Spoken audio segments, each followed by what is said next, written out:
halo Szpicbródka. Dobra, słuchajcie, ja muszę tam rozrzucić live'a po kilku grupach na fejsie, więc tutaj muszę sobie to ustawić dobrze. Akurat ludziska wbiją, ja akurat ustawię i będzie fajnie. Halo, halo, czy mamy już łączność? Jak widzicie, warunki są niełatwe, ale to nie jest nasz pierwszy raz w takich warunkach, więc chyba damy radę. Dobra, tu się trzyma. Michał Koryń, siemanko, widać, słychać. Edge Dead, wszystko git, siema. Adam Gasyna, siema. Michał Koryń, widać mokrego Adama.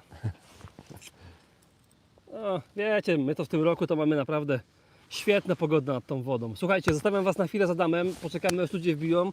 Ja potrzebuję dwóch, żeby poklikać coś na kompie i powrócę do Was do komentarzy. Adam może powiedzieć, gdzie jesteśmy, co będziemy robić i co i ile będziemy robić.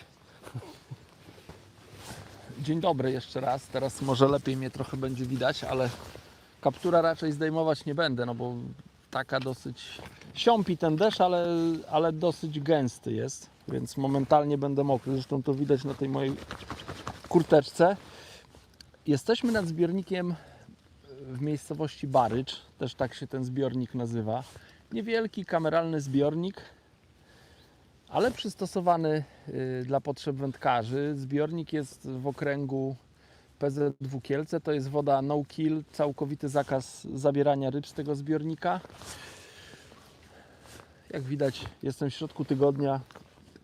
Nie widziałem żadnego innego wędkarza oprócz mnie dzisiaj. Ten zbiornik jest dosyć dobrze monitorowany, więc gospodarze tutaj świetnie dbają o to, żeby ta populacja ryb tutaj była na dobrym poziomie. A jakie tu będą ryby, to zobaczymy. Ja nigdy tutaj nie byłem. Od kilku wędkarzy słyszałem dobre opinie. Dzięki Grzegorzu, dzięki Pawle, dzięki też Kamilu za podpowiedzi. Także tylko na jakichś tam szczątkowych informacjach się opieram. Michał jeszcze powiedział, żeby powiedzieć, ile czasu będziemy. Zamierzamy 6 godzin tutaj spędzić przed kamerą, więc rozgośćcie się, przygotujcie sobie wygodne siedzenie, kawę, herbatę gdzieś tam w tle, może ta nasza gadka będzie się toczyć. Oczywiście, jeśli macie jakiekolwiek pytania odnośnie łowienia albo jakichś nowości Prestona, to bardzo serdecznie zapraszam, albo też Sonubajca. Mam ze sobą nową, jedną tutaj boczną tackę z parawanem, druga tutaj na dole jest bez parawanu, więc jeśli chcielibyście coś zapytać o te tacki, to także jestem do dyspozycji. Co jeszcze? Jakie ryby? Tego nie wiem. Tego nie wiem, zobaczymy co się wydarzy. Podobno populacja leszczy ma się tutaj dobrze, więc być może się uda jakiegoś leszcza ponadkilogramowego Wam zaprezentować. Są też karpie, są karasie, zarówno srebrzyste, których jest więcej, ale zdarzają się też pospolite. Przypuszczam, że to są też liny. Nie wiem, co tu jeszcze. Może pojedyncze płotki, jazie. O! I nastąpiło branie. Będę Wam mógł chyba leszcza zaprezentować. O! No, Dobrze jest? takie coś lubię. Nie wiem, czy jest dobrze, natomiast od takiej ryby jakbym zaczął i szedł w górę, to na pewno by było ładnie, ale to wygląda na bardzo fajną rybę. To czekaj, to ja przeczytam. Przemek, gdzie jesteście, to powiedziałeś. Adrian Mieszkała, witamy. Hary, hejka. Filip Janusza Kisielewski, siemko, łapka poszła. Krajmun, witam, wow, ale pogoda. Wawrzyniec Montewski, witam serdecznie. Cześć panowie i też dziękuję za wasze dobre słowo, dobre myśli. Na pewno się przydadzą. Panowie i panie, bo mam nadzieję, że też trochę pań tutaj nas odwiedzi, zawsze trochę jest, więc panie też bardzo serdecznie witamy.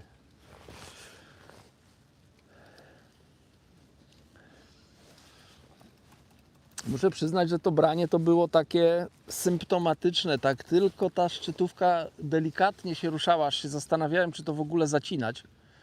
Nie było to wyraźne branie, na pewno nie przypominało to brania dużego leszcza latem, a wygląda, że to będzie ładna ryba, naprawdę ładna ryba.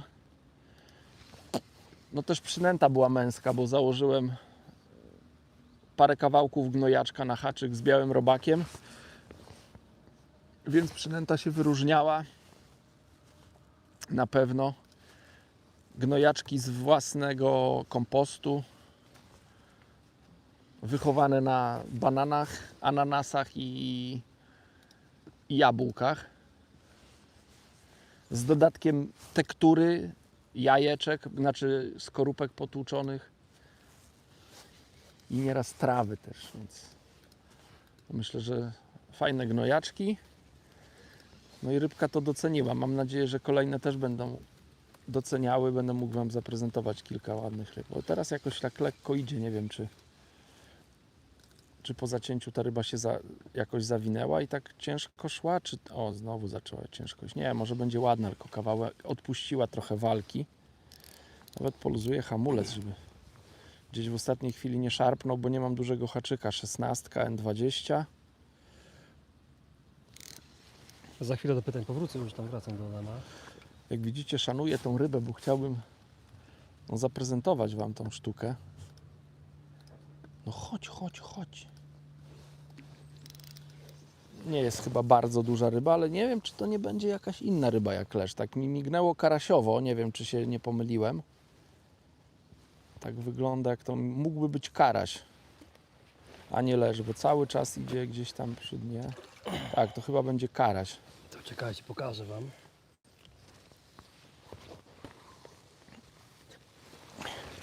Yeah. Ale już karaś taki wyraźnie ponad pół kilo. O, nawet lepiej. Jesteś, Michał, tutaj? No jestem. O. W moich stronach to się nazywa Japoniec. Tak, tak. Tam, gdzie ja na wsi łowiłem rybki, to też na te rybki mówiliśmy Japońce. Czekajcie, wezmę go tu do podbieraka, zaczepię. Fajna ryba. Miłosz Ziusuła pyta, baryć końskie? Si.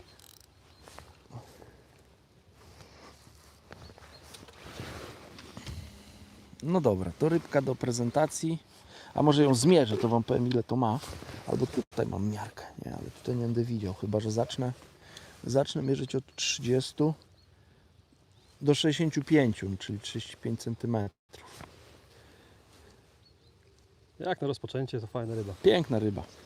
Piękna ryba, fajnie walczyła. Taka grubiutka, chociaż brzuszka nie ma, ale na szerokości grubiutka. Słuchaj, Michał Koreń pisze, mam tackę z parawanem z innej firmy i problem mam taki, że gdy naciągam parawan, to robi mi się lekki luz na materiale i zbiera się woda w górnej części parawanu. Jak jest w tej nowej półce Prestona? No to możesz podejść, Michał, ja tutaj parę słów o tym powiem i swoje spostrzeżenia na ten temat. No tutaj też, jak widać, Teraz stoi. też troszkę tej wody jest. Natomiast ona nie przecieka, no tutaj nic mi tutaj nie kapie, troszkę tej wody się też zebrało. Natomiast słuchajcie, jest na to proste rozwiązanie, ja już dawno do tego doszedłem, też mnie to irytowało, że tu stoi woda, a tutaj jest w miarę ten parawan płaski, ale nieraz ten parawan tak się bardzo mocno załamuje. Tutaj jest naprawdę to dosyć sztywna ta pokrywa.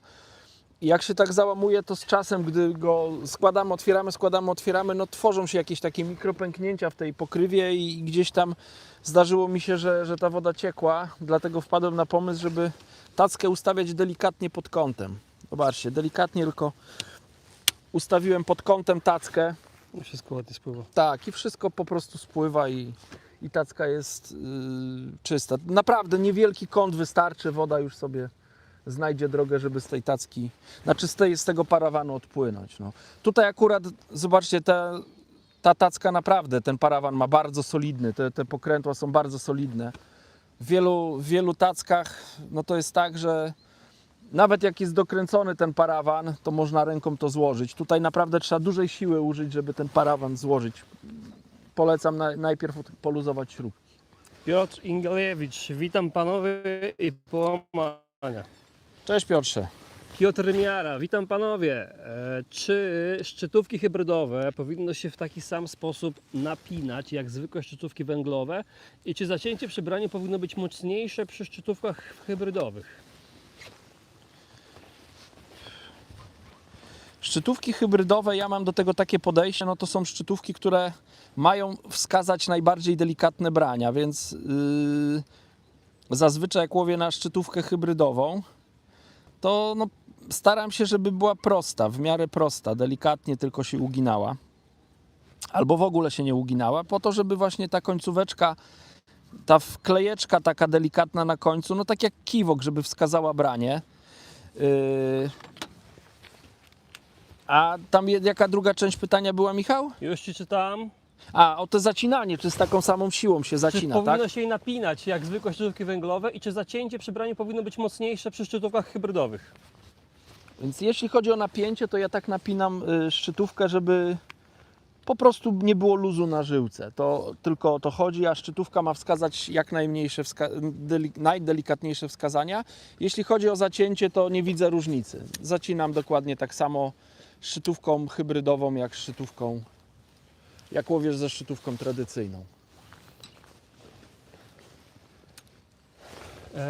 Wędkarstwo Maciej Potrawiak, witam wszystkich.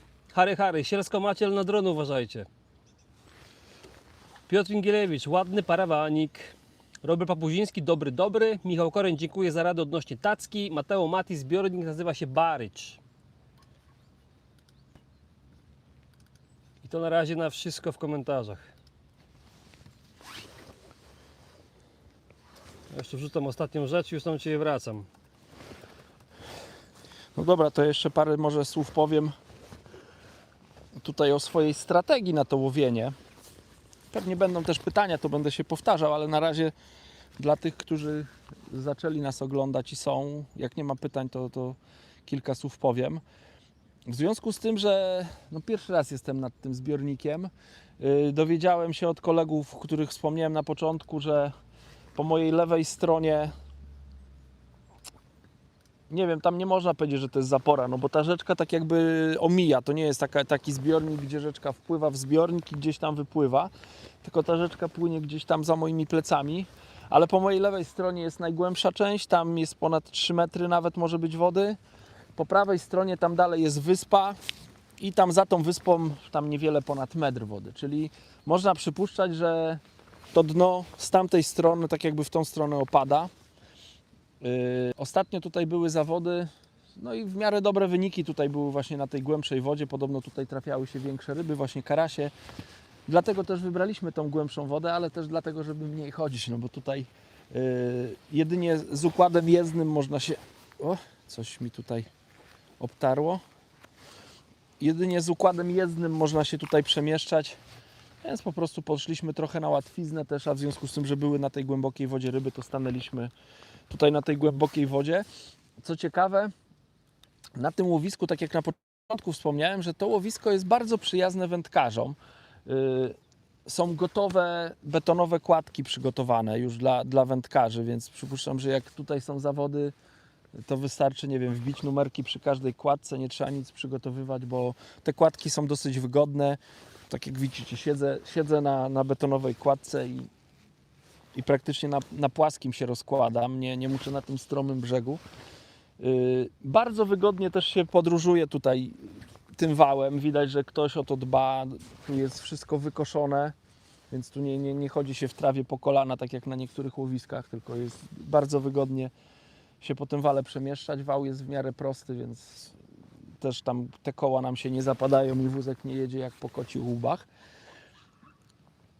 I wybrałem miejsca, bo tutaj tak jakby są kładki po dwóch stronach. Tutaj jest strona, powiedzmy, taka dzika od rzeczki, a po drugiej stronie jest brzeg, który towarzyszy i za plecami tam wędkarze mają no, posesję tutaj miejscowych, więc chcieliśmy też uciec żeby tam tym miejscowym, powiedzmy, Nie hałasować pod oknem. Tak. Dobrze to, Michał, ująłeś, więc przeszliśmy na drugi brzeg, ten taki, powiedzmy, bardziej dziki, spokojny. I jestem chyba na 3. czy 4. kładce od tej głębszej wody. Piotr Przemojanas, cześć. Piotr Miara, dziękuję za odpowiedź. Szkoda, że w niedzielę nie było Pana na rawie. No, też żałuję, bo miałem być na tej rawie. A nie, to nie teraz. Nie, w niedzielę w Wszakach byliśmy. Byliśmy w Czechach, tak, na pokazach i no, robota była, więc trzeba było wybrać jedną rzecz, dlatego się wypisałem w ostatniej chwili z tych zawodów, bo miałem zamiar tam jechać, no ale tak akurat się złożyło, Że nie udało się. że się nałożyło. Ale Krzysio Turek bardzo dobrze łowił, wygrał zawody. Robert Papuciński, ile połamałeś już szczytówek w tym sezonie?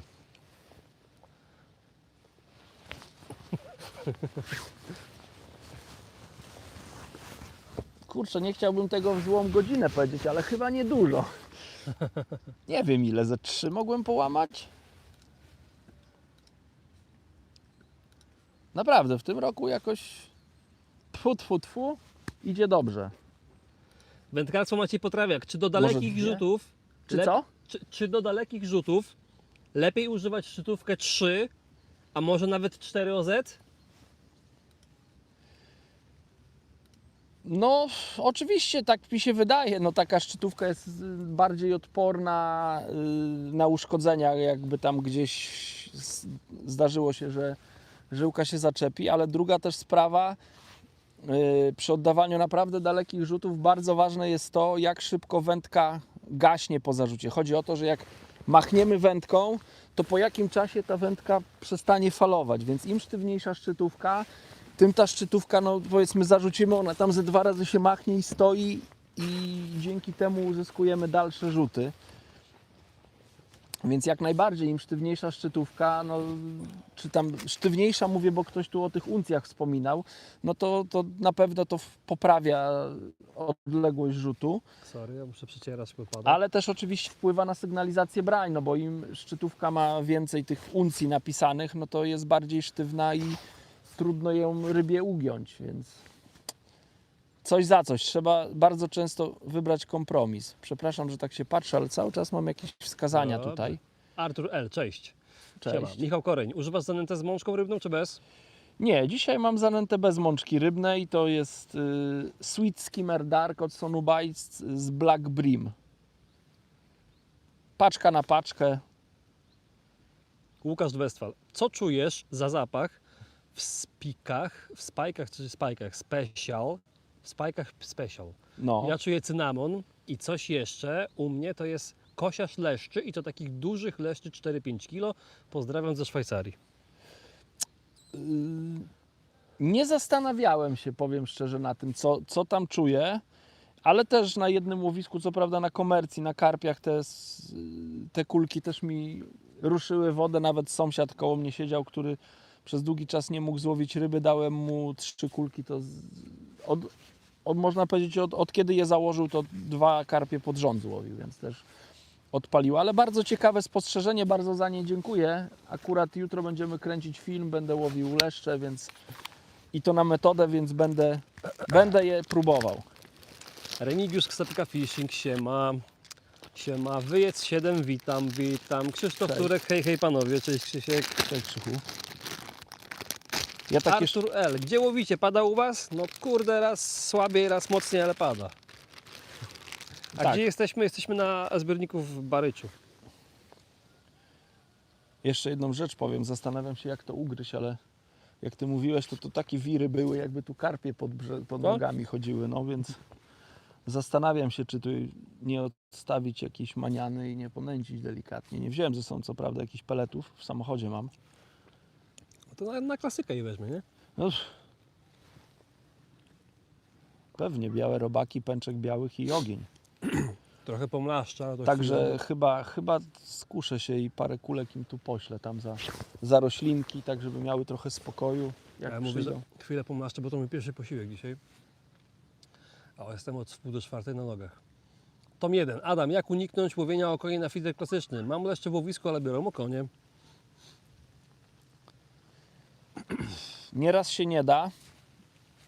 Nieraz się niestety nie da. Z moich obserwacji wynika, że jeżeli leszcze są w łowisku, no to raczej okoni nie będzie.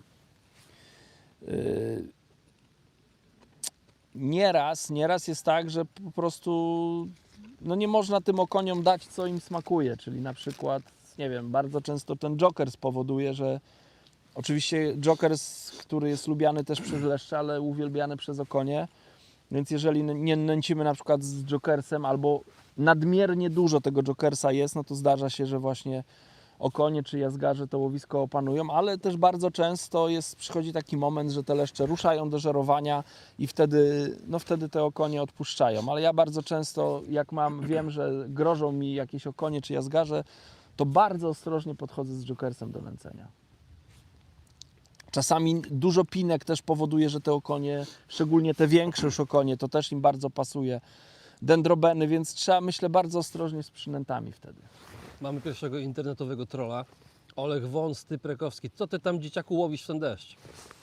Jeszcze kto? Oleg Wąskowski. Co ty tam, dzieciaku, łowisz w ten deszcz? Adam, dzieciaku. Karol Opas. Cześć wam. Pozdrawiamy. Nawet nie blokuję. Karol Opas. Cześć wam. Adam, jaki rozmiar półki z parawanem i jaki kombinezon masz na sobie? Jeżeli to ten nowy, to powiedz coś o nim więcej. Pozdrawiam. Tak, to jest nowy kombinezon DF Hydrotech. Jeszcze nie był testowany w jakichś takich trudnych warunkach, więc dzisiaj będzie pierwszy raz dla tego kombinezonu. Akurat zapowiada się bardzo deszczowy dzień. Na razie jestem suchy, nie mogę narzekać. No, to tak. Co mogę powiedzieć o kombinezonie? No kombinezon... Kurde, czy to było cały czas mam jakieś wskazania. Być może muszę... Siedzi. Fish on.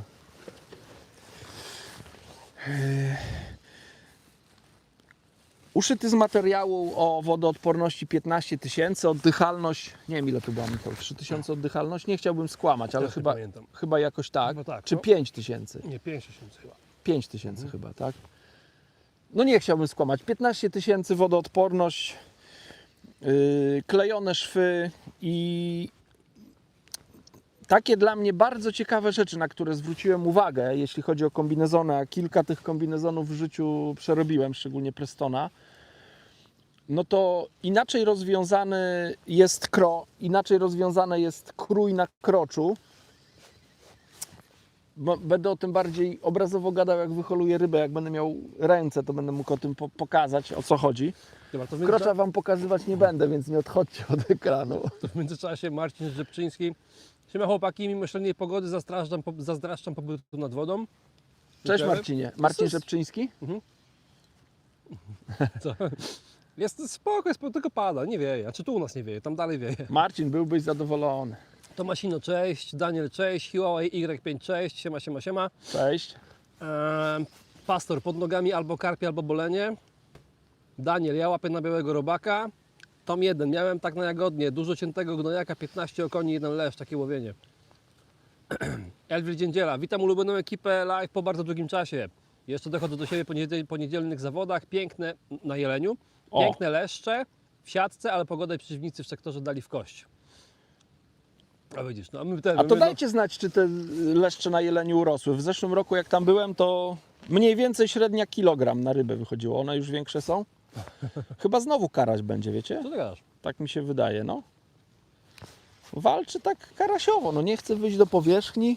A odnośnie przerwy, no mieliśmy taką dłuższą przerwę, ale to wiecie, wakacje, urlopy, wyjazdy i tak dalej, no ale myślę, że na jesieni kilka tych live'ów na pewno będzie.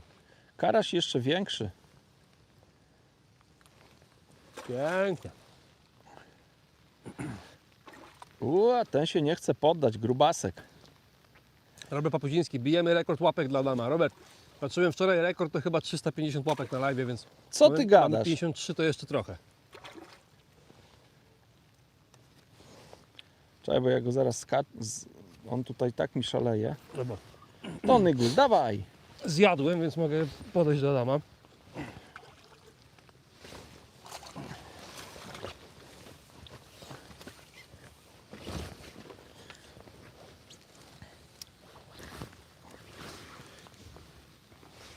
Elwir Dziędziela, mam poprzednika tego kombinezonu, czyli DF30 Hydrotech, służy nienagannie. Tak, tylko różnica jest między tym a DF Hydrotech taka. Nie, bo to jest DF Hydrotech. A bo ty nie masz tego ultra na sobie, ty masz ultra na sobie, a ty nie, ty masz ten nowy. Nowy, najnowszy, Okej. tak. Ten light. Nie light. Jest jeszcze, tak jakby Preston ma 3 kombinezony. Ma DF Ultra 410 osób o na live. najwyższej wodoodporności. Co ci się dzieje? 410 osób na live. DF Ultra o najwyższej wodoodporności. Właśnie ten DF Hydrotech i jeszcze DF Light jest. O, ten większy, ten myślę już będzie miał. Grubszy. Nie, podobny nawet, podobnej wielkości. Grubszy Ale trochę jest. jeszcze Jest grubszy.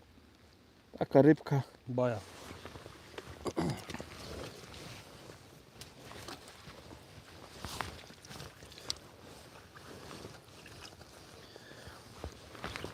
O, jak się rozpadało. Ja nie wiem, czy nie da się jakoś mini parasolkę iść do auta. Żeby teraz telefon nie zaśpiewał. Halo, halo. Także, a wracając tutaj do tego DF Hydrotecha, poprzedni Hydrotech miał tak jakby podszewkę wewnątrz. Ten tej podszewki nie ma. Fajny, naprawdę jak na razie fajny kombinezon. Taki bardzo skromny, nie jest jakiś bardzo krzykliwy. Niewielkie logotypy, nieraz to jest zaleta, nieraz wada. Ale w góry można nawet taki wruszyć i się jakoś tam nie wyróżniamy nas gdzieś na szlaku. Co jeszcze można o nim powiedzieć? Tak jak wspomniałem, inaczej rozwiązane jest wykończone krocze. Inny krój jest na kroczu. Myślę, że to będzie bardzo fajne. Tam jest taki wszyty dodatkowy element. Klejone szwy też tam są inaczej rozwiązane. Naprawdę fajne. Wzmocnienia na kolanach, wzmocnienia na siedzeniu i to takie bardzo solidne wzmocnienia są.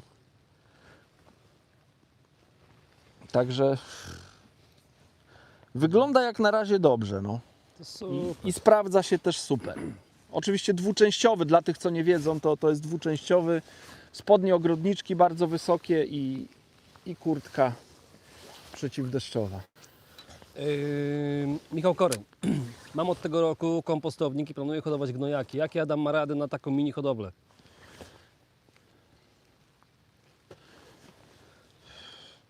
Chyba dobrze by było. No, trzeba na pewno pilnować tam odpowiedniej wilgotności. Na pewno gnojaczki potrzebują czegoś do jedzenia, więc trzeba im zapewnić. Z moich obserwacji wynika, że dobre są, nie wiem, skórki od bananów, czy nawet całe banany oczywiście też, ale takie odpadki ja lubię wyrzucać. Nie wyrzucam wszystkiego z kuchni, całego bio tam nie wyrzucam, ale właśnie u mnie idzie dużo bananów, więc te skórki od bananów tam trafiają. W tym okresie, tak jak są arbuzy, no to też dosyć dużo arbuzów zjadamy, więc wszystkie skórki, to wszystko też trafia na kompost. Jabłka. Czasami jak skoszę trawnik, to też tą trawę tam im dorzucę. Ale też bardzo ważne jest, no to też mi powiedzieli ludzie, którzy no mają jakiś tam swój kompostownik. Bardzo ważne żeby te robaki dobrze się rozmnażały i dobrze sobie żyły, są jakieś tam tektury, gazety, więc taką celulozę trzeba im dostarczać. Oczywiście wilgotną. Takie jak są po jajkach, te wytłoczki, w których się kupuje jajka, czy cokolwiek z takiego materiału właśnie jak są te pojemniki na jajka, to też takie coś właśnie, chyba to najlepsze jest według mnie na kompost, ta forma tej celulozy i skorupki jajek. I tyle, no mają mieć jedzenie, wilgoć. Słuchajcie, ja mam do Was prośbę. Napiszcie proszę tutaj na bary, czy jaką pogodę zapowiadają na dzisiaj. Czy to będzie lało jeszcze mocniej, czy bardziej będzie, nie wiem, słabo, czy zaraz przestanie, bo się zastanawiam, czy nie muszę iść po jakąś parasolkę na aparat. Taką, wiesz, malutką tu sobie trzymać, nie? Żeby zaraz mi nie wyskoczył, że jakiś zawilgotniały jest. Piotr Miara, na jakiej odległości Pan teraz łowi? Bardzo dziękuję za to pytanie, bo chciałem tak już właśnie o taktyce opowiedzieć. Na początku miałem o tym mówić, ale się zagadałem, później Ty wróciłeś i nie dokończyłem. Teraz łowię na 40 metrze. Tutaj to łowisko, tak jak mi też mówili właśnie koledzy, z którymi wcześniej rozmawiałem, ma około 80 metrów, tam przy zaporze troszkę więcej. I tak miałem wrażenie, że jak rzucałem na 50 metrów, to że tak miałem wrażenie, że wychodzę poza linię, za oś łowiska. Nie chciałem tego robić z dwóch powodów. Po pierwsze, no im bliżej się łowi, tym się łowi bardziej precyzyjnie. A po drugie, no nie wiem, przyszedłby wędkarz na drugą stronę, no to wyobrażam sobie, że też chciałbym mieć trochę swojej przestrzeni. Dlatego wybrałem 40 metrów. Poza tym jeszcze jedna bardzo ważna rzecz jest, jak Michała nie było, ja tutaj byłem troszkę wcześniej, więc miałem troszkę więcej czasu niż zazwyczaj na gruntowanie łowiska i to łowisko gruntowałem, no to dalej za, powiedzmy tak, za 45 metrem miałem wrażenie, że na dnie są jakieś nieczystości. Tutaj są drzewa, na tej wyspie są piękne, liściaste drzewa. Po przeciwnej stronie co prawda są gospodarstwa, ale tutaj gdzieś po bokach też jakieś drzewa są, więc przypuszczam, że jak przychodzi jesień, jakieś pierwsze przymrozki, liście spadają z drzewa, dochodzi do tego wiatr. Wiatr spycha te liście na wodę i gdzieś tam zdarzyło mi się właśnie jak gruntowałem, że był taki placyk, jakby tam troszkę więcej tych śmieci było, więc uciekłem od tych śmieci. Wydawało mi się, że właśnie na 40 metrze jest w miarę czyste dno, wolne od zanieczyszczeń. Dlatego wybrałem ten 40 metr, ale też wybrałem krótszy dystans. Tu mam krótszą wędkę jeszcze przygotowaną. Tutaj łowię wędką 3,60 do 60 gramów Inspire.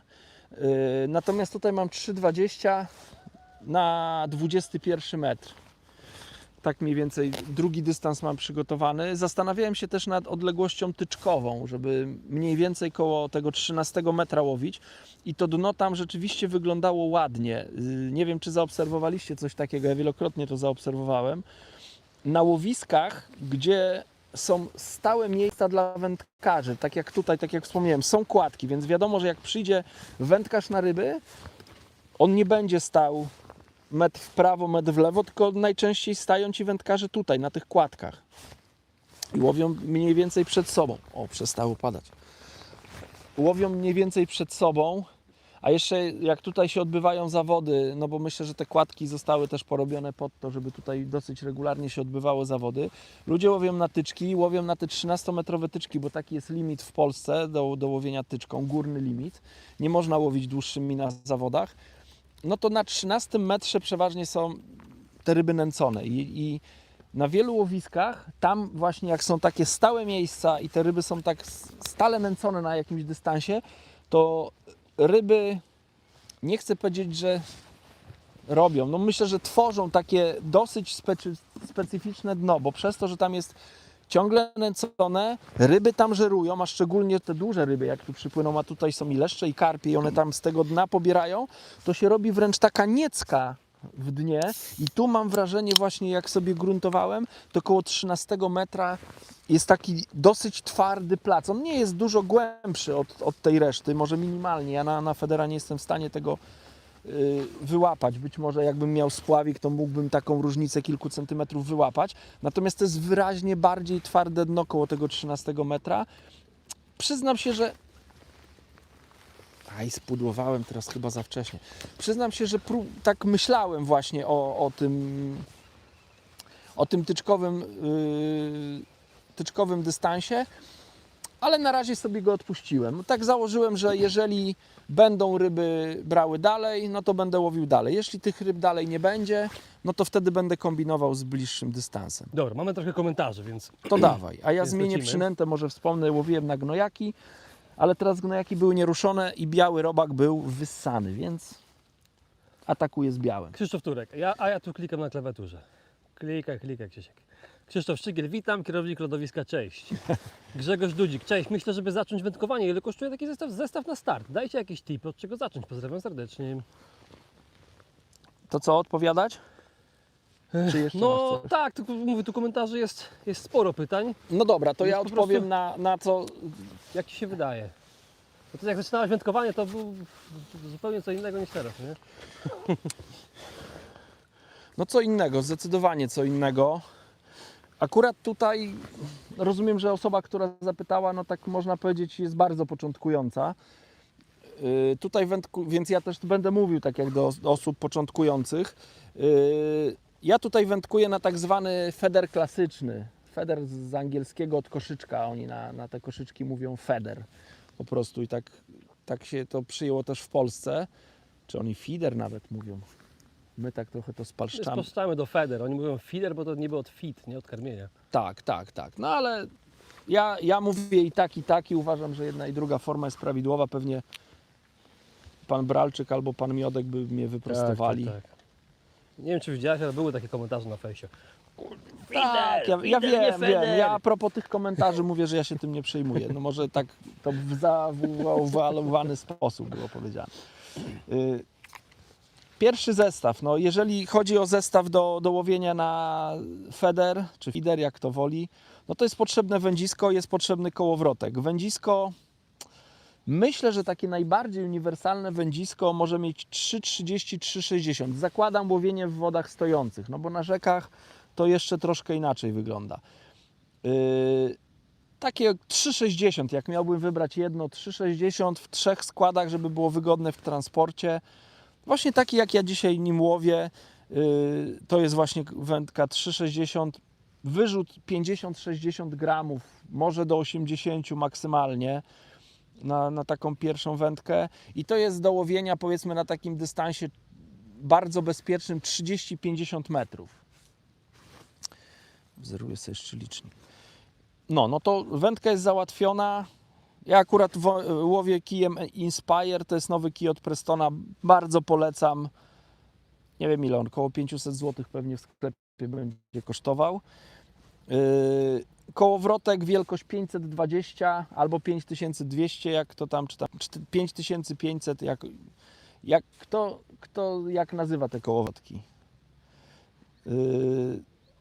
Do łowienia na feder klasyczny no, przyda się też plecionka, która lepiej troszkę wskazuje. Łok stanął. No ale zmieniłem. Patrz, spadła ryba. Ale jak tak było, Niestety taki w moment, łowisku. taki moment był łup. Słuchajcie, muszę chyba haczyk zmienić, bo spadła mi ryba i to była ładna ryba w łowisku, mi spadła niestety. To było takie łup. Tak. Także zaraz wracam do gadania. Przyda się plecionka, jeżeli ktoś, nie wiem, no, będzie łowił większe ryby, może być żyłka myślę 0,23 takiej średnicy. Jeżeli plecionka, to 0,10 mm polecam. No i to takie podstawowe rzeczy. Oczywiście kilka koszyczków. Jeśli chodzi o koszyczki, no to powiedzmy wyróżniłbym 3 rodzaje. Pierwszy to jest tak zwany, to jest open end, ale powiedzmy koszyczek, taki klasyczny koszyczek z obciążeniem na dole. Drugi rodzaj to jest koszyczka, to jest bullet. Koszyczek, który bardzo dobrze lata, bardzo dobrze transportuje zawartość, ale też potrafi podczas wpadnięcia do wody uwolnić tą zawartość, co jest dobrą cechą nieraz. No i open window, najbardziej celny koszyczek, w którym można zapakować przynęty, zakleić go. Więc takie 3 rodzaje koszyczków na start bym polecał. Do tego Ignition Feeder Combo z podpóreczką, z półeczką. Tak, mały fotelik. I wszystko jest, nie? Na start. Elfried Niedziela. Tak, leszcze na jeleniu urosły, średnio oscyluje pomiędzy 1300-1500 gramów i jeśli uda Ci się je namierzyć i kupić, to biorę pięknie. Następne podejście w październiku na Pucharze Loga. Nie chcę kusić, ale 3 kropek. Robert Papuziński, Banano Powązkowo. Są. Marcin, cześć. Cześć. Tom 1. Mam zawody na Jagodnie. Jak tam bezpiecznie podejść do nęcenia wstępnego? Nie wiem, bo ja na Jagodnie o tej porze nigdy nie startowałem. Na pewno na Jagodnie ważny jest dystans łowienia. Znaczy dystans, na jakim się wędkuje, więc no tam ogólnie im dalej, tym lepiej. Przeważnie. Myślę, że wynika to z tego, że na tym łowisku jest dużo karpiarzy, którzy łowią z wywózki, więc po prostu łódkę pakują i wywożą towar daleko i też przy tym nęceniu, powiedzmy, tych karpiarzy trzymają się białe ryby, ale i też karpie, bo tam karpie, jazie, leszcze, takie ryby. Nie wiem, no z moich obserwacji wynika, że na Jagodnie dobre są białe robaki, dendrobeny. To są takie podstawowe przynęty, w które bym celował, ewentualnie jeszcze oprócz tego kastery. No i mamy na kanale kilka filmów z Jagodna, nie? Tak. 3 albo 4, także myślę, że tam też sporo można się dowiedzieć i z filmów wynieść. Krzysztof, cześć. Dawid Ośko, witam serdecznie panowie, dobra pogoda leszczowa. Pada deszczyk, bierze leszczyk. No powiem wam, że kurczę, fajnie się dzieje. Szkoda mi tej ryby, która spadła. Tak, nie? Zobaczymy jak te ryby zareagują. Bardzo często ryby po takim takim numerze, no mi spadła praktycznie po zacięciu ta ryba, centralnie Bujnęła w się i łowisku, spadła, no. więc jeżeli nic tam się nie poprawi, to być może dam temu łowisku chwilę odpocząć, podam tam ze 2-3 koszyczki i przejdę na ten bliższy dystans. Widzę, że tu coś się dzieje, się bo spławia. tak, ryba się spławiła na tym dystansie mniej więcej, gdzie nęciłem.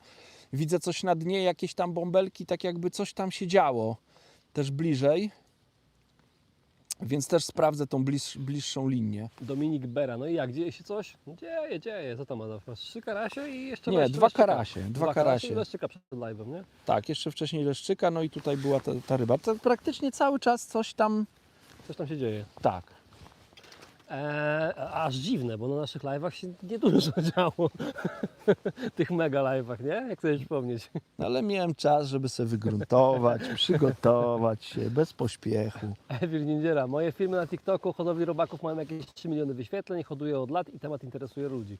No, także jak ktoś tam miał pytania, no to do Elwira wbijać. Elwir, możesz napisać swoją nazwę na TikToku, to Dobra, a Elwira, weź powiedz mi, czy ty masz te filmy na czymś innym jak TikTok, bo ja nie mam TikToka. Naprawdę, no ktoś mi przesyła filmy na TikToku i u mnie próbuje kliknąć w link i mi pisze zarejestruj się, czy coś tam. Pastor, ma przestać padać za godzinę, Piotr Sakowski deszcz do 12, Krzysztof Turek na radarze, widać, że teraz przychodzi większy deszcz, ale ma przejść przed 12. Kurde, fajnie. I co, ma nie padać potem już w ogóle? Dobrze by było, bo gorąco w tym jest. Karol Opas, to jaki rozmiar tej półki i o co chodzi z tym kroczem w kombinezonie? Mam coś, jakieś wskazanie. To jest rozmiar XL, jeśli chodzi o półkę. Szybka odpowiedź, myślę, że to wystarczy. Jeśli chodzi o krocze, no to w poprzednim modelu wyglądało to tak, jak jest tutaj, to są moje nogi powiedzmy, no to tutaj ten szef szedł w ten sposób, tak jakby od jednej nogawki, tak było? Żebym nie skłamał. Po prostu tak od jednej nogawki wkroczył do drugiej nogawki. A tutaj w momencie jak jest krocze, to jeszcze na tym etapie jest taka wstawka w kroczu, czyli tak jakby idzie tutaj szef, dochodzi do tej wstawki, taki powiedzmy cylinder, czy jak to Michał powiedzieć? Takie coś, to co to jest? Takie spłaszczone, no cylinder, taki cylindryczny tak to kształt można taki. nazwać. Coś takiego jest tu wszyte i to później przechodzi na drugą nogę szef. I na tym cylindrze jeszcze jest dodatkowy szef tak jakby do góry i do dołu. I te szwy są tam tak jakby podwójnie sklejone. Nie wiem, to trzeba zerknąć od środka. No jakby mocno nie padało, to ściągnąłbym te spodnie i Wam pokazał, jak to wygląda. Ale wygląda to zupełnie inaczej, jak było poprzednio. I no mam takie wrażenie, że to może być fajny temat. Już Adaś do Ciebie idę. Teraz to się w ogóle cudownie zrobiło, bo przestał padać ten deszcz, uspokoił się wiatr, flauta się zrobiła. Ja mam bardzo dobry przegląd tutaj powierzchni tego łowiska i tam na tym 40 metrze widzę jakieś pojedyncze bąbelki, więc mam nadzieję, i miałem jakieś wskazanie, więc mam nadzieję, że pomimo tego, że no niestety spadła mi. Harry, zarąbiste jest nagrabić w lesie igliwa i zasypać kompost. O, to tego nie wiedziałem. Krzysztof Szczygiel, spotkała mnie panowie niespodzianka. Byłem w piątek na Brodach, była mgła, jak się rozkładam. Okazało się, że w ogóle nie ma wody. Czy remontują zaporę? Taki news, pozdrawiam. Ale to ja byłem w tym roku u Staszka przecież i Staszek mówił, bo on na Brodach też tam świruje, to mówił właśnie, że na Brodach nie pływamy, bo spuścili wodę, nie ma wody. No, że remontują, także przypomniało mi się. Michał Koroń, a jak się sprawują wędki? Czy Twoim zdaniem praca wędki podczas holu jest inna? Czy może wędka jest sztywniejsza lub nie? Pewnie w porównaniu do Ascension? Kurczę, wstyd się przyznać, ale nie porównywałem. Tego to ja nie widziałem na oczy, panie, już. O Jezus Maria, nie? To tu takie coś jest, To jest byczek, tak? no niestety. Uważaj, cię nie ukuł. Wiem, właśnie z tym cholerstwem to jest sumik amerykański. Trzeba bardzo uważać, bo on tutaj jak ma płetwy piersiowe, tak? Dobrze mówię? Płetwy piersiowe i płetwę grzbietową, to pierwszy promień tej płetwy to jest taki bardzo ostry kolec. Jeżeli go niefortunnie złapiecie i nadziejecie się na ten kolec, to nie wiem, czy to w połączeniu z tym jego śluzem, ale to ukucie naprawdę boli. Trzeba kill chyba, co? A ja nie wiem, tak jest napisane? A nie weź wiem. zobacz regulamin. Bo to jest jakiś tam inwazyjny gatunek, nie? Tak. Kurczę, to wiesz co, ja nie wiem, czy ja znajdę teraz ci regulamin. Jak to się nazywa? Barycz. Dobra, to na razie go umieszczę w podbieraku. Nieraz właśnie to jest gatunek obcy i bardzo często jest zakaz nawet wypuszczania. Nie wiem, czy zgodnie z ustawą nawet nie jest tak, że jest zakaz wypuszczania takich ryb. Słuchajcie, może szybciej pójdzie, jak ktoś tu jest miejscowy, napiszcie, czy pomimo tego, że to jest łowisko no kill, no to jest obowiązek, znaczy jest zakaz wypuszczania sumików karłowatych, sumików amerykańskich. Dla tych, co nie wiedzą, obcy, inwazyjny gatunek. Połów według zasady no kill nie dotyczy sumika karłowatego. Aha. Ale nie dotyczy, czy jest zakaz No wypuszczania? właśnie. Co? No właśnie, czekaj.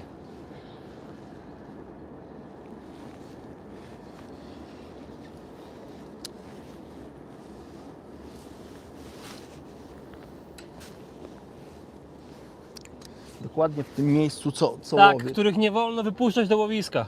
Czyli nie wolno go wypuszczać. Tak. No to tutaj ptaszki będą miały... Ale to nie, na transmisji nic z nim nie rób. Nie, na transmisji... Odejdź od kamery. Nie, no to się nie zmarnuje, w przyrodzie nic nie zginie. bo Tak, tutaj... no to jest gatunek inwazyjny, nie? Tego No to jest, niestety jest. trzeba się wyzbyć. I co tam, sztywniejsza wędka, czy nie? Nie wiem, bo nie porównywałem, a dawno nie łowiłem Ascensionem. Ja w ogóle bardzo lubiłem wędki Ascension, no ale miałem Tu też odpowiednik piszą, że Super AX, Zakaz, więc... zakaz też piszą ludzie. Dzięki panowie, można na was liczyć, tak myślałem.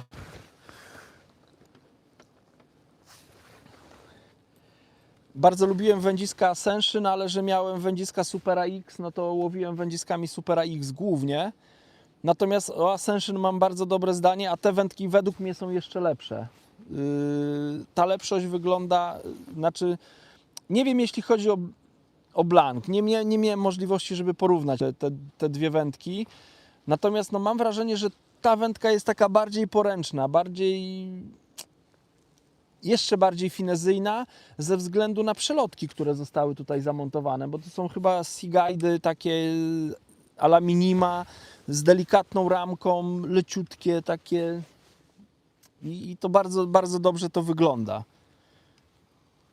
Troszkę inaczej malowany blank jest. Jeśli chodzi o sam blank, tego nie wiem, ale mam wrażenie, że też szczytówki są bardziej delikatne. Porównywałem 0,5 OZ z jednej i z drugiej wędki, czyli z Ascension i z Inspire i mam wrażenie takie, że ta końcóweczka w Inspire jeszcze bardziej czuła jest. Xitol, co to za łowisko? Takie z wyspą i tu pastor wypisuje Barycz koło Końskich. Poradzili sobie.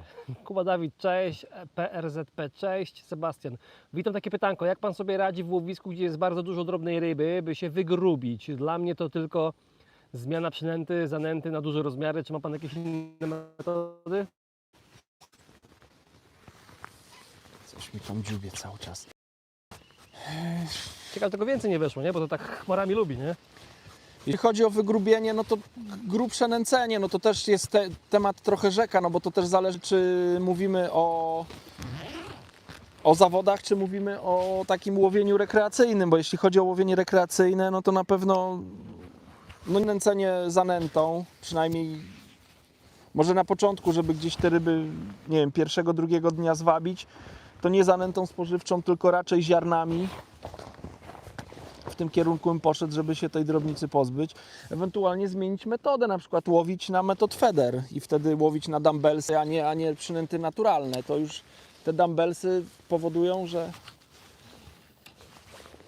czy nie wiem, tam są w łowisku jakieś drobne leszczyki, płotki. One oczywiście też potrafią na dumbbellsika dziabnąć, ale już dużo rzadziej niż na przykład jakbyśmy na białe robaki łowili, a nie daj Boże na ochotki. Więc przynęta jak najbardziej. Myślę, że trzeba podziękować naszym widzom, bo jesteśmy z Wami 50 minut, a mamy już 15 000 wyświetleń live'a.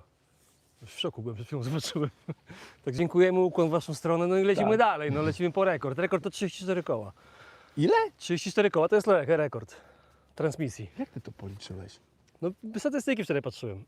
A teraz mamy 15 koła, także praktycznie połowa, a do godzinka, jeszcze 5 przed nami. Także słuchajcie, Ty poczekaj, łapki... bo ty mnie stresujesz trochę. No Michał, no Łapki nie w mów, górę, jak nie mów możecie. mi takich rzeczy, no. I jak ktoś może udostępnić u siebie na socjalach, to będziemy bardzo wdzięczni. Czyli ktoś to ogląda. No ja ci powiem, że kurde, to w pewnym momencie w piku to 400 parę osób było, nie?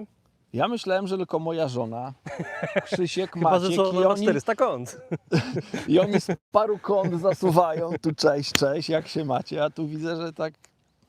Karol To- Włodarczyk, witam panów. Karol Włodarczyk, teoretycznie u was już nie będzie padać, tak pokazują nadary. Super. Ja Dziękujemy. patrzyłem wczoraj, pokazywało deszcz do 18. Ale ja dzisiaj rano chyba patrzyłem, to też mi się tak wydawało, że to się troszkę rozmyło, troszkę się poprawiła ta prognoza. Zresztą nawet chyba słoneczko się tak delikatnie gdzieś tu próbuje przebić. Tu Artur L. pisze, nie no, angielska wymowa jest jednoznaczna, czyli feeder. I sam tak mówię, ale już się przyzwyczaiłem do spolszczonego słowa feeder. A w ogóle to kiedyś się nazywało drgająca szczytówka. Panowie, ja coś wam powiem. Panowie i panie, przepraszam, bo na pewno panie są. Czy panie i panowie. Naprawdę, ja jestem daleki od tego, żeby czepiać się, czy ktoś mówi feder, czy feeder. Sam luźno używam tych nazw. To, co ktoś napisał, no typowo angielsko to jest feeder. My po polsku widzimy no to mówimy feder i tak jest, no. Tak jak z wieloma innymi rzeczami, Nie tak uważam, samo. żeby to trochę. był jakiś błąd, nie wiem, No. ortograficzny czy cokolwiek, czy wiecie, to tak nie wiem, jak niektórzy to mam wrażenie porównują do tego, jak ktoś mówi, nie wiem, poszłem zamiast poszedłem, nie? No ja mam takie wrażenie, nie? Że tak to porównują ludzie. No, Grubo poszłeś. Tak. Mówię, no nie dajmy się zwariować, wiadomo o co chodzi, nie? No, dokładnie. Michał Koryń, Bonifacy Niedziela. Pozdrowienia od Irka Glazy i Łukasza Pawlikowskiego. Michał Koryń, na jakie haczyki Adam łowisz? Jaka średnica przeponu? Zacząłem od haczyka numer 16 N20 na żyłce 0,11 i te pierwsze dwa karasie na to złowiłem, ale spięła mi się jedna ryba, więc zwiększyłem troszkę kaliber na 12 haczyk N20 na żyłce 0,13 i do końca nie wiem, czy to jest dobre, bo troszkę mi się, tak, że tak powiem, tam wyciszyło w łowisku, ale to wyciszenie też może wynikać z tego, co powiedziałem, że tam dużą rybę spiąłem. Ale chyba muszę... Zobacz, Michał, co się dzieje bliżej. na Widzę, tym widzę, to 20 cały czas metrze. coś się dzieje, nie? Słuchajcie, tam wygląda jakby tam podgrzewanie na dnie Czy tam cię włączyli, tego sumiki nie opanowały, jak tam chmarą by weszły? a ja tam ponęciłem gliną z jokersem i No z właśnie. dendrobenami. Mają co robić. Więc... Ale sprawdzimy to, Michał. Zaraz sprawdzimy. Jasne. Po tym rzucie nic się nie wydarzy. Podam tam ze 2-3, wezmę Elkę, koszyczek, troszkę tam podam, bo przypuszczam, że na parę ładnych minut tutaj zmienimy dystans na ten bliższy. Dam troszkę tam bardziej obficie, żeby te ryby miały, jeżeli tam przypłyną, żeby miały przy czym zostać i sprawdzimy ten bliższy dystans, bo patrzę na powierzchnię, teraz nie ma właśnie wiatru i bardzo dobrze widać, jak tam te bąbeleczki Mamy trochę pytań, więc musimy je nadrobić. Dawaj. Więc lecimy. Tom Fishing Feeder, cześć. Jaka nam podchodzi do nęcenia wstępnego na zawodach? Obfite i bogate, czy ubogie paroma koszyczkami i budowanie łowiska w trakcie częstym przerzucaniem? Pozdro. Jak zazwyczaj podchodzisz? Jeżeli nie znam łowiska, to raczej wolę powolutku. To, co ktoś tam kiedyś powiedział, wiele ludzi to powtarza, że jak zawsze można coś do wody wrzucić, ale już z tej wody się nie wyjmie, No więc tak. lepiej pomalutku i obserwować, co się dzieje. Natomiast też na wielu łowiskach daję sobie szansę w ten sposób, że wybieram sobie na przykład dwie miejscówki i te dwie miejscówki nęcę różnie, czyli jedną na przykład bardzo pozytywnie, bardziej agresywnie, a drugą tak właśnie powolutku. I nieraz jest tak, że na przykład opłaca się zacząć z tej miejscówki takiej delikatnie zanęconej, zaznaczonej kilkoma koszyczkami, tymi samymi, którymi się łowi. Chodzi też przy nęceniu tymi koszyczkami, które się łowi, to też chodzi o to, że łowimy bardzo precyzyjnie, bo nęcimy dokładnie tą samą wędką, co łowimy i tak jakby nie ma znaczenia, czy podajemy koszyczek tak jakby do nęcenia, czy koszyczek do łowienia, bo łowimy cały czas w tym samym miejscu. Jeśli się używa wędek do nęcenia, a szczególnie jak się nęci na przykład wałkami, no to można się pomylić. Pomyłka może wynikać z tego, że na przykład wałek, nawet jak są idealnie odmierzone coś tam mi się rusza. Nawet jak są idealnie odmierzone odległości, no to bardzo często zdarza się, tak jak obserwuję wędkarzy, zarzucił wałek opada na dno, a wędkarz robi coś takiego. Raz szarpie, widzę, że mu nie uciekł ten wałek z tego, 2 obroty, nie ma, zacząłem, wałek wyszarpał. No to ten wałek jest 5 metrów czy 6 metrów bliżej miejsca łowienia. No to tak jakby psujemy sobie łowisko, więc z takim obfitym nęceniem, jeżeli łowi wałkami, to trzeba się tego nauczyć i naprawdę robić to precyzyjnie. Ten wałek musi dolecieć na wybraną odległość, spaść na dno i przy pierwszym ruchu wędką ten wałek ma zostać dokładnie w tym miejscu, gdzie upadł. To są takie detale, ale też na przykład ja bardzo często dalej łowię, dalej na przykład nęcę delikatnie, a bliżej sobie pozwalam na bardziej obfite nęcenie. I często jest tak, że na przykład zaczynam od tego dalszego dystansu, tam gdzie delikatnie łowiłem, coś tam łowię i na przykład, nie wiem, po godzinie czy po półtorej sprawdzam to bliższe miejsce, bardziej obfite, zanęcone i bardzo często jest tak, że tam też już są ryby. Jest tam na tyle dużo towaru podane, że te ryby wpływają, one sobie żerują. Być może jakbym zaczął od początku, one by były trudne do złowienia, bo jest dużo przynęt na dnie, coś tam się dzieje. Natomiast one mają czas, żeby powiedzmy ustawić się w łowisku, żeby sobie bezpiecznie tam w tym łowisku żerować i później można je regularnie łowić. Więc... Dobra, nadrabiamy, także cierpliwości z tymi pytaniami, do każdego dojdziemy. Michel, witam Was serdecznie, jak oglądam Adama, byłego trenera, to wspomnienia wracają. Pozdrawiam, junior z koła numer 4, Michał. Byłego trenera. Junior z koła numer 4. Michał, no pewnie Michał, ale to już teraz to już jaki on junior chyba, nie tak bardzo junior. Pozdrawiam. Jakub Kosela, a jak proponujesz podejść do zawody na blachowni koło Częstochowy, bo dużo osób podchodzi na drobnicę, bardzo szybkościowe łapanie, na samą zanętę. Łowiłeś tam kiedyś w ogóle? Nie, na blachowni nie łowiłem. Tam koło Częstochowy to łowiłem na hucie, ale to chyba inne łowisko. Artur L., czyli klin wstawili jak w bojówkach. No, może tak, ja nie wiem jak bojówki wyglądają, bo nie noszę, ale może coś w tym jest, no. Janusz Górnik, pozdrawiam. Ryba, cześć. Jakiej długości wędki polecasz na kanał żerański? Ja na kanale łowię 2 wędkami. Na odległości bliższej to mam 3-metrowego Superlighta, Super AX Superlight.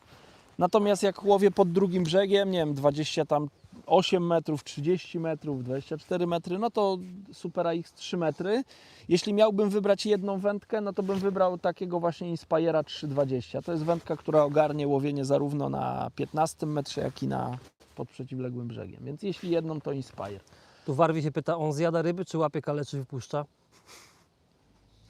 Adam na bieżąco, sushi. Karol Opas, widzę wstępne ceny za ten kombinezon to 1000 zł. Pomyśleć nad nim, czy dołożyć i kupić DF Ultra? Jak uważasz? Ja łowiłem i w tym DF Ultra i w tym może za mało łowiłem, żebym cokolwiek jakoś miał go pochwalić bardzo, no bo nie chciałbym go chwalić na podstawie katalogowych danych, ale na razie wygląda on dobrze i nie mam do niego zastrzeżeń. Jedynie na papierze to co widzę, no to DF Ultra ma większą wodoodporność. 20 000 to ma 15 000. Natomiast jakbym chyba spojrzał od środka, no to one wyglądają tak samo. Ten materiał wygląda tak samo. Michał, ja chyba na chwilę odejdę. Wyprowadzę Suma na spacer. O tu doszliśmy do tego. Zakaz wypuszczania, zakaz koluchy na patelnię, zakaz wypuszczania.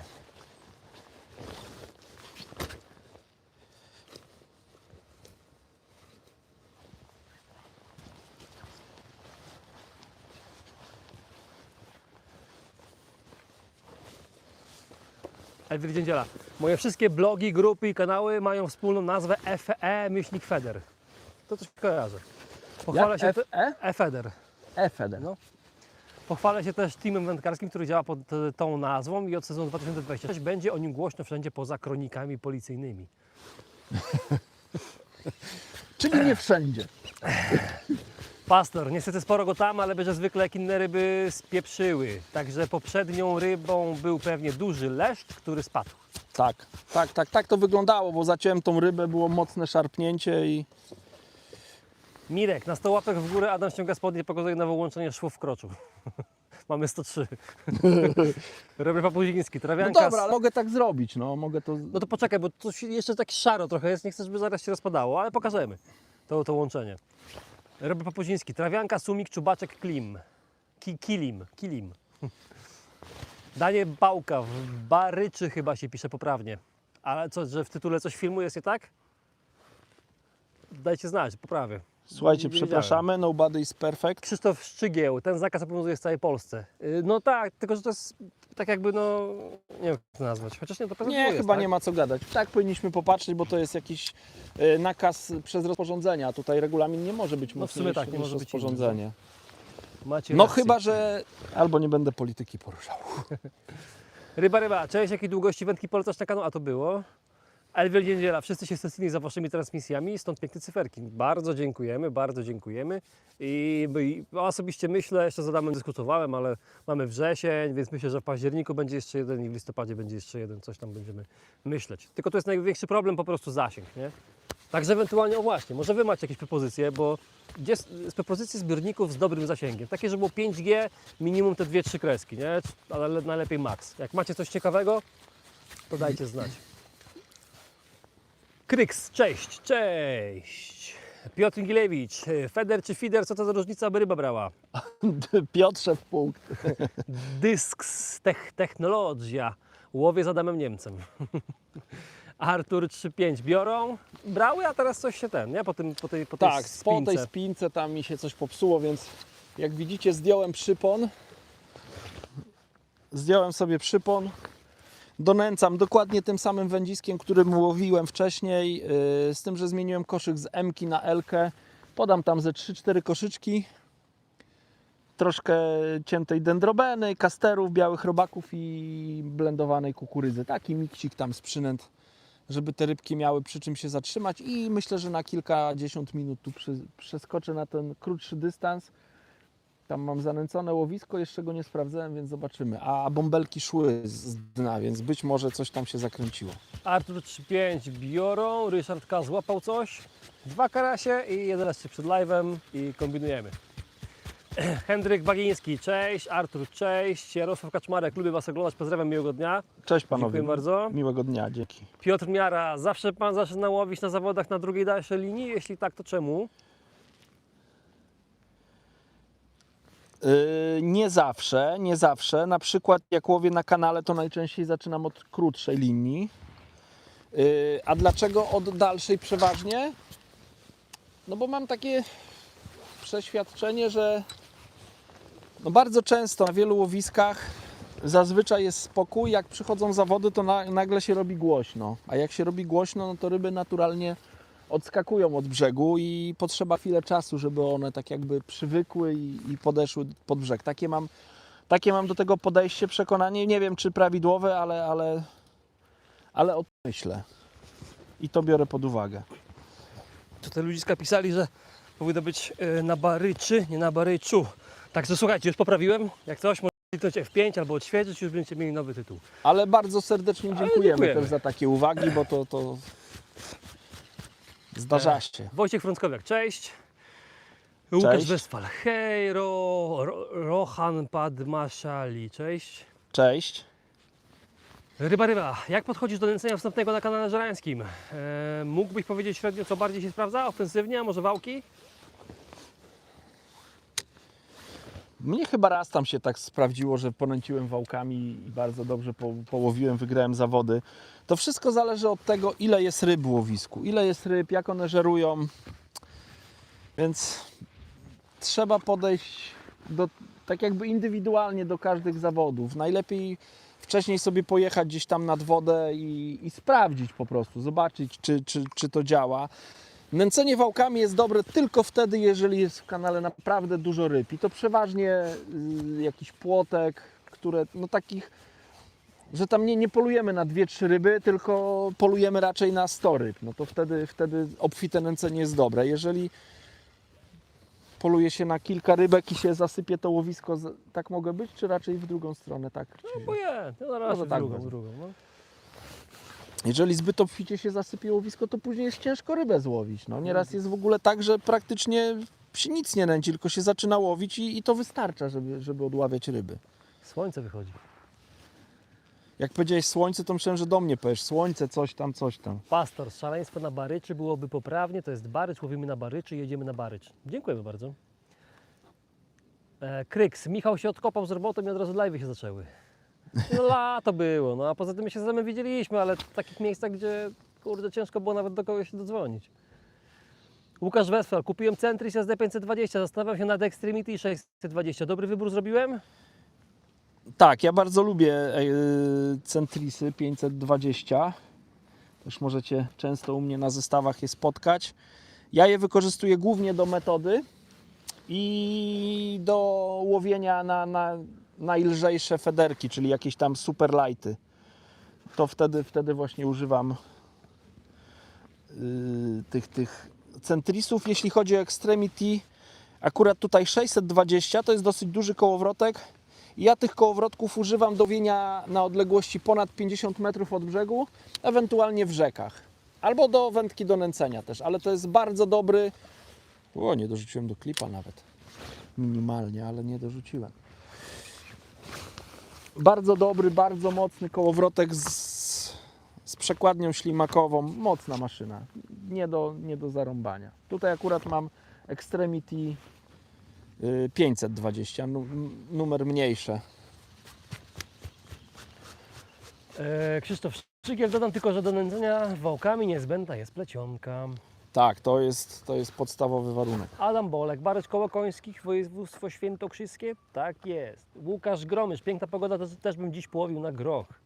O, Robert Papuziński, wiąże zestawy na MP dla kadeta, na MP, jutro łowi i oglądam Adama. Mega live'y są super. Dziękujemy bardzo.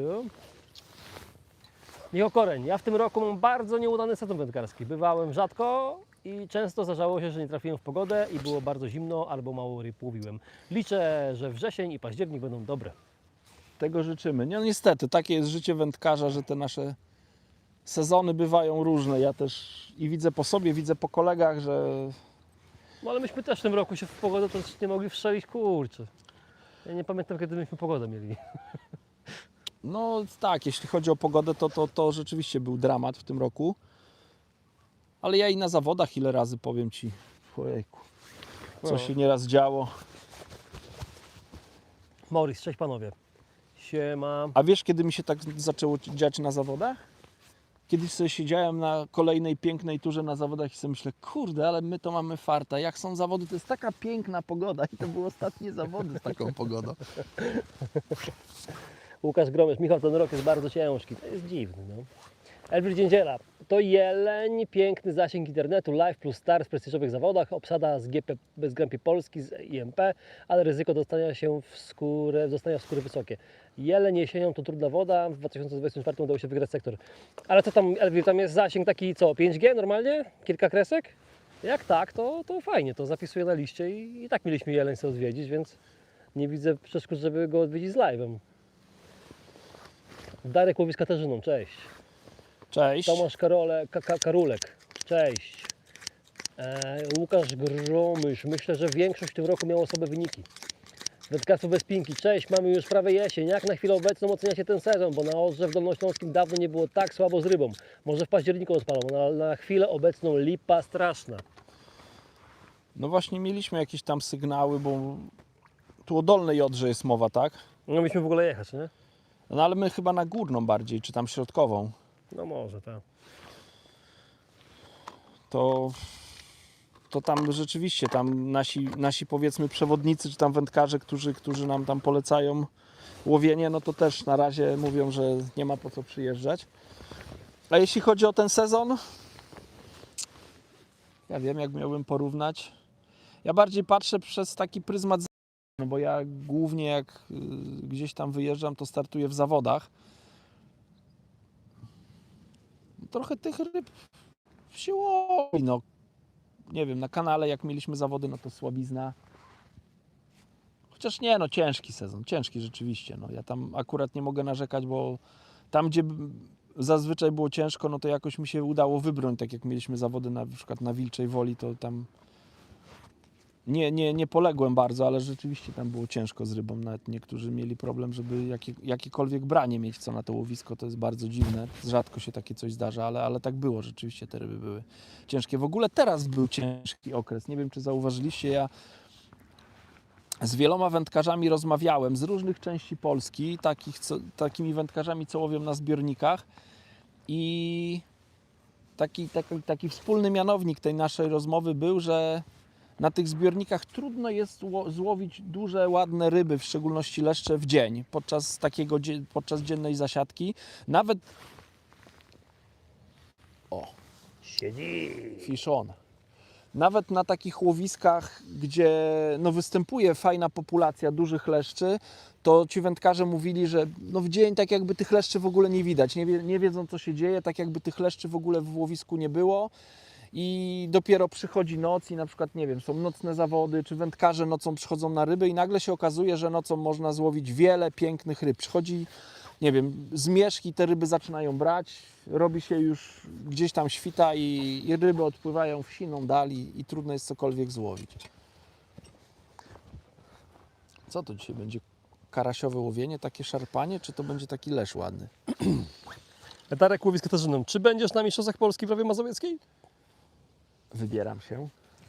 Elwin Dziędziera, LTE+, nie ma żadnych problemów z internetem, live na TikToku chodzą pięknie.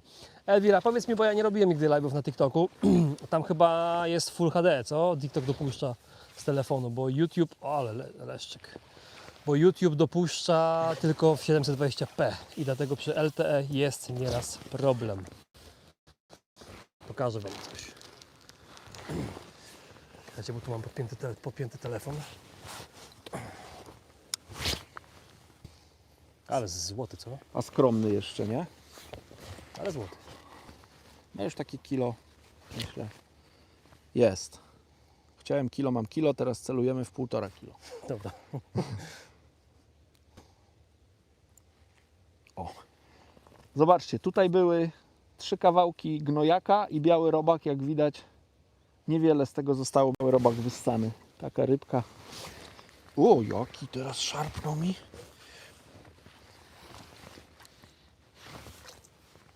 No, nurkuj.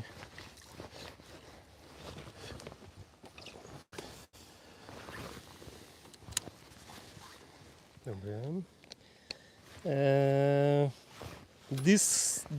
Dysks. Ciężko się nieraz wasze niki czyta. Trzeba sobie język poplątać. Czy w hiderze stosujecie czasem ziarno?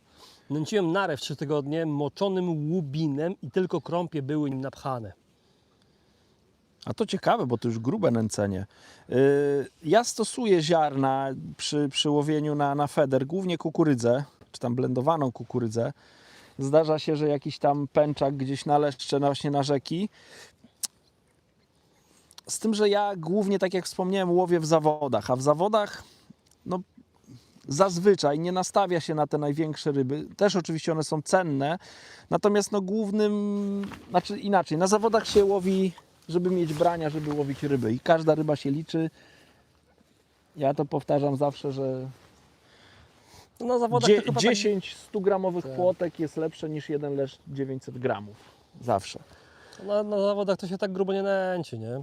Jakimiś ziarnami i tak dalej. Tak, raczej ziarna to ja bym tak powiedział, że to jest takie nęcenie, raczej do nęcenia takiego długotrwałego się nadaje, żeby właśnie sobie to łowisko przygotować, zanęcić i to jest fajne nęcenie, fajny sposób na nęcenie, no bo tak jak ktoś zapytał się, jak pozbyć się małych ryb, jak selekcjonować te większe. No właśnie takie nęcenie na przykład rubinem, no myślę, że to jest świetne, no bo to jest kawał ziarna już, to nie jest jakaś mała przynęta i byle rybka tego nie ruszy, no ale krąpie jak widać i słychać są.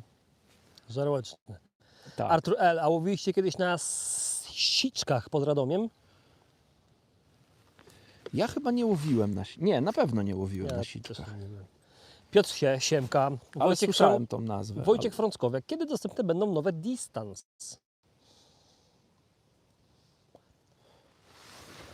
Trudno powiedzieć, tak jak rozmawialiśmy, Myślę, że okolice miesiąca, nie? ja to wolę bezpiecznie powiedzieć 2 miesiące, ale nie wiem, no podobno pod koniec października mają być, a czy będą, Co na kiju? Cześć, witam. Rybki biorą? No póki co nie można narzekać naprawdę, tak naprawdę, nie? 4 ryby złowione, 74 znaczy 5, ryby. 5 złowionych, Pięć, bo jeszcze no. ten sumik i Ale- przed live'em, ale 3 takie leszczyk. No Fajne ryby. ładny leszcz, 2 te karasie też piękne rybki. Spięty leszcz tam daleko w łowisku. Jest tak jakby nadzieja, że coś tutaj się jeszcze zadzieje. No, można powiedzieć, zaczynamy i jeszcze coś nam tego kija powygina. Cały czas coś się dzieje, jakieś obcierki widzę, jakiś ruch, więc coś się dzieje w tym łowisku. Dawid Delimata powiedział cześć. Cześć. Cześć. Wawrzyniec Raczkowski, to się zgadza. To jest najgorszy sezon wędkarski w moim życiu. Ja mam 62 lata. Pozdrawiam. Kurczę, zobacz, no to jest ciekawe, bo już kilku wędkarzy się wypowiedziało. No być może coś w tym jest. No musi coś w tym być, bo wielu wędkarzy tutaj narzekało na to. Łukasz Gromysz, polecam. Groch, kleń, jaś, karp i lesz uwielbiają. Polecam. Krajmun, hejka, planujecie na jesień wypad na Nogat albo na Górną Wisłę? Na Nogat na pewno nie. Myśmy byli w tym roku 2 razy na Nogacie i dostaliśmy ostry... Tak, Nogat Łomot. nas pokonał. Nogat Także- nas pokonał, ale ja nie wiem, czy nas Nogat pokonał, czy nie pokonał. Czy nie pokona nas pogoda? Nie, ale co tam panowała? nawet nie pogoda, bo pamiętasz coś, gadaliśmy o tym zatruciu tego Nogatu, że tam... No tak, tam były tematy. No. Nie, w tym roku nie. W tym roku się już na pewno na Nogat nie wybieramy. Nie? Piotr Miara, teraz łowi Pan wersję 320, bo bardzo ładna praca wędziska. Tak, to jest 3,20 Inspire do 30 gramów. W ogóle bardzo ciekawe wędzisko. Ktoś pytał o łowienie w kanale. Świetna wędka do łowienia w kanałach. Myślę, że do 30 metra świetny kij, bo można celnie zarzucać, bo ten dolnik ma dosyć sztywny, więc przy ładowaniu koszyczka można dosyć mocno machnąć i nie zostaje nam klucha za plecami jakaś tam majtająca się, więc dosyć celnie można podawać przynętę. I też może wyprzedzę pytanie, bo zastanawiałem się, ten kij jest opisany jako wędzisko do 30 gramów wyrzutu, a ja to łowisko zanęciłem koszyczkiem Open Window 30-gramowym w rozmiarze L, czyli dosyć duży Open Window 30, i tutaj to miejsce nęciłem gliną z jokersem, więc jeszcze dodatkowo, znaczy glina z ziemią, no to może nie taka czysta, ciężka, rzeczna glina, tylko glina z ziemią. No ale pełen wypchany koszyk tymi przynętami i to nie robiło wrażenia na tej wędce. Nie trzeba było rzucać tak bardzo asekuracyjnie, tylko dosyć, powiedzmy, normalnie to wędzisko 30-gramowy koszyk z wkładem, z wsadem przyjęło. Kamil Bolek, cześć Adam, mam nadzieję, że się podoba. Cześć Kamilu. Właśnie Kamil tutaj podpowiedzi mi czynił przed przyjazdem, więc myślę, że duża zasługa Kamila tu jest, że ja tutaj jestem. Bardzo Ci serdecznie dziękuję. Piękny zbiornik, ja jestem oczarowany. Długo nie łowimy, a już parę fajnych ryb spadło. Z jakąś rybą tam przegrałem walkę na starcie, więc jest super. Dziami, Szambiarz melduje się na live. Pozdrowienia dla Was. Czekałem. Dzień dobry. Darek łowi z Katarzyną, to taka mała podpowiedź na tę chwilę na rawie. Dominacja drobnych leszczy, naprawdę drobnych. Łukasz Góralczyk, cześć. Radek Pszczoła, Cześć. pozdrawiam. Michał Koreń. Raz, gdy ryby w ogóle nie brały, to kolega użył sondy, żeby sprawdzić, czy w ogóle ryby są. Okazało się, że ryby stoją w kilku miejscach, ale się nie ruszają i nie chcą pobierać pokarmu. No tak to jest z tymi rybami. Kurczę, one mają no swoje jakieś tam ścieżki zachowania. Mam nadzieję, że to z tyłu nie idzie na nas. Się ciemno zrobiło znowu.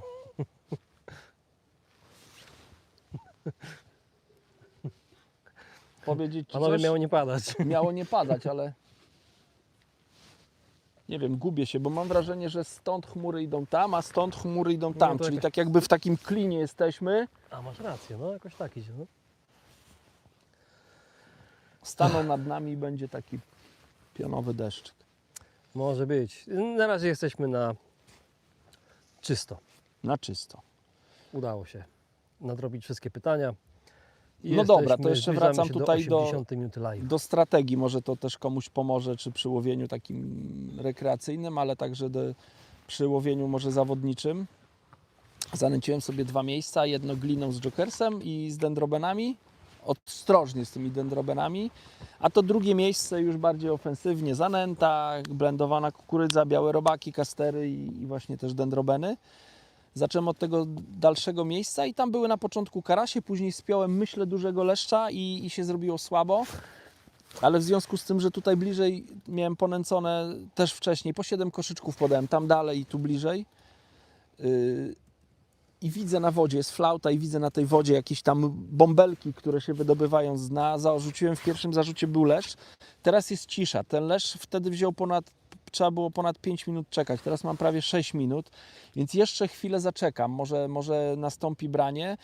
Jeśli nie, to będę kombinował z przynętą, bo parę razy na szczytówce widziałem jakiś ruch, tak jakby coś tam w tym moim łowisku pływa. Tak jak też wspomniałem wcześniej, widziałem te bąbelkowanie na powierzchni, więc ryby żerują, więc nie wiem, być może przynęta i haczyk są zbyt duże. Przynętą jest 2 gnojaczki z białym robakiem, no to już jest taka fajna leszczowa przynęta. O! No nie, co to się dzieje? Panie Michale, następny mi leszcz spadł. Naprawdę? Wstyd się przyznać, ale tutaj też niestety straciłem rybę. Kurczę, 12 haczyk, duży, naprawdę duży, mocny haczyk i mi ryba spadła. Nie wiem, czy ja za lekko zacinam. Spróbuję zarzucić, ale obawiam się, że i tutaj mogłem sobie popsuć to łowisko. Tak przeważnie przy łowieniu leszczy się dzieje. Ale to, co wspomniałem, tamto branie było po ponad 5 minutach, to branie było po ponad 6 minutach.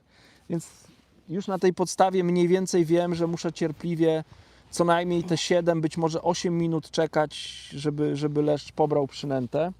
Czy przerwę ci, słuchaj, spojrzałem na radar pogodowy, rzeczywiście, no. Za 2 godziny to ma być w ogóle słonecznie. Ojejku, dobrze, jak Trzeba kąpielówki. się będzie rozbierać. To wtrącę teraz, bo ja tam statystyki lubię. 80 minut live'a, 20 koła wyświetleń. Dziękujemy. Jakbyśmy mogli, byśmy postawili wam wszystkim, nie wiem, kawę. W ramach wdzięczności. Bardzo dziękujemy. A Tak, jeszcze sporo przed nami. Ewentualnie coś tam może posiąpić chwilę. Tylko nie wiem, czy to nie jest burza, ale nie widać na radarze żadnej burzy. Czy to są jakieś roboty, czy co? A na jakiej podstawie ty mówisz, że burza? Bo coś No ci... też słyszałem kilka razy. coś ci huknęło. No. Łukasz Góralczyk. Dziś jadę na 4-dniowy wypad na Amura, na zbiornik Poręba, 2 koło zawiercia. Pozdrawiam Was serdecznie, połamania, tylko nie na kolanie. No to życzymy udanego holu i łatwego podebrania, bo za murem to holem, ale podebranie Amura to Music Box Montenegro, cześć, siema. cześć. Elwis Niedziela, tak, Full HD. Osobiście porzuciłem live na YouTube i Facebook na rzecz TikToka. Interfejs przyjazny, duży przepływ widzów, a algorytm TikToka szybko ściąga stosownych odbiorców. Wy, mając duże YouTube, zostańcie. No, czy to wiesz, to też u nas jakby góra trochę reguluje takie tematy. Ale właśnie, Full HD i to jest chyba pies pogrzebany, bo przy LTE Full HD i wtedy jest obraz spoko, nie? A jak jest LTE i 720p, to się robi kaszanka, nie?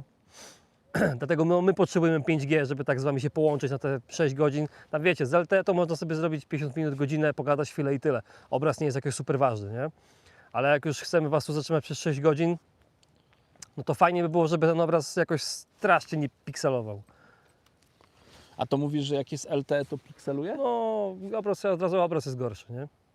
Jest, wiesz, gorszy, no strumień gorszy jest, nie? Ty, a jak to było, jak nie było 5G, to jak ludzie robili live'y? Nie wiem, chyba nie robili, albo z domu robili. Ale może dorobimy się Starlinka, to... Jak to Starlinka? Będziemy je wysyłać w górę i będą takie sobie leciały? No normalnie możesz kupić sobie taki Starlink, nie? Rozstawiasz go sobie tutaj, żeby było tylko czyste niebo. Już są teraz takie nowe Starlinki, mają wbudowane moduły, routery i tak dalej. On sobie tam robi co chce, on odpala Wi-Fi, nie? Tam Wi-Fi po prostu odpala ten I Starlink. cała wioska się świeci. No, tylko że jakby mieli hasło, to tak, nie? I do tego potrzebna jest taka duża bateria, która go to będzie trzymać. Ta bateria jest bardzo droga, nie?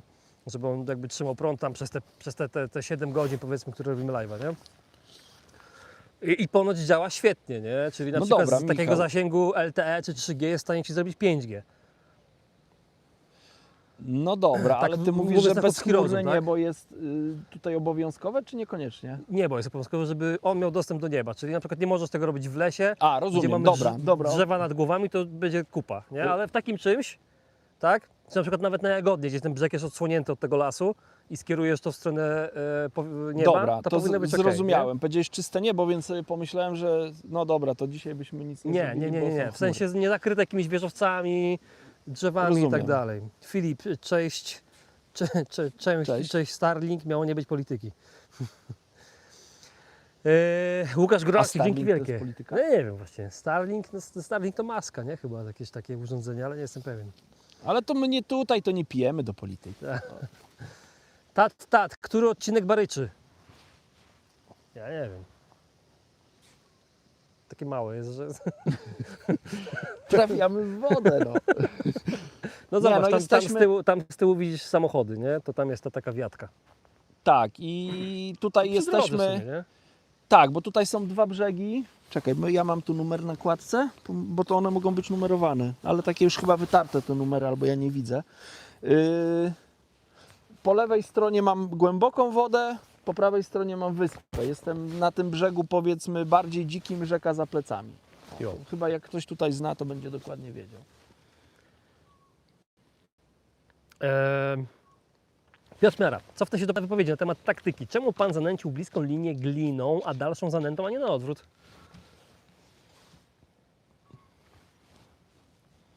No miałem takie podejście, że tak jakby na tej bliższej linii, powiedzmy, nazwę ją tyczkową albo taką zaraz za tyczkową, no bo te 20 metrów, no to jest powiedzmy parę metrów za tą tyczkową odległością. To jest takie nęcenie troszkę zbliżone do nęcenia spławikowego. Mam takie przekonanie, że wielu spławikowców właśnie używa gliny z jokersem. Oprócz tego też używają zanęty, ale bardzo często właśnie glina z jokersem to jest rzecz, której używają. Więc no, dlatego, a tam dalej chciałem bardziej ofensywnie, dlatego zanęta z przynętami. Jakoś mam też przekonanie, że te leszcze mogą tutaj być bliżej niż dalej. Robert Czogiński, cześć, witam aktorów i oglądających. Damian Radzyński, cześć, siema chłopaki. Cześć, Michał przepraszam, że tak piję, ale to Korek. tylko Papryk woda. kozioł, Adam, paprykarz jest? No nie ma, nie. Dzisiaj była gulasz angielski. Widziałem, przechodziłem, że był gulasz angielski. Michał Koreń, Adam, zostałeś zarekomendowany do podcastu na kanale Whitefish Story Podcast. Chłopaki tam robią super robotę i mam nadzieję, że się do Ciebie odezwą i zaakceptujesz zaproszenie. Ja też Adamowi mówiłem już o tym, że jakby się chłopaki odzywali z Wildfisha, to żeby poszedł, bo to może być bardzo ciekawy podcast. Nie wiem, Ty w końcu nie oglądałeś, nie? Nie. Ja nie wiem, czy Adamowi wysyłałem jakieś linki, żeby sobie zobaczył, jak to wygląda, ale chłopaki, pozdrawiamy chłopaków, robią to naprawdę bardzo, bardzo fajnie. Ja wierzę Michałowi i bardzo serdecznie Bardzo pozdrawiam. merytorycznie, fajnie, te podcasty są, jakby trwają tyle, ile powinny trwać. Właśnie, a to ile trwają? Od Ja 2 ci od 2 do 3 godzin. A, no to mi zaimponowałeś. Dobrze, bo muszę Wam powiedzieć, ja bardzo lubię w ogóle podcasty, odkąd odkryłem żurnalistę i paru innych właśnie ludzi, co robią podcasty w internecie, to lubię słuchać podcastów. I podcasty słucham najczęściej jak jadę samochodem, a że często jeżdżę na jakieś długie dystanse, no to podcast mi towarzyszy. I muszę się przyznać, że jeżeli szukam rozmowy i widzę rozmowa, która trwa godzina 15, to nawet nie podchodzę do takiego podcastu, bo dla mnie godzina 15 podcast, mówię o żurnaliście, bo są tacy, nie wiem, tak jak jakieś siatkarskie takie podcasty były, na Onecie, nie? No to tam one tak koło godziny trwają z groszem, więc po prostu tam jest taki format, ale u żurnalisty jak jest krótki podcast, to znaczy, że była marna rozmowa. No, tam oni mają chyba jakiś podcast, chyba z Radkiem Witulskim, trwa 4 godziny.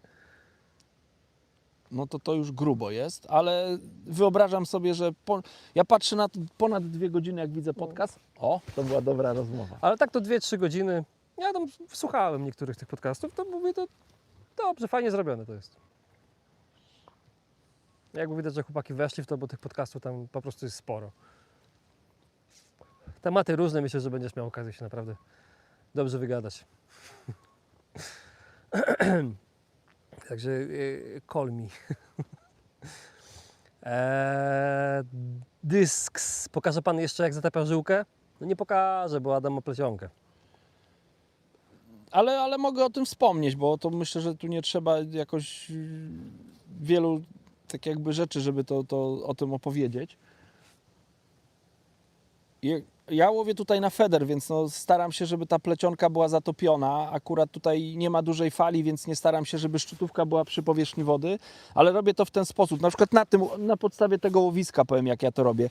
Zarzucam zestaw, jeżeli mi dojdzie do klipa, oczywiście zarzucę zestaw, cofam, bo mam żyłkę czy tam plecionkę na klipie. Jeżeli dochodzi do klipa, następuje szarpnięcie. W tym momencie no chcę, żeby to szarpnięcie było wyraźne, żeby przypon wyprzedził koszyczek i zestaw się nie zaplątał, i później wyprostowuję wędkę, że mam praktycznie, staram się, plecionka i szczytówka utworzyły linię prostą. Zwracam też na to uwagę, żeby koszyczek był w miarę blisko powierzchni, jak dolatuje do klipa. Chodzi o to, żeby nie było tego etapu, że poleci i się cofnie, ani też, żeby nie było takiego etapu, że poleci, wpadnie do wody, szczytówka jest gdzieś wysoko i plecionka robi balon. Wyobraźcie sobie, jaka jest odległość. To może nawet sobie zmierzyć obrotami korbki, jak się zarzuci zestaw i żyłka jest raz wyprostowana, a za drugim razem zarzucimy, gdzieś tam złapiemy wysoko na klipie i plecionka robi balon. Jak już zatopimy plecionkę, to jeszcze zrobiliśmy 3 obroty korbką, czyli prawie 3 metry bliżej jesteśmy niż łowimy. A to się bardzo często zdarza, proszę mi uwierzyć. Więc staram się, żeby ta plecionka była w miarę prosta. Oczywiście no, w zależności od wiatru zdarza się, że ona gdzieś tam jakiś delikatny balonik złapie. Jak już upadnie na wodę, to zatapiam szczytówkę. Jeżeli jest duża fala, to tak naprawdę nawet tej szczytówki nie trzeba zatapiać, tylko wystarczy naciągnąć wędkę i fala sama nam tą plecionkę zatopi. To trwa naprawdę chwilę, szczególnie jak już chwilę łowimy i ta plecionka już jest wstępnie nasiąknięta wodą. Ona nie jest taka sucha przy pierwszym zarzucie, to ta falka nam tą plecionkę zatopi. Jeżeli jest sucha plecionka albo jeżeli nie ma fali, no to ta plecionka to nie dłużej, ale to wtedy, tak jak mówię, zarzuciłem zestaw, czekam, opadło do dna, tak jak tutaj, delikatnie naciągam tą szczytówkę, tak jakby wybieram luz, no bo sobie można wyobrazić, że jak ja zarzuciłem zestaw, wpadł koszyczek tutaj do wody, no to ta plecionka w wodzie tak jakby w ten sposób się układa. Więc jak ja ją naciągam, chciałbym, żeby ona utworzyła w miarę linię prostą, no to kawałeczek muszę tą szczytówkę podciągnąć. Akurat tu jest taka głębokość, ponad 2 metry, że właśnie jak tak wykończę zarzut, to mogę bez nawijania na kołowrotek odłożyć sobie wędkę na bok. Akurat wybieram w tym momencie luz. Szczytówka pod wodą, palcem po prostu przy kołowrotku łapię za plecionkę, żeby mieć kontrolę, bo nieraz przy opadaniu przynęty następuje branie, więc ja w palcu czuję, czy mam branie. I obserwuję. Na powierzchni wody robią się tak jakby 2 punkciki. Pierwszy punkcik jest od strony koszyczka, drugi taki punkcik umowny jest od strony mojej, od strony łowiącego. I jak się tą plecionkę zatapia, tylko widać, jak te punkciki się do siebie zbliżają i w pewnym momencie następuje błysk, wybuch, połączyły się i ciągnie lecią. Fiderowy Krzysiek, będą jakieś budżetowe kije w nowościach na 2026, takie coś jak Dura? Fiderowy Krzysiek, niestety my nie wiemy. O, myślę, coś mi daleko siadło. Niestety my nie wiemy, to trzymane jest w wielkiej tajemnicy, także nawet gdybyśmy wiedzieli, to i tak nie możemy powiedzieć. Tat, myślałem, że to rzeka Barycz. Coś za szeroko mi się wydawało. Czekaj, ja chyba podczepiłem rybę, wiesz? Chodzi? Jeszcze nie, ale chciałem ściągnąć i... Ale jakoś tak? Nie, dobra. Coś tam majta, nie? Tak. A może muszę przypon skrócić. Sumik karłowaty 2 kg. Aż profi, cześć Michał. Siema. Cześć. Artur L. Do tej pory robaki kupowałem na bieżąco. Teraz będę kupować małą lodówkę na robaki. Podrzućcie jakieś rady na przechowywanie białych i pinki. Zawijać, topić, myć, odsiewać. To zaraz odpowiesz, jak wyholujesz. Tu jeszcze Andrzej Kuczaj. Witam i pozdrawiam. Świetna woda i bardzo fajne ryby. Cześć Andrzeju. A Andrzej ma blisko, tu znaczy blisko, no dużo bliżej niż ja. A ja Wam pokażę, jak to wygląda. Odepnę odładowanie. Tu mamy podpiętą O, rybę. właśnie. Coś nie mamy? Nie mamy. No i dobra. Ale co było, zobaczcie, co? możemy gadać o tym, co na bieżąco jest. To podpięty leż był. Prawie był 10 podpięty minut leż. czekałem, nie było brania. Co może wskazywać, że no rybom raczej nie pasuje przynęta, którą założyłem. Na przynęta były 3 kawałki gnojaczka z białym. Spróbuję może pęczek ochotek im z białym założyć, bo to bardzo często jest dobra przynęta na te duże leszcze, bo to wyglądało na dużego leszcza. Całe szczęście trochę go odciągnąłem od łowiska, To odnośnie jeszcze robaków, jak już mówisz o tym, to właśnie było to pytanie, nie? Że do tej pory robaki kupowałem na bieżąco, teraz będę kupował małą lodówkę na robaki. Podrzućcie jakieś rady na przechowywanie białych i pinki. Zawijać, topić, myć, odsiewać. Dobra, już odpowiem, tylko założę tą przynętę, zarzucę. Staram się ładnie założyć tak za ten ciemny punkt te ochotki, żeby one bardzo atrakcyjnie wyglądały na haczyku, żeby ten pęczek tam wił się na haczyku, żeby zachęcał ryby do brania. Oprócz tego biały, pływający robaczek.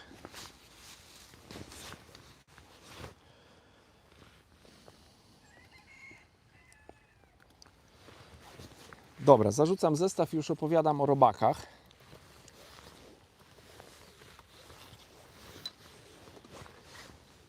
Jeszcze wspomnę tutaj właśnie o zarzucaniu. Wędka, plecionka, prosta linia. Po szczytówce widzę, że koszyczek jest na dnie, bo plecionka się zluzowała. Zanurzam szczytówkę, trzymam tutaj plecionkę w palcach. Szczytówka zanurzona, nie wiem, powiedzmy raz, dwa, trzy, cztery, pięć, sześć, 7, 8 przelotek jest w wodzie. Widzę, że już cały tak jakby luz został wybrany. No i odkładam na podpórkę napiętą, wstępnie tylko napiętą, tak jakby nie ma luzu na plecionce, ale szczytóweczka jest prawie prosta, nie jest wygięta, tak delikatnie tylko wygięta, żeby dobrze wskazywała brania. Jeśli chodzi o białe robaki i pinki, można przygotowywać je na różne sposoby. To zależy, do czego te robaki mają nam służyć. Jeżeli ktoś chce używać, powiedzmy, martwe robaki, no to można je albo przed łowieniem, nie wiem, utopić. Tak jak ja dzisiaj przyjeżdżałem nad wodę, no to wczoraj wrzuciłem robaki do jakiegoś tam pojemnika, do którego i te robaki zalałem wodą, po prostu. Nawet ich nie czyściłem, nic z nimi nie robiłem, po prostu wczoraj odebrałem robaki i te robaki wrzuciłem do pojemnika, zalałem wodą i tyle. Rano przyjechałem i mam utopione robaki, które się nie ruszają, trzymam je w pojemniku z wodą i już. Więc to jest takie na szybko. Jeżeli ktoś chciałby, nie wiem, długo przechować na przykład białe robaki, no to w stanie żywym można je przechowywać przesypane trocinami. Białe robaki to jest bardzo ruchliwy robak. Jeżeli one się poruszają, wytwarzają wilgoć i temperaturę, więc dobrze jest je przesypać, nie wiem, mąką kukurydzianą, zanętą, czy ja najbardziej lubię jakimiś tam trocinami właśnie, takimi drobnymi, przesianymi przez sitko je przesypać i one w tym sobie dosyć dobrze się przechowują. Natomiast to nie jest przynęta, którą w stanie takim żywym przechowamy, nie wiem, 2 tygodnie w lodówce. One się zaczną przepoczwarzać, nawet w lodówce zauważymy, że one stają się mniej ruchliwe, zaczynają się pojawiać później kastery i nie przechowamy białych robaków. Więc jeżeli ktoś chciałby dużą porcję tych białych robaków, nie wiem, kupić litr, sobie podzielić na 4 porcje po ćwiartkę na przykład, czy nie wiem, po 200 ml, no to polecam. Ja to takie porcje jak sobie przygotowuję, no to mam takie, jak to się nazywa, do wytwarzania próżni, takie próżniowe. Jak to się nazywa? Odsysarka? Nie wiem, jak to się nazywa. Michał, ty weź mi powiedz. Ty, to ma swoją nazwę, wyleciało mi z głowy. Takie urządzenie, które po prostu pomaga próżniowo pakować i wrzucam sobie do woreczka, załóżmy, nie wiem, ćwiartkę białych robaków, zalewam je wodą, myślę, że to jest bardzo ważne i zamykam, wrzucam do lodówki. Można też to robić w jakichś butelkach plastikowych, tylko jeżeli wrzucicie, nie wiem, na przykład macie półlitrową butelkę, ja tu akurat mam 1,5 litrową, ale jak macie na przykład półlitrową, problemem jest wrzucenie tych robaków do tej butelki, bo ma tutaj mały otwór. Trzeba przez jakiś lejek te robaki wsypywać, ale też można taką półlitrową butelkę wykorzystać, wsypać do nich ćwiartkę robaków, do pełna zalać wodą, zakręcić, wrzucić do zamrażalnika i to można przechowywać, myślę, że przez kilka tygodni takie robaki. O, było delikatne, ale odpuściło. To jest jedna sprawa. Takie mrożone robaki. Myślę, że takie mrożone to jest najlepszy sposób na przechowywanie przez długi czas, ale to martwe. One już wtedy będą martwe i no tak jakby będziecie mieli przynęty do zanęty. Oczywiście na te martwe robaki też można łowić, na to też biorą ryby. To nie jest tak, że martwego robaka ryba nie weźmie, ona go bardzo chętnie też zje. Natomiast jeżeli chcielibyście mieć ładne, takie żywe robaczki, no to po pierwsze polecam na początku je puścić przez sito, żeby wszystkie te martwe robaki zostały na sicie. Do przepuszczania białych robaków, no to takie sito myślę 3-4, raczej 4 mm, żeby te martwe robaki zostały na sicie, te żywe przechodzą przez sito.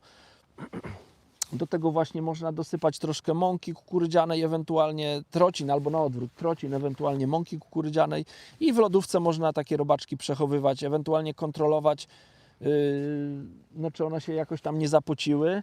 Polecam pudełka, ja tutaj chyba nie mam ze sobą, musiałbym tam gdzieś sięgnąć do torby. Polecam pudełka, jeżeli wsypiecie do tego typu pudełka, gdzie ma tutaj siateczkę na bokach, na dnie, no to cała ta mąka kukurydziana i to, czym są przesypane robaki, po prostu będzie się wysypywać. Jak te robaki będą się ruszać, to one się pozbędą całej tej posypki, więc one na łowisku lubię w tym przechowywać robaki, natomiast w lodówce wolę w takim pełnym pudełku, ewentualnie jak ma tutaj takie właśnie siatkowe otworki, ale bardzo ważne jest wieko, żeby wieko miało też siatkową tutaj przykrywkę, żeby to nie było tak, że to wieko jest pełne, plastikowe, jeszcze z niewielką ilością otworków, no bo wtedy te robaki będą się pocić. No i takie już przygotowane robaki można przechowywać, no myślę bezpiecznie tydzień, może ktoś przechować 2, ale one później już się będą przepoczwarzać, już nie będą tak atrakcyjne jak takie świeże, białe robaki żywe.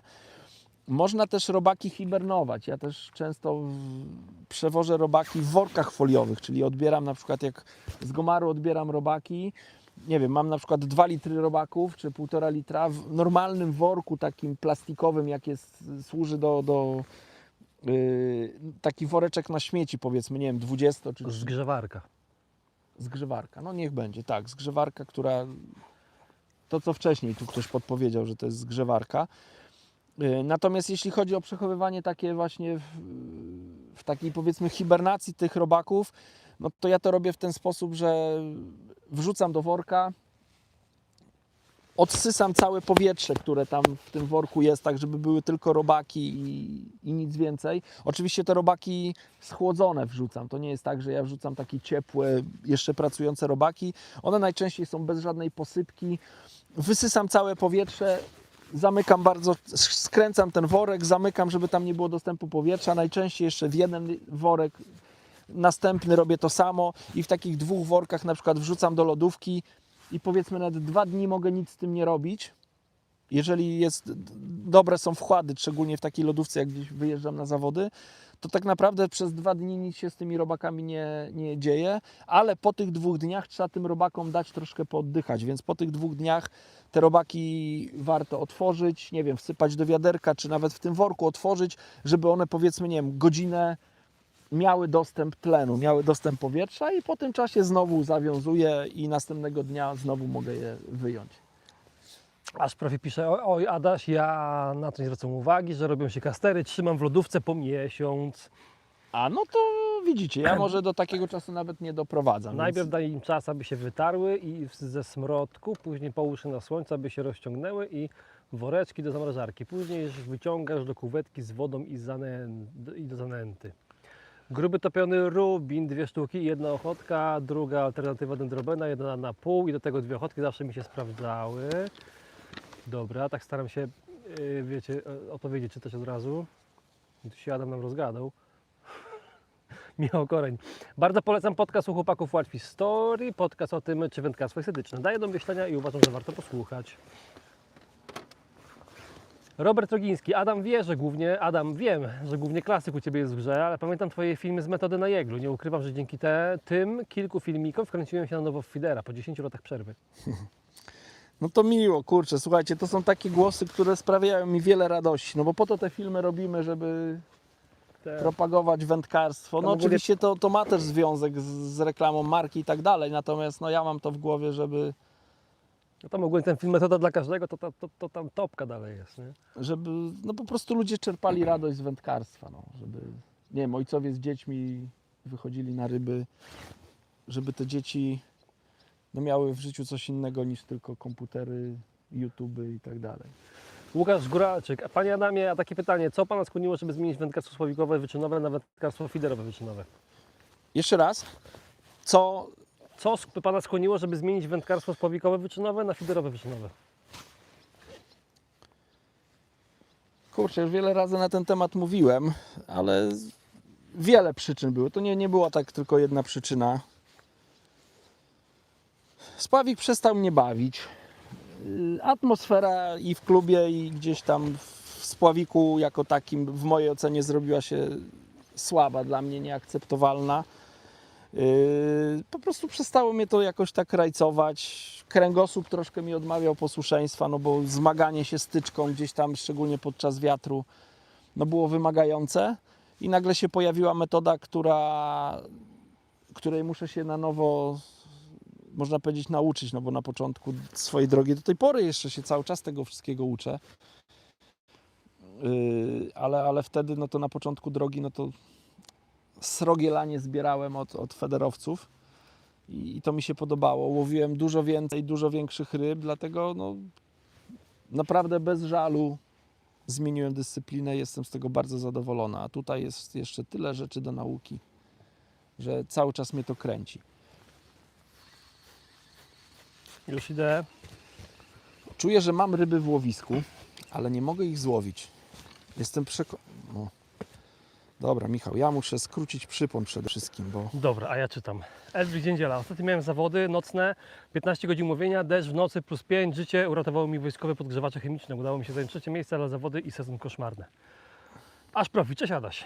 cześć. Robert Rogiński, a teraz mimo 50+, skręciłem się na maksa w zawody i latam z monsterami. I w ogóle zdecydowanie pasuje mi sprzęt z Prestona. Do klasyka na kołdrze trenerskim mam Super SL i Ascensiony. Może uda Wam się zrobić jakąś rolkę z porównania Ascensionów X z tymi nowymi. Dobry pomysł. Masz Ascensiony jakieś w chacie? Nie mam. Krzysiowi pożyczyłem. No ale mamy dostęp do nich. Mamy, no. No, myślę, że to pomysł dobry. Sławomir Kotulski. Chciałbym napisać dzień dobry, ale nie jest dobry, bo gdyby był dobry, też bym na rybach siedział, więc tylko witajcie i połamania. Miłego dnia. Edec, będzie film z nowym wózkiem? Jeśli będzie, to fajnie, jakbyście pokazali rozłożonego jak najbardziej, żeby dało się wszystko pokazać. No, wiesz co, film ogólnie jest gotowy, nie? Miał być jutro, ale z racji tego, że dziś jest live, to będzie za tydzień. No to macie odpowiedź. Aż profi. A to było? Harry, czy odtłuszczasz plecionkę i żyłkę na kołowrotku, na przykład wodą z płynu do naczyń, żeby szybciej tonęła? W czasie łowienia nie. Gdy łowiłem na odległościówkę, tak. Nawet myślę, żebym gdzieś w torbie znalazł pojemnik, taki mały spray z płynem do mycia naczyń, czy tam z mydłem w płynie. Ja to mieszałem w proporcji 1:4. 1 część mydła, 4 części wody. I to fajnie działało i odtłuszczało. Ale jak pierwszy raz nawijam żyłkę na szpulę kołowrotka, czy plecionkę, no to nawijam to tak, że w ręku trzymam jakiś kawałek materiału, jakąś taką powiedzmy szmateczkę niewielką, którą właśnie nawilżam tą mieszaniną tego płynu płynu do mycia naczyń, bądź mydła w płynie z wodą. I to za każdym razem przy takim powiedzmy nawijaniu po raz pierwszy na szpulę, ale tak jak później już łowię, to tego nie robię. Kurde, słoneczko wyszło. Robert Papuziński, kanał super, w sensie Wildfish Stories, nawet Tuszola zaprosili, choć oni głównie na muchę łowią. Adam, jakieś masz doświadczenie ze sztuczną muszką? Łowiłeś kiedyś na muchę? Nie łowiłem, jedynie ostatnio podziwiam wyczyny Tomka Drewniaka. Tak. Chociaż Tomek no nie jest takim powiedzmy muszkarzem, tylko muszkarzem, bo to jest bardzo wszechstronny wędkarz, łowiący wieloma metodami. Chyba wszystkimi metodami łowiący. To jest gość, który łowi na wszystko i wszędzie, Tomek, gdzie tak, może. no. Prawdziwy taki Pozdrawiamy. pasjonat wędkarstwa. No wyobrażam sobie, że łowienie na muchę musi być też fajne. Natomiast kurczę, no jak na razie mnie kręcą inne metody, więc nie łowiłem. Ja w ogóle mam podejście do wędkarstwa takie, że Wędkarstwo ma sprawiać radość i jeżeli ktoś pójdzie na ryby, nie wiem, poluje na sumę i raz na jakiś czas złowi wielkiego suma i mu to sprawia frajdę, to jest świetne, właśnie o to chodzi. Jeżeli ktoś, nie wiem, pływa na szczupaki i łowi szczupaki, to jest super. Jeżeli ktoś poluje na karpie, sprawia mu to radość, dlaczego nie? No, jeżeli ja jadę na feder i łowię czasami płotki, krąpie, ale też zdarzają się często dni, gdzie się łowi ładne leszcze, czy na metodę karpie, dlaczego nie? Więc dla mnie każda forma wędkowania jest fajna. Łukasz Góralczyk. Mam gdzieś film jeszcze, jak pan za młodych lat wędkował z kolegą z Browninga. To była jakaś rzeka chyba w Anglii, mega film. Pan wtedy chyba na bata wędkował 8 metrów, a jeszcze na VHS. Oj, to nie ja byłem. To nie byłem ja. Jarek Mroczek, cześć. Krzysztof Chyba nie ja. Szczygiel, a może Zalew Wióry? No ja mam w planach Wióry, nie wiem czy mówiłem Adamowi, nie pamiętam. Ale mam w planach Wióry i ja nie wiem czy w tym roku Wiór nie zrobimy jeszcze. No to spróbujemy. Słuchaj, ja chyba się odważę, Michał. Od was się ja też się zaraz będę rozbierał, nie? Bo to już się robi za gorąco. Robi się naprawdę ciepło. Czekaj, gdzie ten mikrofonik sobie przypiąć, żeby go nie zgubić, żeby było dobrze słychać. Może tutaj? No, to sobie poprawimy. Zrobiło się ciepło. Co, Michał, pokazać, jak wygląda? No możemy pokazać. Czekaj. Dobra, najpierw pokażemy tutaj Poczekaj, te klejone szwy. to tam powracamy do tej wcześniejszej Tak, części to jest live'a. kurtka. To jest kurtka w Hydrotech było pytanie. Tutaj są klejone szwy i tak mniej więcej, podobnie tak jak tutaj taki krzyżak był, tak wyglądało krocze kiedyś. Czekajcie, ale ja wezmę... Filip, hej Michał, będziesz próbował rozwijać swój kanał, czy dajesz sobie spokój? Widzisz, ja trzymam kciuki, dzięki Filip. No bawię się, no jakoś nie przykładam tego super mega ekstra wagi, ale się bawię. W sobotę film będzie. Zobaczcie, jak tutaj wygląda krocze. To co mówię, że jest taki tutaj, ktoś nazwał to klinem, rzeczywiście taki klin jest tutaj wbudowany i idzie z pleców. Tutaj łączenie jest jeszcze dodatkowo taką, ojejku, ale mam branie. Chyba już nie zdążymy. Jest jeszcze tak jakby jest sklejony szef, jeszcze dodatkowo te kółeczko i tutaj jest też dodatkowe kółeczko zabezpieczające, więc myślę, że no kurczę, tak to dosyć pancernie wygląda. To będzie działać. Ja w ogóle nie pokazywałem jak to wygląda, bo tak fajnie nawet, klimatycznie. Nie jest źle. Obok droga, ale tych samochodów jakoś mało jeździ. Artur R. Wielkie dzięki za info o tych robakach, fajny patent z tą butelką pół litra. Z butelką pół litra zawsze jest dobry patent. Barfish, jak podejść do łowienia karpi w klasyku? Mamy zawody co roku w okresie listopad-październik, gdzie na łowisku występują główne karpie i amury. I pytanie, jak podejść do łowienia takich ryb w tym okresie? Kurczę, to trzeba by było sprawdzić, bo nie wiem jak karpie od porze w Polsce żerują, bo to już jest taki okres, że może być bardzo zimno i możemy walczyć tylko pojedyncze branie. Więc na takie ryby to nawet i jokers bywa dobry.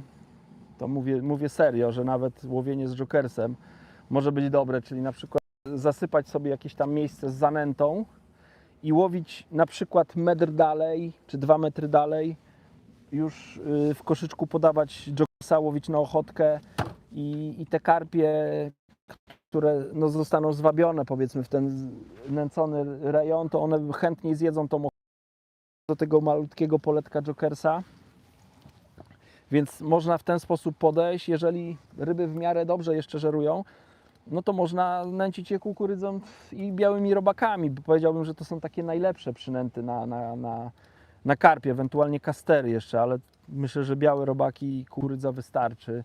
Zdarzyło mi się też fajnie połowić na zawodach, widziałem, że są karpie, ja nie miałem metody, i miałem zestaw klasyczny i moje łowienie wyglądało tak, że do koszyczka tam miałem zanętę chyba F1 Sonubajca, czyli z dodatkiem mączki rybnej. Robiłem ją w taką konsystencję dosyć mokrą i koszyczek wypełniałem tą zanętą dosyć mokrą i tam było dosyć dużo blendowanej kukurydzy i wśród tej blendowanej kukurydzy tam wkładałem ze 2-3 takie normalne, nie pomielone ziarna. Zależało mi na tym, żeby jak koszyczek uderzy o wodę, żeby ta zawartość tym impecie uderzenia, żeby ona wypadła z tego koszyczka. Łowiłem takimi koszyczkami typu Hexmesh, które umożliwiają coś takiego, bo tutaj jak on wpada do wody, to tutaj się robi dosyć duże tak jakby ciśnienie, które wypycha tą zawartość i później to spada dosyć luźno do wody. I robiłem taką powiedzmy kukurydziano-zanętową chmurę, z której tam parę ziarenek kukurydzy spadało na dno. Na haczyku kukurydza i świetnie na to też brały karpie. Więc... Tu się chłopaki nabijają, Filip pisze, ja o Twoim kanale, Adam pokazuje krocze. Elwir Dziędziela, wszyscy widzieliśmy pana Adama z wypuszczonymi spodniami, dał się przełapać. Słuchajcie, ja mam niskie poczucie obciachu, więc mówcie co chcecie. Elwir Dziędziela. Plecionek nie tykamy chemią, ponieważ one technologicznie kryte są specjalnymi silikonami poprawiającymi gładkość, tonięcie, ograniczenie i ograniczającymi zużycie. Kurde, widzicie, to ja też popełniałem błąd do tej pory. Ale ta plecionka u mnie działa, nie wiem, na niektórych kołowrotkach to nawet mam datę 2022 rok. Michał Gąsiorowski, cześć Adam, jeżdżę tam na zawody i nieraz na weekendy z kolegami. Jestem ze Skarżywska Kamiennej, pozdrawiam. Pozdrawiam bardzo serdecznie. Krzysztof Cieszyński, powiedz cześć. Cześć. Cześć. Łukasz Góralczyk, wydaje mi się, że to był pan. Wędkował pan na zanętę all around. Miał pan wtedy może 17-18 lat.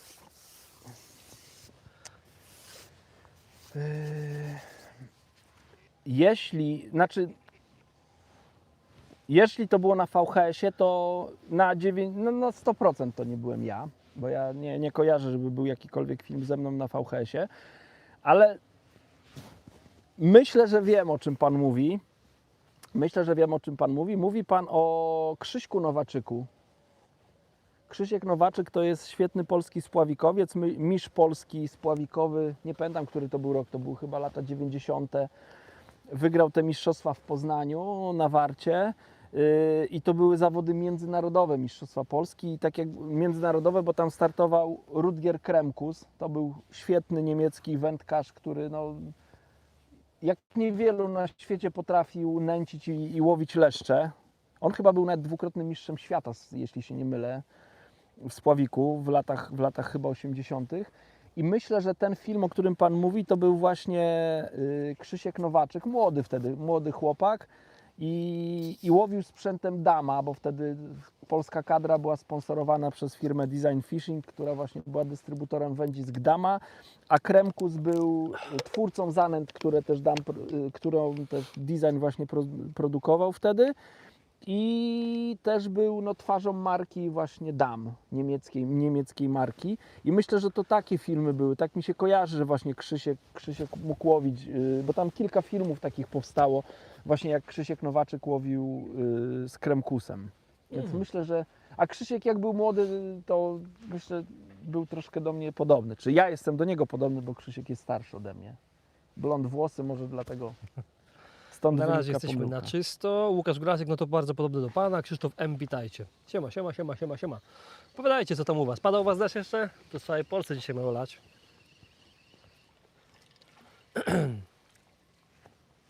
Bo my mamy 120 minut live'a, dochodzimy, także 2 godziny z nami. Mamy godzinę 12:40 i myślę, że tak tutaj 16:30, może 17, jak będzie fajnie, posiedzimy z wami. Stąd mamy ile? Pół godziny do hotelu? Nie wiem ile. Jakoś tak, nie? Oby stacja była po drodze, bo mam bardzo mało paliwa. Nie chciałem tankować, bym się spóźnił jeszcze bardziej. A ja trochę powiem o tym łowieniu moim. Jak widzicie, teraz trochę stoję tak jak wazonik. Nie mam brania, mam jakieś wskazania na szczytówce, natomiast no, nic z tego nie wynika. Łowiłem haczykiem 12 N20. To jest dosyć duży haczyk, naprawdę duży haczyk. I no jeżeli te leszcze są w takim szale, powiedzmy, żerowania, to im on nie przeszkadza, one świetnie biorą, dobrze się je łowi. Piotrek Opa pisze jeszcze godzinka i odpalą. Ale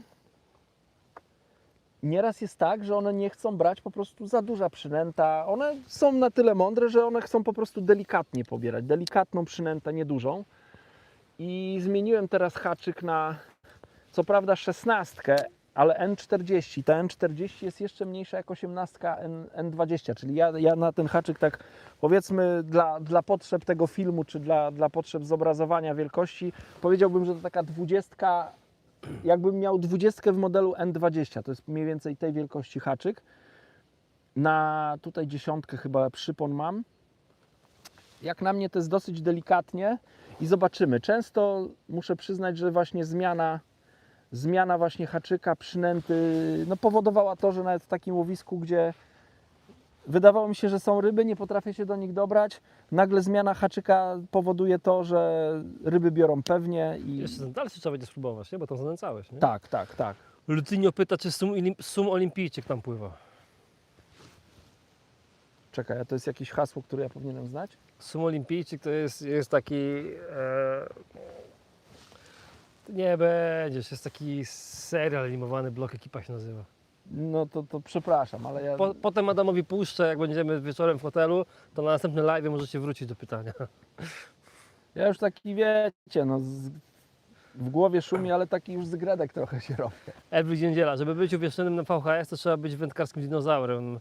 Tak wstyd spojrzeć w lustro, ale 40. rocznica pierwszego startu w zawodach zbliża się wielkimi krokami, aż się łezka wokół kręci. Krzysztof M. napisał, że leje. No leje. Filip, do 17 to do Żabki muszę skoczyć. To muszę do Żabki skoczyć. Po te pół litra wody. Nie, słuchajcie, ja takie żarty robię sytuacyjne, ale nikogo nie namawiam do picia alkoholu, jak już, bo to o to chodzi, nie namawiam. Robert Rogiński, swoją drogą Adam, znasz skład sekretnego atraktora Kremkusa? Wiem, że jego zanęta to Main Future, Footer bodajże. Mine footer. Świętej pamięci Kremkus, to chyba arcymistrz od krąpi.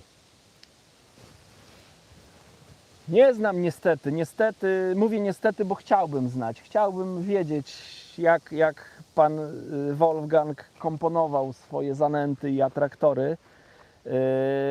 I pamiętam jak te zanęty były dostępne na polskim rynku, no robiły naprawdę furorę, takie zanęty chyba ziołowe, tak bym to określił, taki zapach ziołowy miały, ale były naprawdę wybitne zanęty, które wabiły i leszcze, i krąpie. Niestety nie mam. Myślę, że Krzysiek Nowaczyk może mieć takie informacje, bo on w tamtym czasie był w kadrze, był wtedy mistrzem Polski, ambitny młody chłopak, który miał dojście do tych takich, powiedzmy, jakichś tam sekretów większych niż cała reszta wędkarzy w Polsce i myślę, że mógł sobie dobre notatki z tego zrobić. Krzysztof M. N20 moje ulubione, ale zabrało. Zobaczcie, jaka reakcja, zmiana haczyka i pewne branie. To właśnie miałem pisać, bo Artur L. napisał, może czas odpalić drugą wędkę. Znaczy ja chciałem to zrobić, ale ja czułem, że mam ryby w łowisku i dlatego tego nie robiłem i cały czas zmieniałem przynęty, próbowałem ochotki, te ochotki jakoś tam były, powiedzmy, były ruszone, ale się zastanawiałem, kto mi tam obgryza te ochotki, dlatego zmniejszyłem haczyk, ale to nie jest taki duży leszcz, na którego bym tutaj... Dobra, obciach. Nie będę wam pokazywał. Ale zabrał jak... nie wiadomo co. Sumek, tak? Ale widziałem jak zabrał. Widziałeś? No kurde. Zobacz, bo może coś go też brało. Jasno. Ale bym do wody się skąpał. Michała coś brało, Ale byśmy mieli mało śmiech. brakowało. Niebezpiecznie na tych rybach jest. Krzysztof Rakowski, N20 chyba nie występuje w rozmiarze 20, no chyba, że mi coś się pomyliło. Nie występuje. Ja mówię, że na potrzeby tego filmu i zobrazowania używam haczyka N16, który nazywam, że to jest taka 20 N20, bo on jest mniejszy, ta 16 jest mniejsza od 18. A Łukasz Góralczyk napisał dokładnie tak, przepraszam pana bardzo, ale chłop mega podobny. Dobra, zbieram się na amurki, pozdrawiam serdecznie. Wszystkiego dobrego, połamania. I jeszcze napisał, że tak, słynne atraktory Kremkusa na leście.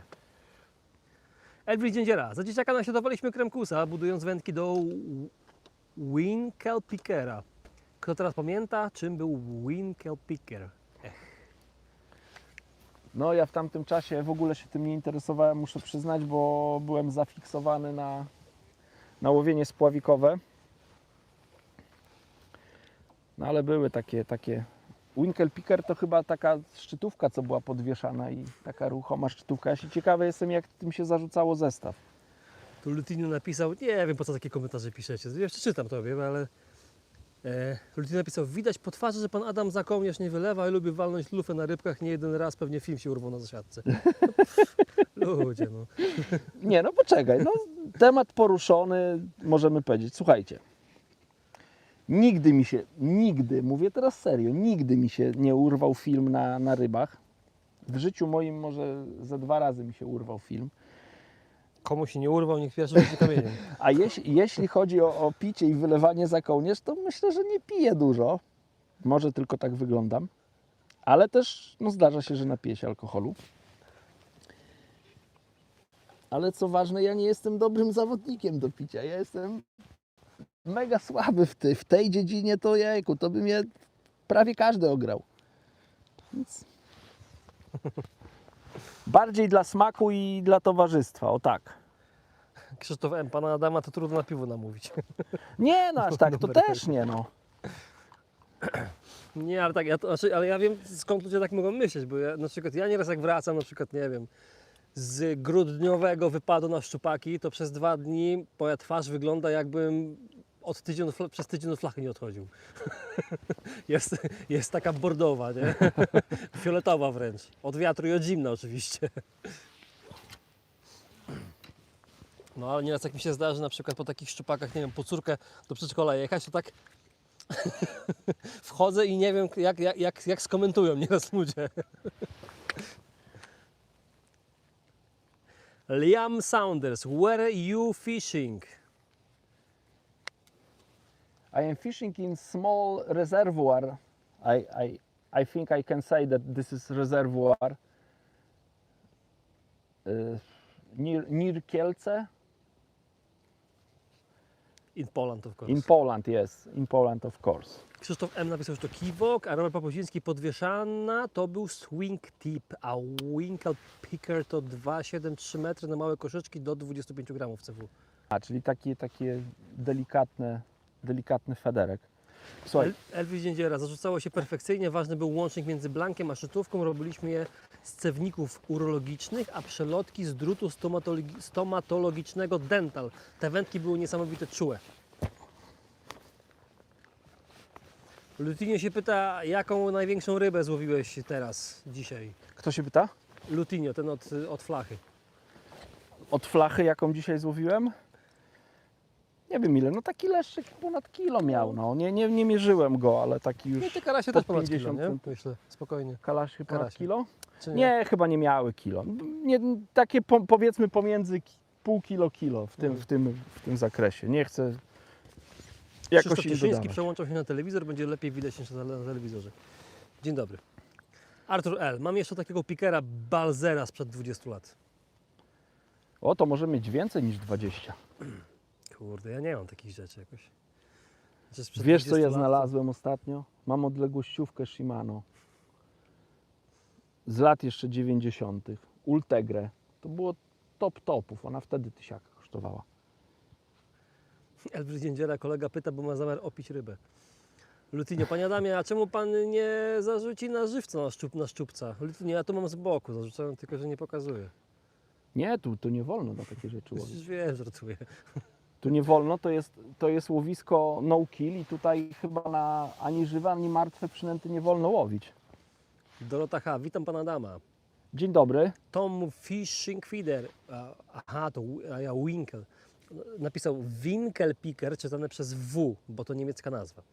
Po prostu drgająca szczytówka. W zamierzchłych czasach nie używaliśmy formy feeder, a to było 30 parę lat temu. Okej, czyli jak to się czyta? Drgająca szczytówka. Winkel Picker? Winkel Picker. To trzeba takim akcentem. Winkel Picker. Dysks. Kiedyś widziałem pana Adama na prywatnym wędkowaniu na zalewie w Komorowie? Pod Pruszkowem? Raz byłem w życiu, no. Złowił pan wtedy 2 karasie. z dużej odległości 2 duże karasie. Pozdrawiam. Nie rozumiem, bo to jest dorejonowy, zastanawiam się jak pan to zrobił. Dorejonowy, w sensie pewnie jakaś literówka. Pewnie do tej pory zastanawiam się jak pan to zrobił. To prawie tak jak ja. Nie, to jest ciekawa sprawa, bo to były naprawdę wczesne początki mojego łowienia na feder. To był początek początków, taki bardzo początkowe łowienie. I wtedy tam na Komorowie trafiały się duże leszcze. Ja tam pojechałem, żeby te leszcze łowić. Moim przewodnikiem był Robert. Robert, cię bardzo serdecznie pozdrawiam, jeśli będziesz to oglądać. I z Robertem sobie tam siedzieliśmy, próbowaliśmy łowić. Było też kilku innych wędkarzy, którzy tam przyjechali do nas, czy tam do nas, czy w ogóle łowili, ale to był taki dzień, że praktycznie w ogóle ryby nie brały. Tam no, nie można było ryby złowić. A ja też wtedy miałem spomba. Spomba, dla tych co nie wiedzą, to jest taka rakieta do nęcenia, którą się pakuje towarem, zarzucamy i ona po wpadnięciu do wody tam z przodu w przedniej części ma taki powiedzmy przycisk i jak następuje uderzenie, to ona się otwiera i uwalnia się zawartość tej rakiety i to co było w środku wpada do wody. Ja pamiętam wtedy tym spombem, nie wiem, na 70 metrów, bo miałem taką mocną karpiówkę.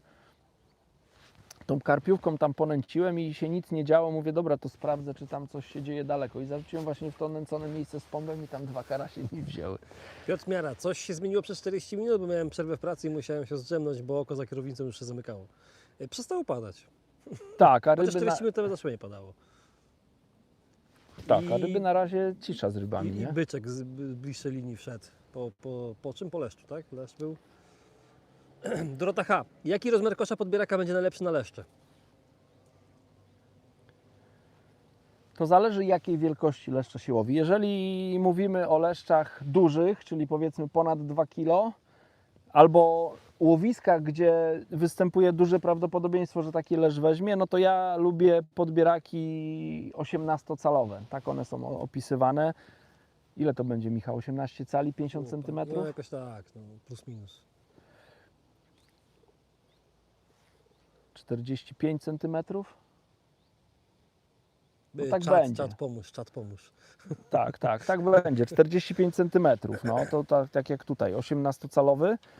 A jeżeli na przykład łowię na kanale żerańskim i tam się łowi leszczyki, no rzadko który powiedzmy 700 gramów przekracza.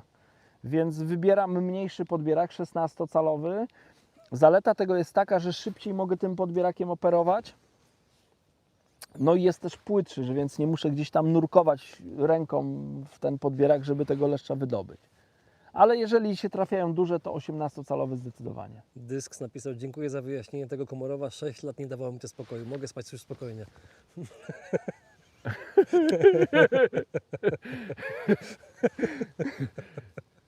Paweł Podgórski, witajcie panowie, pozdrawiam z Bydgoszczy, pozdrawiamy Bydgoszcz. Pozdrawiamy. Hubert Skórzewski, witam panowie. Robert, cześć oczywiście. Robert Cześć. Rogiński, has, wykopali, znalazłem w piwnicy dolnik bambusowy wędki gruntowej z metalowym szpikulcem do wbijania w grunt. Pamiętam jeszcze te kije bambusowe. No to było coś. Co tam, dobre coś chyba, no na końcu. No to raczej sumik to nie będzie, no. Chyba że sum europejski. Słuchajcie, ale ciekawe tutaj spostrzeżenie jest i myślę, że to jest spostrzeżenie, które... Przeskoczyły, nie? Nie, to A jest co? spostrzeżenie, co chcę powiedzieć, które... No taki powiedzmy klasyk leszczowy. Jeżeli podczas łowienia leszcz spina się w łowisku, leszcze wypływają. Mnie dosyć szybko, miałem wrażenie, te ryby przypłynęły, bo w drugim rzucie złowiłem małego leszczyka, później Michał rozpoczął live'a, raz, dwa złowiłem te 2 karasie, później miałem branie leszcza, bo zaciąłem i były naprawdę 2 mocne szarpnięcia i ta ryba się wypięła w łowisku, koniec. Już nie było brań, złowiłem tego sumika, donęciłem tam, przeszedłem na tą bliższą linię, złowiłem szybko, przecież ja szybko złowiłem tego leszcza No, to tutaj. szybko, Złowiłem no. leszcza, zarzuciłem po raz kolejny, miałem branie, znowu mi spadła ryba i znowu była cisza. I tego sumika złowiłem. Poszedłem tam dalej i znowu jest ryba, tak jakby te łowisko Tak jak one potrzebowało. odeszły, te sumiki wchodziły od razu, nie? Jak Tak, one odeszły. tak. To co ktoś samo było napisał, na że tamtym jeżeli tym. nie ma leszczy w łowisku, pojawiają się sumiki. Jak przyjdą leszcze, nie będzie sumiku. Tak, no. Nie wiem, czy to będzie leszcz. To jest Czy- 3,6, nie? Inspire. Tak, to będzie 3,6. Piękne wędki, naprawdę. Ja jestem pod wrażeniem tych wędek. Dobra, odepnę się, to będę mógł podejść. Też może być karaś następny, tak mi się wydaje. Ja tu wstaję mi krzesło spod tyłka leci od razu. No, co to będzie, co to będzie? Jakaś szalona rybka, nie jest wcale duża. Karpik. Mówisz? No, Nie, to nie może wiem. być linek jakiś. Tak mi się... Nie, a może karaś. No, ale to nie jest... Szczerze mówiąc nie widziałem, ani teraz 2 razy mrugnął, coś błysnął. Co to? Karaś chyba. Tak wygląda na karasia, no. Tak karasiowo wygląda, ale tutaj są pospolite karasie, to by było jakbyśmy Są, taką... są złote? Są złote, no. Ale to wygląda na takiego, powiedzmy, Narwańca. Japońca. No. Japoniec, narwaniec. No chyba największy, co? One tak Taki wyglądają szeroki. przy podejściu do podbieraka, a są tak jakby z jednej matki. Okej. No ale już są takie, że ciężko za grzbiet je złapać.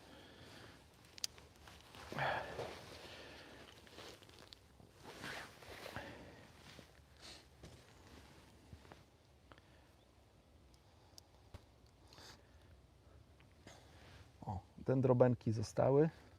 Nie wiem, czy mu nie zostawić tej dendrobenki. Dam mu jeszcze, żeby coś tam po mnie miał. Może białe robaki dostaniesz, bo mam pod ręką. Masz. No weź. Dobra, 2 cukiereczki dostał. Taki mięsisty. No i mają moc te karasie. Ma. O, to co wspomniałem, że podbieraki żyłkowe nie nadają się na karasie. Całe szczęście w miarę udało się jego wypuścić. Wiecie, bo się trochę tu zamotałem. Dobra, powracamy. Podpinamy. No więc to trzymam się tych gnojaczków na haczyku. Ładnie wyglądają. Dobra, poczekaj, tutaj tak. Krzysztof Rakowski, a tak z innej beczki, to mam pytanie, czy łowiąc na przykład na Żerańskim, schodzi pan grubością przyponu do 0,06, czy da się takim zestawem łowić? Jak łowiłem na spławik, to łowiłem żyłką 0,6. Rzadko, bo rzadko, ale łowiłem. Natomiast jeśli chodzi o łowienie federowe, nigdy. Nawet nie mam takich przyponów. Nawet nie mam takich przyponów z tak cienką żyłką. Nie wiem, no słyszałem, że wędkarze schodzą do takiej cienkiej żyłki. Według mnie no, to nie jest dobre łowienie. Powiem dlaczego, no bo uważam, że przy zacięciu bardzo dużo ryb można urwać. Łowiąc na spławi, gdy, nie wiem, łowi się na tyczkę, jest amortyzator gumowy, no to podczas silnego nawet zacięcia ten amortyzator wysnuwa się ze szczytówki i w jakiś sposób tak jakby amortyzuje, żeby nie urwać żyłki. Natomiast podczas łowienia na feder, no ten zestaw jest dużo mocniejszy, dużo sztywniejszy, więc jest większe prawdopodobieństwo, że może nastąpić no po prostu uszkodzenie, no zerwanie przyponu przy zacięciu, więc ja no, chciałbym sobie dać szansę, żeby rybę wyholować, więc nie stosuję tak cienkich żyłek. Jeszcze mam takie przekonanie, zarzucę zestaw i zaraz to wytłumaczę, muszę się po prostu skupić, żeby celnie podać zestaw.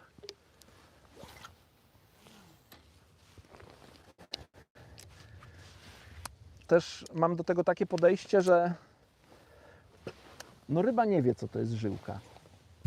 Oczywiście no ryby na łowiskach, gdzie są częściej łowione, wypuszczane, one już uczą się i są bardziej ostrożne. Natomiast no nadal nie wiedzą, co to jest żyłka, bo one nigdy nie widziały filmu wędkarskiego i no nigdy nie były w sklepie wędkarskim.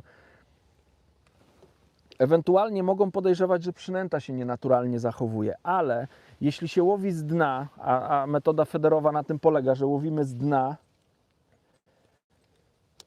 czyli ten nasz przypon leży na dnie, no to ta żyłka jakoś się no nie wyróżnia na tym dnie, tak, nie wiem, jak się łowi na spławik, no to przynęta, powiedzmy, żyłka idzie w pionie, no to ta pływająca ryba gdzieś tam może no widzieć tą żyłkę, natomiast jak przynęta znajduje się na dnie, no to ten nasz przypon też się znajduje na dnie. On się nie wyróżnia. Tam na tym dnie różne nieczystości najczęściej bywają, więc to się nie rzuca w oczy. Jedynie co rybom może nie pasować według mnie i to jest bardziej istotne, to jest haczyk, bo im większy haczyk, tym cięższy haczyk. I cięższy haczyk, no jak na cięższy haczyk założymy na przykład 2 ochotki, to te 2 ochotki inaczej, z inną prędkością opadają w wodzie, czy inaczej się zachowują, jak ryba ma je wessać niż na małym, lekkim haczyku. Myślę, że bardziej tutaj chodzi o wielkość haczyka niż o grubość żyłki. Zdarzyło mi się na 0,7 łowić, ona delikatnie przegrubiona była, więc myślę, że tak naprawdę to taka rzeczywista 0,8, 0,9. To jest minimum, jakie zakładam, ale najczęściej łowię żyłkami ponad 0,10. O tak. Edwin Dziędziela, mam jeszcze sprzęt Shakespeare. jeszcze z początku lat 90. Obecnie marka wróciła, kupiłem z sentymentu 3 kołowrotki, klony uznanej konstrukcji pewnej marki, nie wróżę im długiego życia, zajadą mnie. Michał Koreń, jakiej długości szczytce do podbieraka używać najczęściej? Mam swoją 3-metrową i myślę, że przyda się dłuższa. No ja najczęściej używam 4-metrowej sztycy. Myślę, że do większości federowych zastosowań jest odpowiednia. To też zależy od tego, gdzie wędkujemy i jak długimi wędkami się wędkuje. Im dłuższa wędka, tym tak jakby dalej się tą rybę podbiera, no bo można sobie wyobrazić, że jak mamy powiedzmy 2-metrową wędkę, to jesteśmy w stanie rybę podciągnąć, oczywiście jak warunki są przy brzegu, nie ma jakichś roślin i tak dalej, to jesteśmy w stanie podciągnąć tą rybę praktycznie pod same nogi. Jeżeli wędka ma, nie wiem, 4,5 metra feder, to są tak powiedzmy na zawodach maksymalna dozwolona długość federa, no to wtedy ta ryba jest dużo dalej. Jak podbieramy, to ta ryba przez to, że wędka jest dłuższa, mamy więcej żyłki, no to ryba gdzieś tam jest dalej od nas, więc żeby ją podebrać, no trzeba zastosować dłuższy podbierak. Myślę, że 4 metry to jest taki optymalny podbierak. Jeżeli łowię na przykład na metodę wędką 3-metrową, czy 2,7, czy nieraz 3,30 i łowię z pomostu, przy brzegu jest w miarę blisko, to nawet 3-metrowym podbierakiem łowię i nie potrzebuję dłuższego, bo ten 3-metrowy mi wystarczy, żeby podebrać rybę. Natomiast na łowisku, gdzie się łowi duże ryby, na przykład jest roślinność przy brzegu, długi feder, no to wtedy 4 metry, a nawet nieraz i 5-metrowym podbierakiem te ryby trzeba podbierać. I tyle. No, długi podbierak ma też tę zaletę, że na przykład często na zawodach zdarza się, że gdzieś tam w łowisku znajdują się jakieś tam rośliny, to żeby zamiast czaszy podbieraka przykręcić kosę i tam sobie zrobić miejsce, żeby można było chociaż zatopić linkę. Więc po to też dłuższe podbieraki. Krzysiek. Panie Adamie, jak radzić sobie z sygnalizacją brań na wodzie z dużym uciągiem jak Wisła? Jakie wagi koszyczka używa Pan na Wiśle przy dużym uciągu?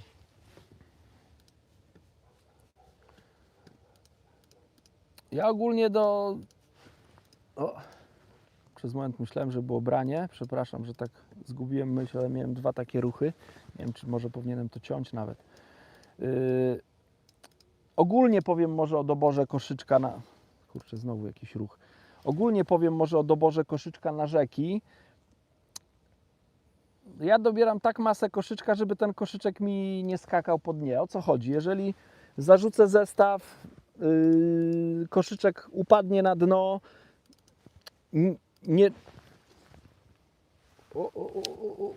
Zaraz będę musiał z klipa jeszcze zdejmować. Nie musiałem. Dobra, parę metrów odzyskane.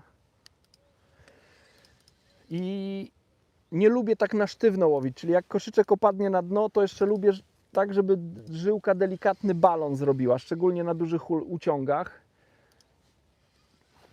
No i wtedy obserwuję szczytówkę. Jeżeli szczytówka po prostu się wygnie, ojejku, co tam mam na końcu? Jeżeli szczytówka się wygnie i jest cały czas wygięta i się nic z nią nie dzieje, no to można powiedzieć, że jest ok, ale jak jest taki objaw, że na przykład zarzuciłem zestaw i patrzę na szczytówkę i nagle ta szczytówka prostuje się, wygina, a za chwilę coraz mocniej się wygina, znowu się prostuje, no to jest dla mnie jasny sygnał, że ten koszyczek w tym dnie po prostu przeskakuje i mi odpuszcza szczytówkę, znowu się nagina, znowu odpuszcza, co oznacza, że masa koszyczka jest zbyt mała, trzeba założyć cięższy koszyczek i w ten sposób to dobieram. I staram się dobierać taką masę koszyczka, która jest taka minimalna, wystarczająca do tego, żeby koszyczek zatrzymać na dnie. Oczywiście są też inne patenty oprócz masy koszyczka, które pomagają ten koszyczek utrzymać na dnie, takie jak na przykład nie wiem, różnie na to mówią, kolce, wąsy, niektóre właśnie rzeczne koszyczki mają w podstawie kolce, albo ja na przykład wąsy, takie strytytki, robię to gdzieś kiedyś też na filmie z Prestona pokazywałem, jak wyglądają takie koszyczki z kolcami, strytytki, czy można takie kolce z drutu też robić. Chodzi o to, żeby te kolce gdzieś tam, jak ten koszyczek spadnie na dno, no to one na tym dnie się blokowały i trzymały koszyczek. Wtedy na przykład można użyć koszyczek, załóżmy 60-gramowy zamiast 90-gramowego, co no, ma bardzo duże znaczenie, jak holujemy rybę i jak ta ryba w ostatnim momencie na przykład szarpie, no to tak jakby oddziaływuje na ciężarek 90-gramowy i 60-gramowy, no to jest większe prawdopodobieństwo, że jak ta 90 gdzieś tam się buja, no to ta 90 prędzej jej wyrwie haczyk z pyska niż 60-gramowy ciężarek. Takie to ma znaczenie. O, tak do tego podchodzę. Dorota H., czy pan Adam wiąże sam haki? Odkąd oglądam Ciebie i zacząłem łowić na N20, ryby przestały spadać. No bo to fajne haki są. A wiążesz sam? Tak, ja wiążę sam haczyki. Wiążę sam haczyki, ale wykorzystuję ten, tak jakby ten styl wiązania, który ma Preston w tych kupnych. Zaraz zaprezentuję, tylko odepnę rybkę. Wykorzystuję ten sam system, który no, występuje w kupnych haczyczkach, tych N20, bo można kupić gotowe na szpuli. No, to sama rodzina. Tak, z tej samej bandy. Ale waleczny. No i niestety złapał się za płetwę.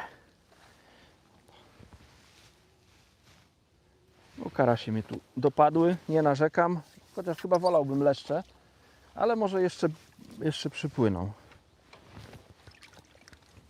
Ale w miarę regularne brania, może nie takie nachalne co chwilę, ale coś się dzieje. Ktoś się jeszcze pytał a propos tego nęcenia. Wcale się nie zdziwię, jeżeli będzie tak, że z tej dalszej linii przy nęceniu zanętą, tą kukurydzą, dendrobenami, kasterami białymi, tam będą brały karasie, natomiast tutaj, gdzie jest ta glina z jokersem i z odrobiną dendrobeny, to tutaj będą brały leszcze. Tak myślę, że taki był zamysł, żeby właśnie na tej bliższej linii mieć więcej leszczy. Ciekawe, czy to się sprawdzi, bo na razie po jednym leszczu niestety dalszych nie złowiłem, następnych. Michał Gąsiorowski, cześć. Krzysztof, który napisał jeszcze 4 łapki. Krzysiek, już jest 150 łapek w górę, także teraz bijemy się o 200 łapek w górę. A Ty jak jesteś, to możesz powiedzieć, o której tam dojedziesz do nas? 19. Co? 19 mówił. O, no fajnie.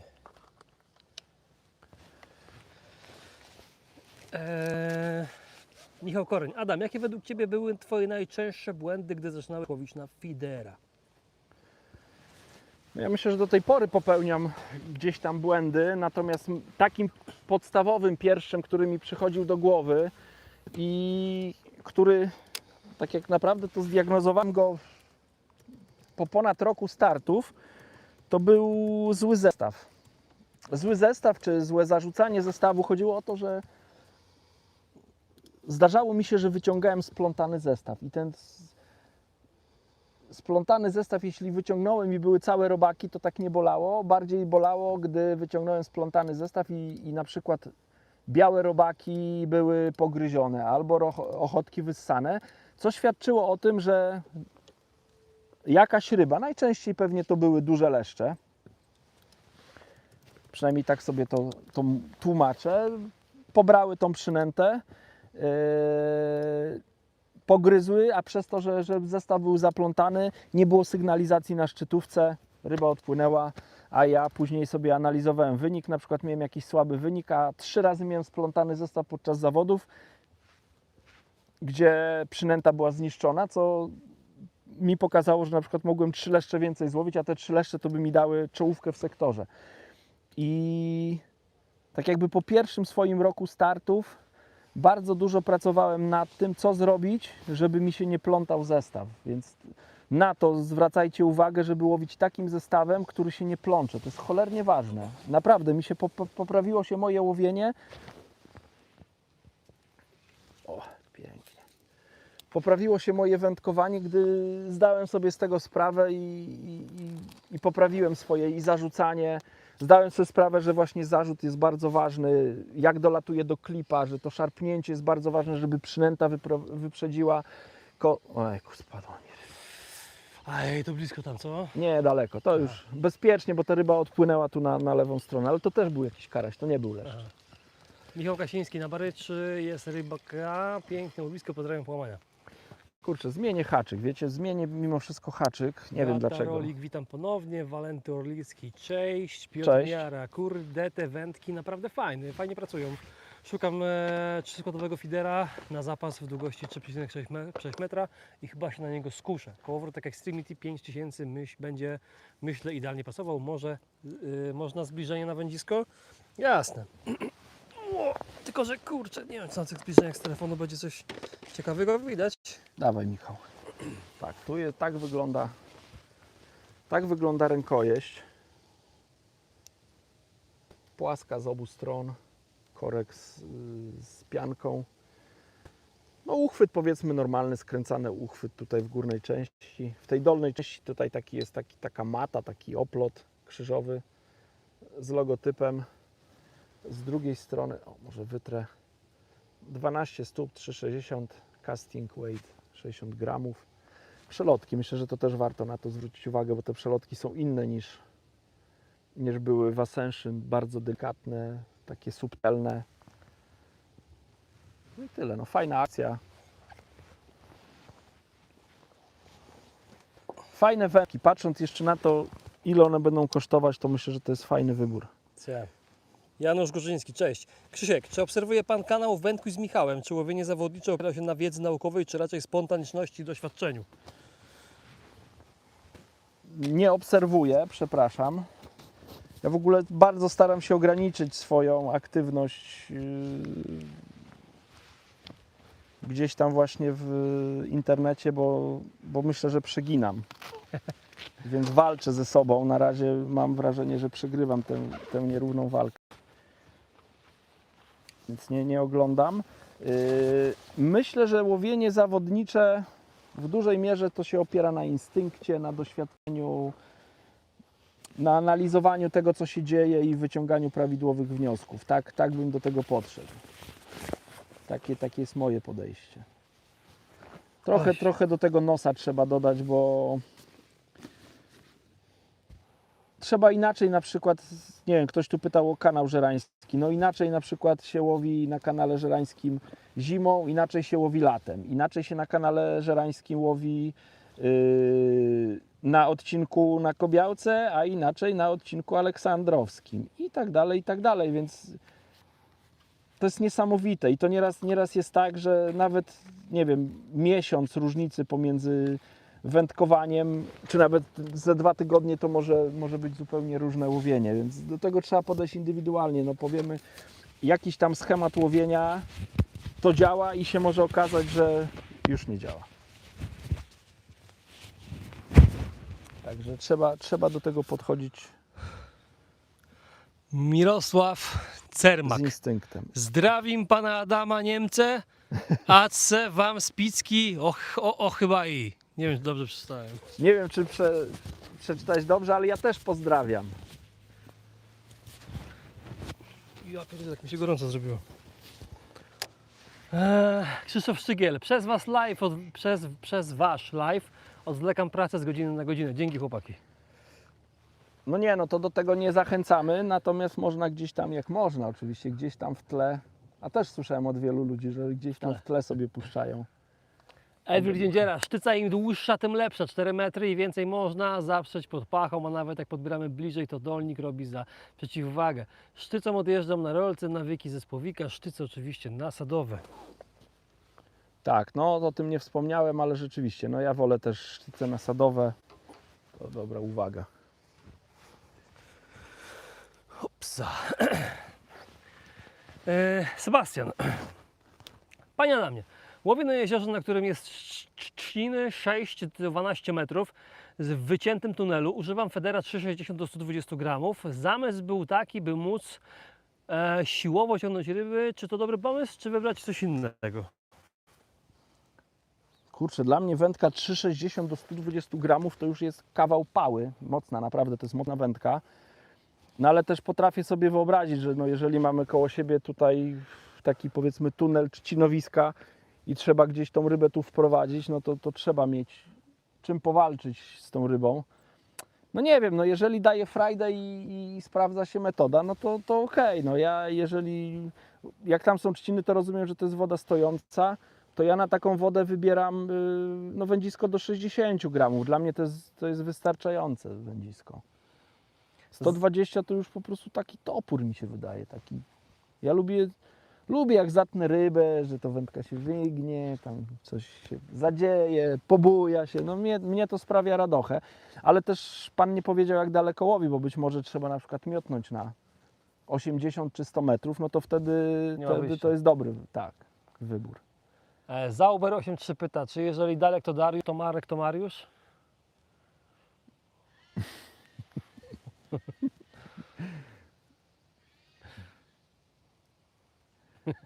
No to masz coś do powiedzenia? Nie, no znaczy zastanawiam jakby było czarek. Bo Pan nas próbuje tu czarować. Krzysiek, co jest głównym czynnikiem wyników Anglików w MS? Przewaga sprzętowa, profesjonalne przygotowanie do każdych zawodów, czy ponadprzeciętne umiejętności?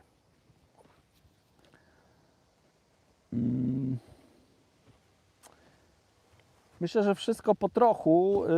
Jeśli chodzi o sprzęt, no to myślę, że większość ekip nie odstaje sprzętowo, nie wiem, od Anglików. Anglicy mają cholernie duże doświadczenie i bardzo dużą kulturę łowienia u siebie w Anglii. Tam trzeba sobie zdawać sprawę, że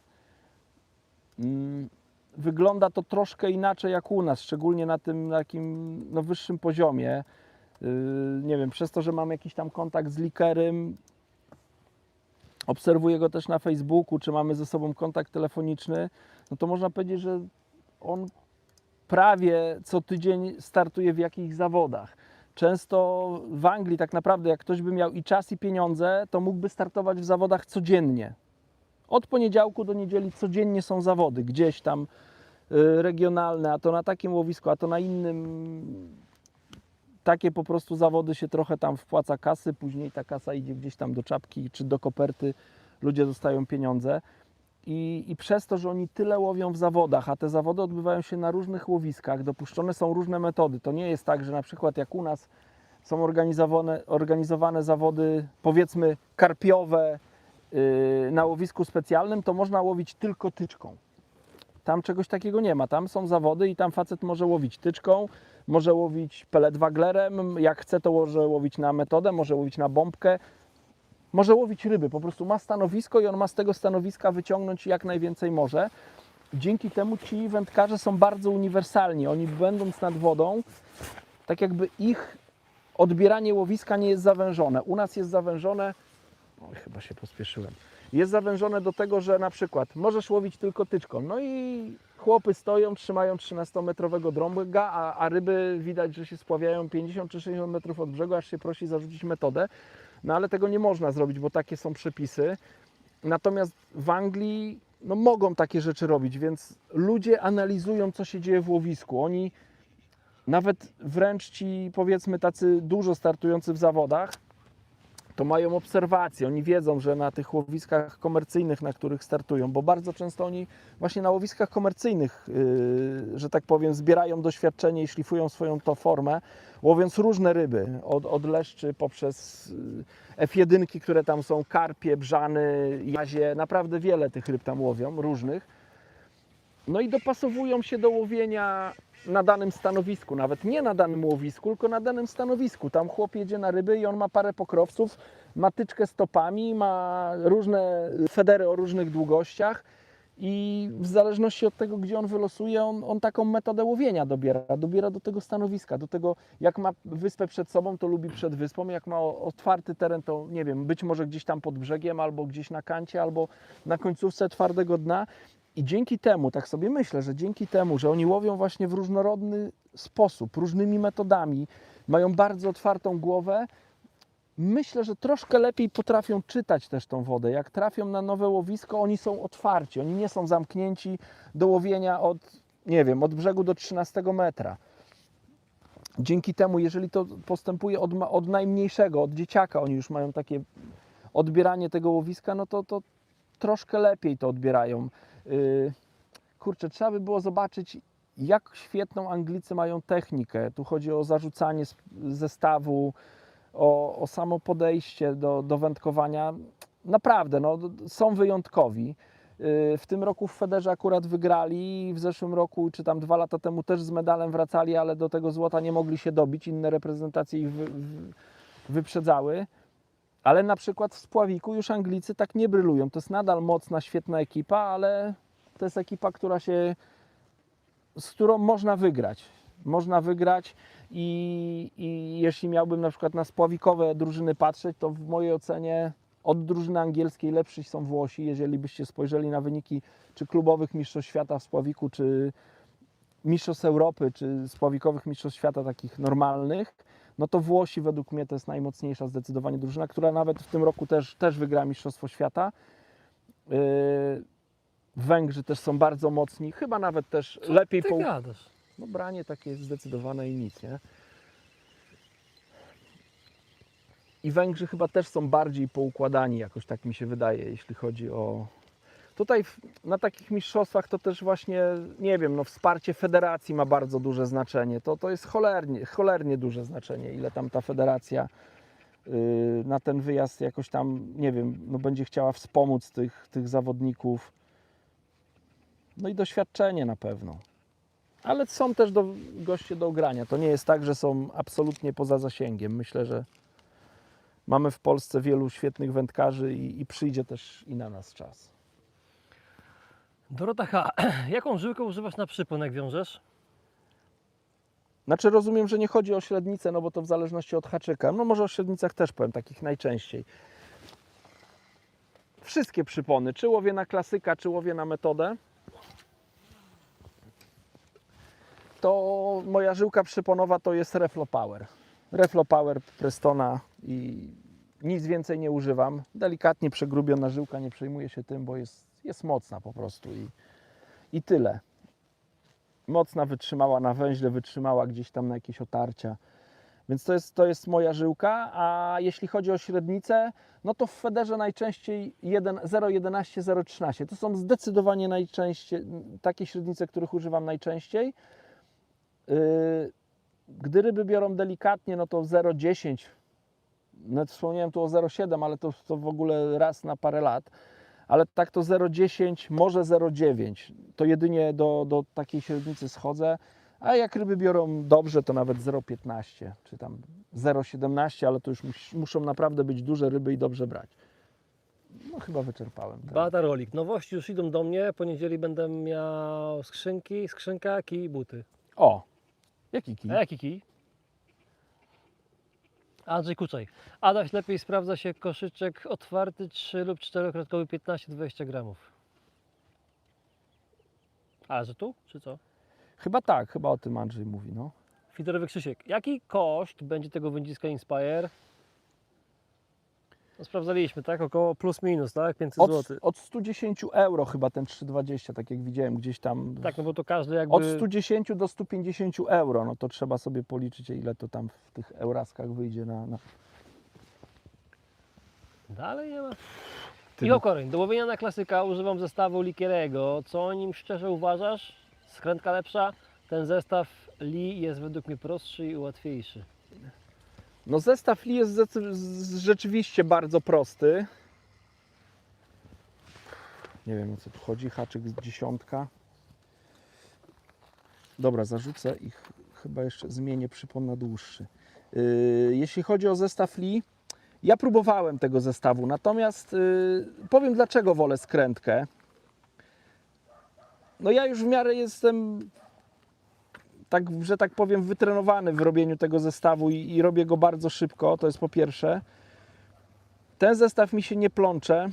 Ja skrętkę robię dosyć krótką, wbrew temu, co gdzieś tam powszechnie się słyszy, że skrętka powinna sięgać za koszyk. Ja nie robię takich długich skrętek, u mnie skrętka ma maksymalnie 10 cm. I według mnie ważne jest to, żeby skrętka nie była mocno skręcona.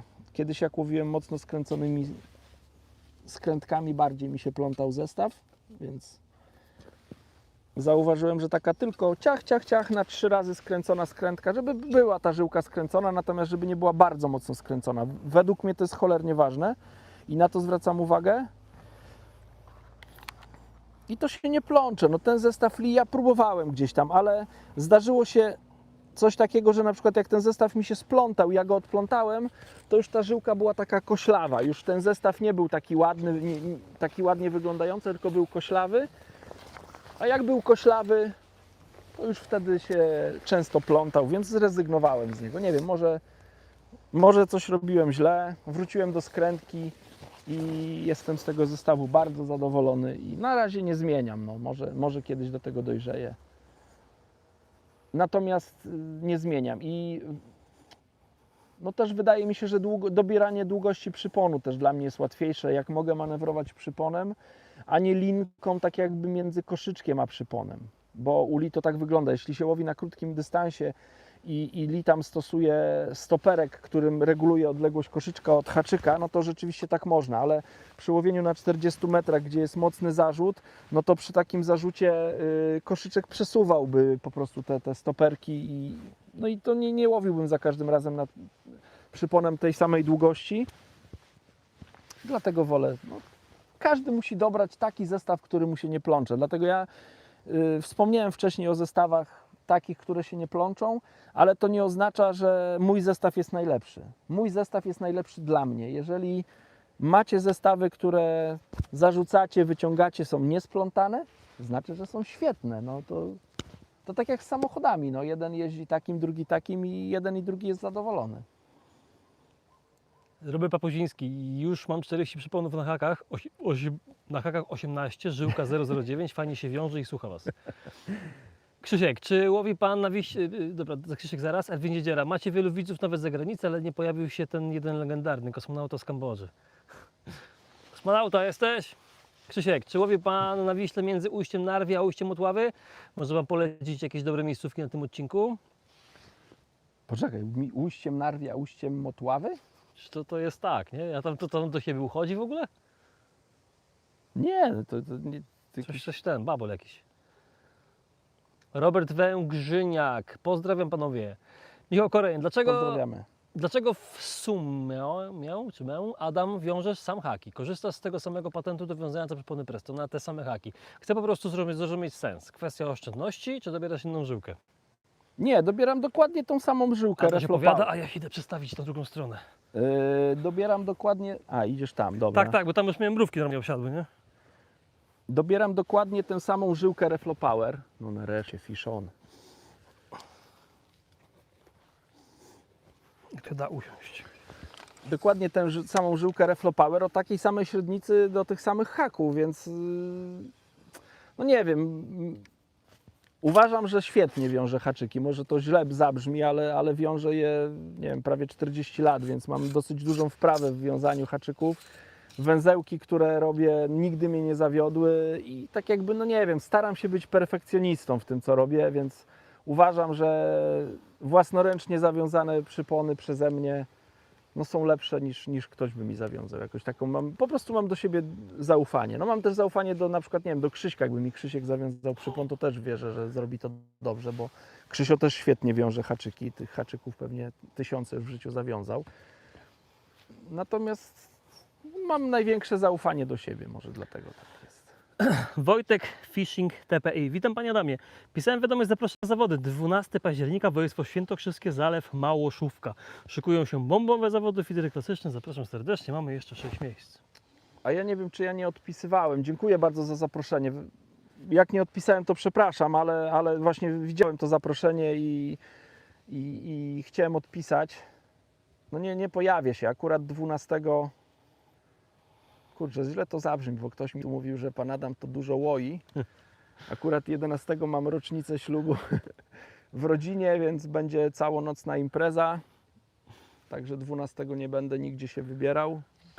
A jeszcze w międzyczasie były zawody też na ławach. Grzesiek robił i też musiałem podziękować, bo to jest dokładnie ten sam termin. Więc bardzo serdecznie dziękuję za zaproszenie, ale no nie dam rady. MTHM. Z tego co słuchałem na YouTube, to Anglicy mieli zupełnie inną taktykę od innych i to raczej zagwarantowało im mistrzostwo. Mówili na swoim filmie, że łowili około 30-60 metrów koszyczkami z zanętą, a później głównie magot feederami, czyli same robaczki do koszyka z dziurkami. Tak, dokładnie. Anglicy na Mistrzostwach Świata łowili zupełnie inaczej niż nikt nie łowił tak jak Anglicy na tych mistrzostwach. Oni właśnie łowili koszyczkami typu Maggot Feeder. W początku używali zanęty. Oni stwierdzili w ogóle, że zanęta Zanęta tak jakby, nie wiem, odstrasza te ryby, odciąga z łowiska. Żeby je zwabić w łowisko, no to używali, żeby zwabić ryby w łowisko. Płyciutko masz, dawaj mi ten haczyk. Żeby zwabić ryby w łowisko, nie, Michał, muszę starym sposobem, bo się czepiam. Żeby zwabić ryby z łowiska, używali zanęty. Jak tylko mieli ryby w łowisku, przechodzili na koszyk właśnie Mago Feder i tymi robaczkami nęcili i łowili też na białe robaki, co było bardzo ciekawe. Nam wyszło, że rybom najbardziej pasują kastery. Więc my zużywaliśmy dosyć dużo kasterów w zanęcie podawanych. To, co wspominałem, że karpie i karasie mają tutaj te płetwy takie z kolcami i one się czepiają żyłkę, tak jak widzieliście. Tak samo ta płetwa, ta górna też potrafi się zaczepić o siatkę. No dobra, wypuszczam karasia. Więc nam wyszło z treningów, że kastery są dobre, no i w tym kierunku poszliśmy. Zresztą wynik, nie wiem, Marcina Kostery czy Marcina Kurzepy, no pokazuje, że no oni poszli w bardzo dobrym kierunku. No to u nich wypaliło świetnie, u nas, u mnie, u Remka, u Szczepana i u Kamila tak nie do końca to potrafiliśmy tak dobrze łowić jak Będziesz mógł chłopaki. się rozwinąć w tym temacie, bo to jest Krzysiek napisał, istnieje ktoś taki jak trener kadry feeder, czy są jakieś cykliczne treningi, czy to raczej selekcjoner? Po co w ogóle taka forma typowania zawodników? Nie lepszy byłby po prostu ranking? I jak ocenia Pan wyniki kadry na MS na Litwie? Dobra, to po kolei, bo tam było pytanie a propos właśnie trenera. Tak, trenerem kadry od tego roku jest Remigiusz Zielonka. No, Remigiusz, który miał świetne wyniki jako spławikowiec. Później zmienił dyscyplinę, dawno temu już zmienił dyscyplinę na feder i no to taki powiedzmy topowy polski federowiec już od wielu lat. Wygrywał klasyfikację Grand Prix Polski w federze, wiele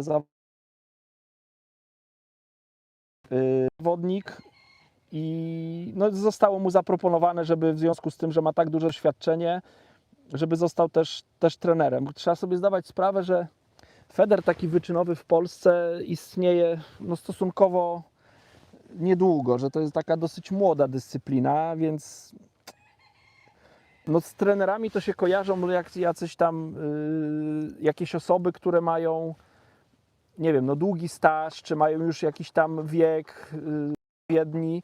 Chodzi też o to, żeby taki trener miał autorytet. No wydaje mi się, że to dobra była propozycja, żeby Remka na taką osobę wytypować, no bo to jest facet, który w federze osiągnął bardzo wiele i startując w Mistrzostwach Świata też dostarczał dobrych punktów. 2 lata temu nawet, nie wiem, 4. był na Mistrzostwach Świata indywidualnie, czy 5., więc tam się otarł o medal, naprawdę tam niewiele brakowało, żeby nawet został mistrzem świata. Także chłop z papierami jak najbardziej na takie coś. Jeśli chodzi o trenera, oczywiście akurat Remek jest taką osobą, która to nie jest facet, który będzie walił pięścią stół i za wszelką cenę forsował swoje pomysły. Zdawał sobie sprawę, że jedzie na mistrzostwa z grupą świetnych wędkarzy, bo zabrał ze sobą, można powiedzieć, tam było też pytanie, czy nie lepiej, czy selekcja, czy nie lepiej wybrać z listy. Ja też słyszałem głosy wędkarzy, którzy narzekali, bo klika jeździ na mistrzostwa i tak dalej. To chciałbym to trochę sprostować a propos tej kliki, bo klika mam wrażenie, że się skończyła po zmianie trenera. I to wygląda w ten sposób, że w tym roku pojechało 5 zawodników z 2-letniej klasyfikacji i Marcin Kostera, który został wybrany przez trenera, a był na miejscu 8, więc można powiedzieć, że takimi pokrzywdzonymi, jeśli już chcemy to mówić, no to mógł być zawodnik, który był 6. i 7. Natomiast no, wynik Marcina na Mistrzostwach Świata, najlepszy z Polaków, tak jakby broni wybór trenera i myślę, że to nie podlega dyskusji, no bo to Marcin to też jest człowiek, który już był 6. na Mistrzostwach Świata i też dobre punkty dla drużyny zawsze dostarczał i od wielu lat no to jest liczący się zawodnik i w Grand Prix Polski i liczący się zawodnik na świecie, więc nie rozumiem takich zarzutów. Także według mnie to było wzięcie ludzi z listy, można powiedzieć, bo pierwsza 5 plus właśnie Marcin. Trzeba też sobie zdawać sprawę, że wybór zespołu na takie mistrzostwa używam słowa zespołu. To musi być grupa ludzi, którzy chcą ze sobą współpracować, którzy chcą ze sobą wymieniać informacje, bo... O, następna ryba. Bo bez tego tak jakby nie da się osiągnąć dobrego wyniku. Naprawdę nie da się. Jeżeli nawet w grupie zdarzy się jedna osoba, która jest aspołeczna, która, nie wiem, wprowadza złą atmosferę, nie wiem, próbuje coś dla siebie ugrać, oszukuje, po swojemu robi, jest coś ustalone, robi mimo wszystko po swojemu, no to wyniku nie będzie. Ja naprawdę miałem w Spławiku takie, też o tym mówiłem gdzieś tam, że miałem takie mistrzostwa świata, że przez jedną osobę po prostu przegrywaliśmy medal, bo mieliśmy ustalone, robimy to i to, a później się okazało, że ta osoba miała swoją wizję, zrobiła inaczej i zabrakło kilku punktów, żeby na przykład zdobyć medal, a ta osoba właśnie tych punktów dowaliła tyle, że ojejku, jejku, nie? Dlatego trzeba sobie zdawać sprawę, że wybór drużyny, taki mistrzostwa świata nie może być taki też goły z listy, bo nie wszyscy się, przepraszam, ale nie wszyscy się nadają, żeby na takie zawody jechać. Leszczyk nieduży.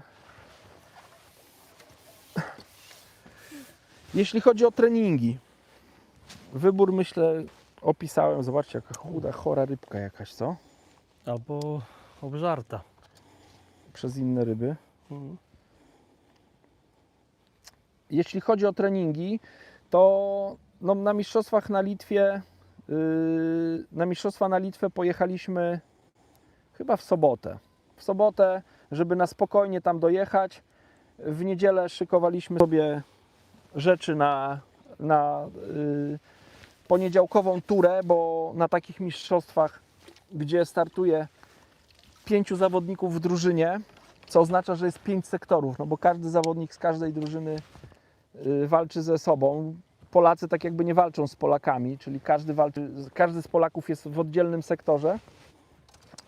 No i przez to, że jest 5 sektorów, to też jest 5 dni treningów. Chodzi o to, żeby wszystkie reprezentacje miały możliwość przetrenowania w każdym sektorze, każdego dnia, żeby mogli zobaczyć wędkarze, jaki tam jest, nie wiem, tak jak tutaj uciąg, nie wiem, nawet takie przyziemne rzeczy jak dojazd, nie wiem, głębokość łowiska, bo ona się też różnił się uciąg na tym łowisku i dzięki temu, że codziennie się trenuje w innym sektorze, zbieramy doświadczenia z każdego sektora. I też tak było na Litwie, że przez 5 dni trenowaliśmy. Na podstawie tych 5 dni wspólnie ustaliliśmy taktykę łowienia, i staraliśmy się ją realizować podczas łowienia. Tak to wyglądało. Jak oceniam występ? Jeśli chodzi o mnie, ja jestem bardzo krytyczny wobec siebie i to był jeden z moich chyba najgorszych startów w zawodach rangi mistrzostw świata. Nie pamiętam, żebym aż tak źle połowił. W pierwszej turze mój wynik to troszkę wynikał, troszkę bardzo, nie chcę się na to zwalać, ale wynikał też z pecha, który miałem. Miałem po prostu w stanowisku jakieś pourywane żyłki i tam straciłem 2 duże ryby, które dały mi ścisłą czołówkę w sektorze. Nie chcę wyrokować, czy to by było 2. miejsce, czy 4., ale myślę, że w tych granicach. Niestety te ryby straciłem przez ten zaczep. W drugiej turze już trudniejsze miejsce i tam myślę popełniłem błędy. Błęd polegał na tym, że łowiłem za daleko i tyle. Nie chcę tam o innych rzeczach mówić, bo to tak jakby wędkarz jest odpowiedzialny za to, co się dzieje na stanowisku, więc tam głównie była moja wina. Jak już się dowiedziałem, że w 3 sektorach, czy nawet ja w tamtym momencie to miałem informację, że w 4 sektorach nie idzie nam tak, jakbyśmy chcieli, więc poszła decyzja, żeby iść wa bank, po prostu zapolować na dużą rybę, bo tam był plan, żeby łowić małe ryby, żeby iść wa bank i zapolować na te duże ryby. Niestety to się nie udało. I wynik był mój taki, jaki był. Niestety dla nas bez medalu, nie wiem, tam 7. miejsce, chyba na 7. miejscu skończyliśmy. Nadal to jest świetny wynik na 30 parę ekip, bo to jest czołówka światowa. Dwóch zawodników, Marcin Kurzepa, Marcin Kostera, wynik zdecydowanie na Mistrzostwo Świata drużynowe, bo drugie szóste chyba i drugie piąte w sektorze to świetne, naprawdę świetne wyniki, chłopaki zrobili super robotę. No nie wiem co powiedzieć, no najlepiej im szło to łowienie tych małych rybek, jakoś najlepiej czuli łowienie tych małych rybek. Wykorzystali te stanowiska, które wylosowali, myślę w 100% i stąd taki dobry wynik. No, oprócz tego, że właśnie są świetnymi wędkarzami. Taka też ciekawostka, Marciny miały to samo stanowisko w jednej i w drugiej turze, bo Marcin Kostera wylosował stanowisko Marcina Kurzepy z pierwszej tury na drugą turę. Więc też tam były bardzo dobre informacje, co tam robić i Marcin później też świetnie wykorzystał to stanowisko. No i tyle. No myślę, że każdy z nas gdzieś tam zdawał sobie sprawę, że można było lepiej. Natomiast no, takie jest wędkarstwo niestety. No. Tutaj to nie jest bieg przez płotki, gdzie się wytrenuje, ile kreków trzeba zrobić przed każdym płotkiem, kiedy wyskoczyć i tak dalej. No tutaj wchodzi element losowości. No i już. No. Adaś, mogę wziąć tą swoją płachtę, co przykrywałeś sobie rzeczy pod tyłek? Jak Żyć sobie. to ty mi ją zniszczysz tym. Że tam jest warstwa wodoporna, to ty ją zaraz... Ale to zwinę tak, że będę tą drugą warstwą siedział. No dobra, no jak Mogę czy lubisz. nie? A chyba, że... Czekaj, będę masz matę. Mogę na macie? Ale żeby matę na to? Nie, tu na trawę. I na macie chce siedzieć? No. A zbierz, bracie, ja myślałem, że chcesz fotelik na to stawiać. Bierz, jeszcze takiej ryby to ja na macie nie miałem. Kurde, to jest niewygodnie. No dobra, O właśnie. mi się odpoczął. O, Laederon. Anglicy przyznali po mistrzostwach, że mieli dobrze rozpracowane łowisko. Wiedzieli, że tylko podajniki z białymi robakami robią robotę. Mateo Mati, jesteście na zbiorniku w Baryczy. Jeszcze a propos Anglików, bo tutaj jest też... no, bardzo łatwo się mówi po zawodach, żeby było rozpracowane łowisko i tak dalej, ale... Znaczy ja nie chcę umniejszać wyniku Anglików, bo ja ich bardzo lubię i bardzo ich podziwiam i bardzo szanuję i no, zrobili naprawdę kawał dobrej roboty. Natomiast nie chcę powiedzieć, że mieli szczęście, ale to, co się wydarzyło na tym łowisku, myślę, że też sprzyjało, przez to, że oni bardzo, to co wspomniałem wcześniej, oni bardzo dobrze analizują, umieją łączyć kropki, pewnie troszkę szybciej niż inni, no to sobie te kropeczki połączyli. Powiem, o co chodzi. Zawody odbyły się na rzece, na której zazwyczaj łowi się duże leszcze i takie mieliśmy informacje, że duży uciąg, duże leszcze, trzeba będzie wielkie ryby łowić, jak się rozpoczęły treningi. Leszczy jest mało, Litwini łowią duże leszcze, Niemcy łowią duże leszcze, innym zawodnikom trafiają się pojedyncze duże leszcze, Belgowie gdzieś tam odławiają, inne drużyny trafiają duże leszcze, a Anglicy tych leszczy w ogóle nie umieli łowić. Oni w ogóle nie mieli pojęcia, jak łowić te duże leszcze. Oni na treningach, nie wiem, czy podali kiedykolwiek, ile dużych ryb przez cały tydzień na całą drużynę złowili. Oni prawie w ogóle tych dużych ryb nie złowili, co skierowało ich na łowienie małych ryb. Oni po prostu, jak ja rozmawiałem z Lee, mówi, słuchaj, idziemy w małe ryby, bo nie umiemy łowić dużych. Więc cały czas szli w kierunku tych małych ryb, gdzieś tam próbując nawet te duże ryby łowić. I zrobili to świetnie naprawdę. U nas w Polsce, czy myślę nawet na kontynencie europejskim, nie ma takiej praktyki, żeby łowić na koszyczki typu maggot feeder. No, ja nie znam takich wędkarzy, którzy by w ten sposób łowili. Natomiast w Anglii to jest takie oldschoolowe łowienie. To jest rzeczne łowienie właśnie koszyczkiem typu maggot feeder, to jest taki no old school i oni tak jakby cofnęli się do korzeni, do tego, co się kiedyś u nich na tych rzekach robiło i to im wypaliło.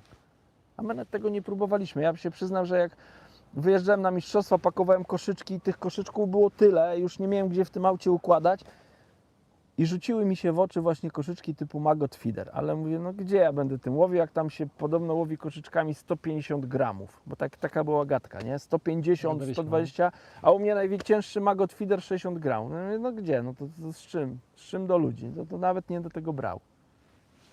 Słuchaj, to ludzie piszą, bo się wystawiam z tej strony. Parasolki możesz już zdjąć, jak nie pada? Mogę? Będzie się lepiej widać. Tak. Aż profi, dzięki za tipa. Tam po prostu już mnie tak mrówki obsiadły, tu też widzę, że łażą, ale na razie chyba nie wiedzą, że jestem. No tam już chodziły mi po rękach, po szyi. Antman. O, Antman, no. Już nie mogłem tam wysiedzieć, dlatego się wystawiłem z tej strony. Czekaj, bo ja coś tu... No słońce też się trochę, go nie widać, ale jakieś tam światło daje i teraz z Co tej tu się strony wydarzyło? to światło daje. Czekaj, bo coś mi się tu wydarzyło złego. O, dobra. Piotr Miara pyta, gdyby nastawił się Pan na leszcze na tej drugiej, dalszej linii, zanęciłby Pan tak samo jak dzisiaj, czy raczej ubogo glina z robakami?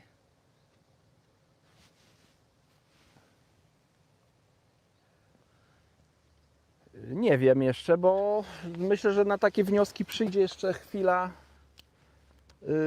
testów, bo tak jakby nie łowię leszczy z tej dalszej linii, co mi pokazuje, że być może nieraz jest tak, że leszczom nie pasuje zanęta albo nie pasują dane przynęty i one nawet mogą się kręcić w danym obszarze, natomiast nie będą nam brały. Chyba sumika niestety mam. A z tej krótszej linii, tej jokersowej, nie, to leszczyk chyba malutki.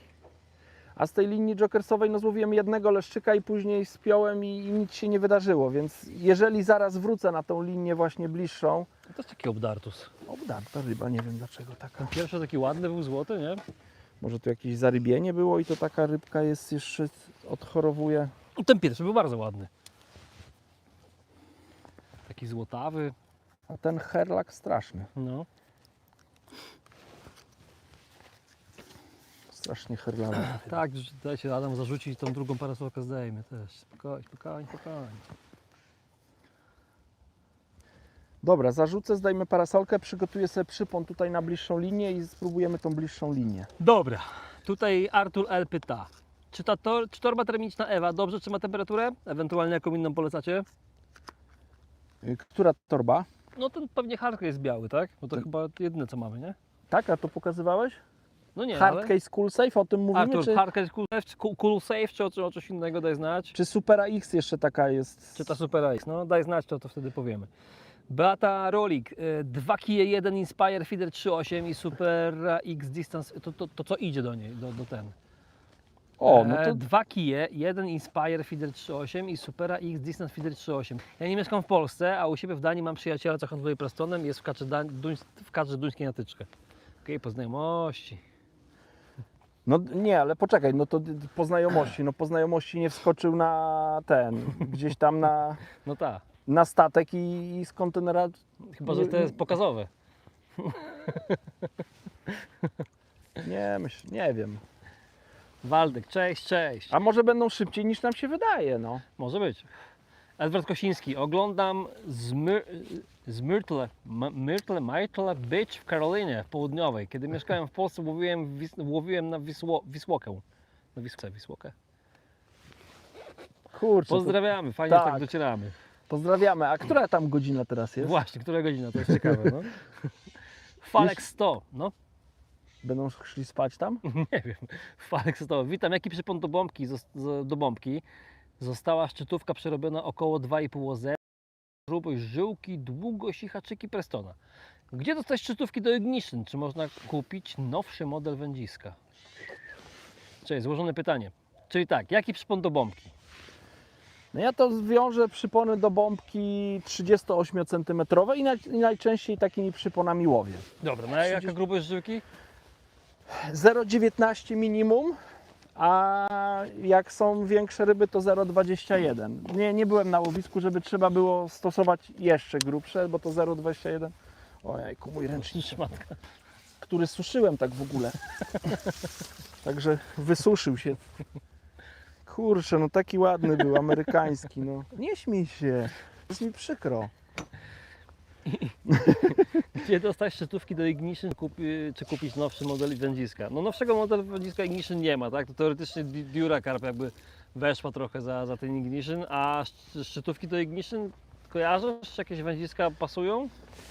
Ja nie wiem jaka średnica jest w Ignition, bo nie... Kurde, myśmy robili film o Ignition, byś musiał odszukać sobie Felax na YouTubie, jak piszesz sobie wędziska Ignition, to ci wyskoczy i tam pamiętam, że Patryk mówił, jakie szczytówki pasują do igniszy. Ja teraz nie pamiętam tak z głowy, ale on wymieniał kilka wędzisk, więc domyślam się, że pewnie, ja nie wiem, czy Monster nawet nie X, nie ten, No to jak Monster pasuje, to tam 2,5 mm są. czyli większość pasuje. Słuchajcie, a propos szczytówek do danych wędzisk, to oczywiście szczytówki takie przeznaczone do danego wędziska będą Wam na pewno pasować, natomiast dużo szczytówek będzie Wam pasować, jak dobierzecie odpowiednią średnicę. Trzeba, Tak. tak jak jest szczytówka, no to ma tą grubszą część i tam, gdzie jest przelotka szczytowa, to zmierzcie sobie średnicę po prostu. Tutaj jaka jest średnica tej grubszej części i taką samą szczytówkę można dobrać. Jeżeli dobierzecie troszeczkę większą szczytówkę, wystarczy, nie wiem, w sklepie metalowym kupić sobie papier ścierny. Ja to lubię taki papier ścierny, jak jest na gąbce, taka kostka gąbki obłożona papierem ściernym, nie wiem, 200 na przykład, czy tam 180, szczytówkę wziąć i tak sobie ją delikatnie oszlifować, powolutku oszlifować, sprawdzić i naprawdę można dobrać też szczytówkę do wędziska. Ewentualnie jak wkładacie i szczytówka tak, no jak jest duży luz, to nic z tym nie zrobicie, nie? Ale jak jest taki luz, że wejdzie i tak wydaje się, że za lekko trochę weszło i stanęło, no to wystarczy posmarować parafiną, świeczką, po prostu zwykłą tą końcówkę i z tą świeczką włożyć i będzie super działało. Łowisko felinów, witam, jak wyniki? Ja już nie ogarniam. 4K, 5 karasi? Nie no, tu mam, wiesz co, 7 ryb mam klikniętych. Czyli 3 leszcze były? 2 leszczyki, 1 leszcz. A to tego ostatniego nie kliknąłem, to 8 ryb. Okej, czyli 3 leszcze, 5 karasi. No, chyba tak. I teraz pewnie idzie... Wydaje mi się, że leszcz. Elwir Dziędziela startuje z Remkiem w okręgu Bydgoszcz, kawał wędkarza, a przeciwnik z najwyższej półki. Sebastian, No, świetny wędkarz z dużym doświadczeniem, dużo łowi, dużo jest na rybach. No, instynkt wędkarza. Sebastian, dzięki za stream, ale też lecę na rybki, połamanie następnego. Na razie. Połamania. Józef Kukiełka, po prostu jak nie pije, to się nie nadaje do drużyny. Gdzie są nas mistrzostwa za rok? To odnośnie tego, co tam mówiłeś o mistrzostwach. Za rok we Włoszech. Dorota H. Jesienią gdzie lepiej łowić? Na głębszej wodzie czy na płytszej wodzie?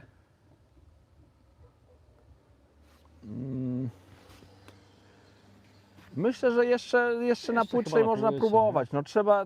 Jesień to jest taki moment, gdzie te ryby powoli już się przemieszczają na głębszą wodę, więc też nie wiem, co to znaczy dla kogoś płytsza, głębsza. No po prostu trzeba sprawdzić. Nieraz trzeba za tymi rybami podążać. Wojtek Dworzyński, cześć. Mariusz Brodziński, cześć. Arkadiusz Bojko, cześć. Cześć. Kamil, Cześć. brak medalu to jedno, ale najgorsze moim zdaniem, co Was spotkało, była pogarda ze strony rodziny. To jak widziałem, jak do jednego zawodnika dziecko powiedziało, że nie jesteś moim ojcem przez to, że przegrało. Było coś takiego? Nie. Ty poczekaj, bo tam ja mam dzieci. Kto to mógł być? To pomówienia. Nie, to takiego czegoś nie było. To Więc przynajmniej co ja macie- nic o tym nie wiem. Więc Kaszo macie potrafiać jak wyniki. 3 leszcze, 5 karasi i coś teraz idzie do podbieraka. Chyba karaś też będzie, bo tak Chyba szarpał tak, na będzie karaś. początku. Tak, jest karaś. Adam, no cóż powiedzieć, czas na młodość, przepraszam, tak to wygląda. To powinności kadry. No, jak na razie to zobaczymy. No, w zeszłym roku byłem trzeci w klasyfikacji dwuletniej. A teraz na który idziesz? Teraz który jesteś? No, jak Bóg da, to też będę bardzo wysoko. No. A teraz który jesteś? Bo teraz już jest, nie? Po tych tam...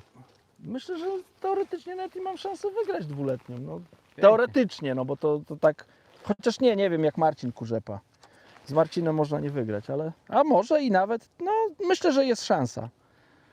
Dysk prosi o kadry z tyłu łowiącego. No nie ma mu, dajesz przez 15 minut, bo się trochę rozsiedziałem i przestawię się do tyłu, żebyście ładnie widzieli Adama. To wiecie, też musicie wybaczyć, ale po prostu 7 godzin telefonu w ręku się po prostu nie da trzymać. Ja jestem jeszcze do komputera, latam co jakiś czas. Taka rybka. Ładne. Aż profi, dzięki. Artur L. o Supera X pytałem. Poczekaj. Klasek. Artur L. o Supera X pytałem. A, czy torba termiczna Supera X? Supera X. No to jest taka torba dosyć leciutka, zgrabna, poręczna, ale raczej taka, żeby rano wziąć towar na ryby i wieczorem wrócić do domu. To nie jest taka torba żeby tam zapakować nie wiadomo ile wkładów i na parę dni, bo hard case cool safe no to jest lodówka, którą nawet zdarzało mi się w chłodnych porach roku, że nawet brałem na zawody 4-dniowe i przywoziłem jeszcze kawałek lodu było w środku.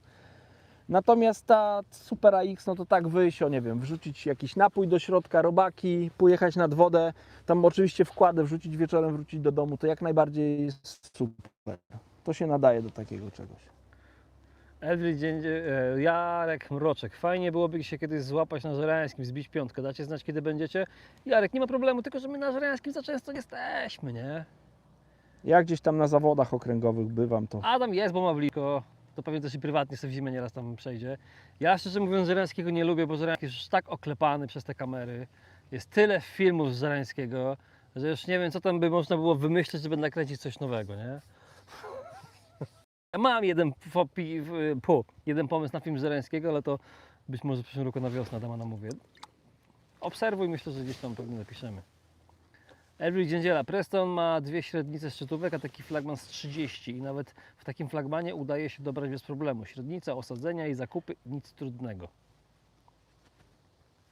Wędkarstwo macie potrawek. Jaki feeder i kołowrotek na duże karpie i amury?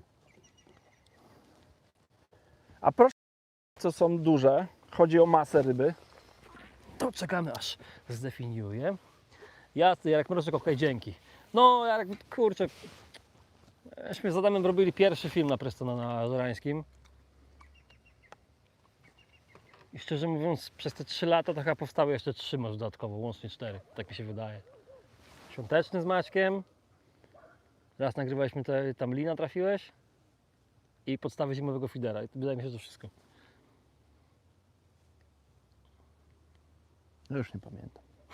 Ale było trochę tych filmów, no. No, także widzisz, nie? 3 lata, 4 filmy, prawie 4 lata już. I 3 filmy z Żerańskiego.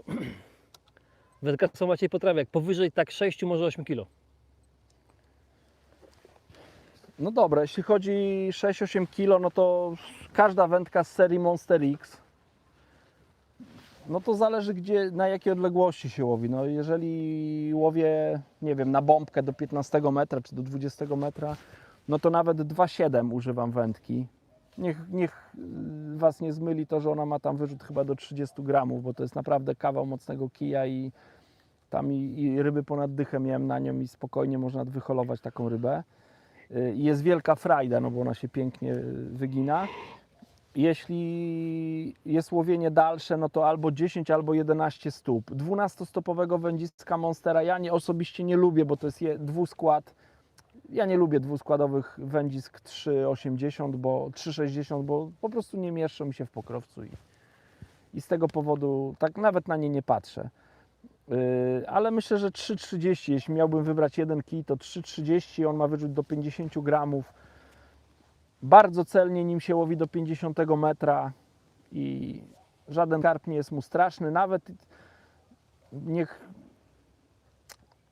tak jakby fakty mówią same za siebie. Zapraszam do obejrzenia filmu, jak Likery bił swoje rekordy i tam Joka raz złowił karpia, nie wiem, 17 kg, No tak. z tego co pamiętam, właśnie na tego Monstera i widać akcję tego kija, widać jak to się nie Kurde, takie zacięło. branie? Zabiór wędziska i nie było. Masakra. Trochę się spóźniłem chyba. Eee, Monster X, Tak. ale nie Extreme, tylko X. Dorota H. Czy nęci pan szklankami? Zdarza się, ale bardzo rzadko. No i na razie jesteśmy na czysto. Słuchajcie, 176 łapek w górę. Brakuje nam jeszcze 24 do 200. Myślę, że to będzie fajny wynik. Zaraz z ciekawości pójdę zobaczyć jak wyświetlenia.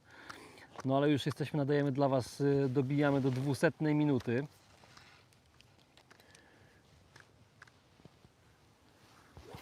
Słuchajcie, Adam rzuci, a ja tak postaram Wam się tutaj pokazać może branie w ogóle, co? Co myślicie?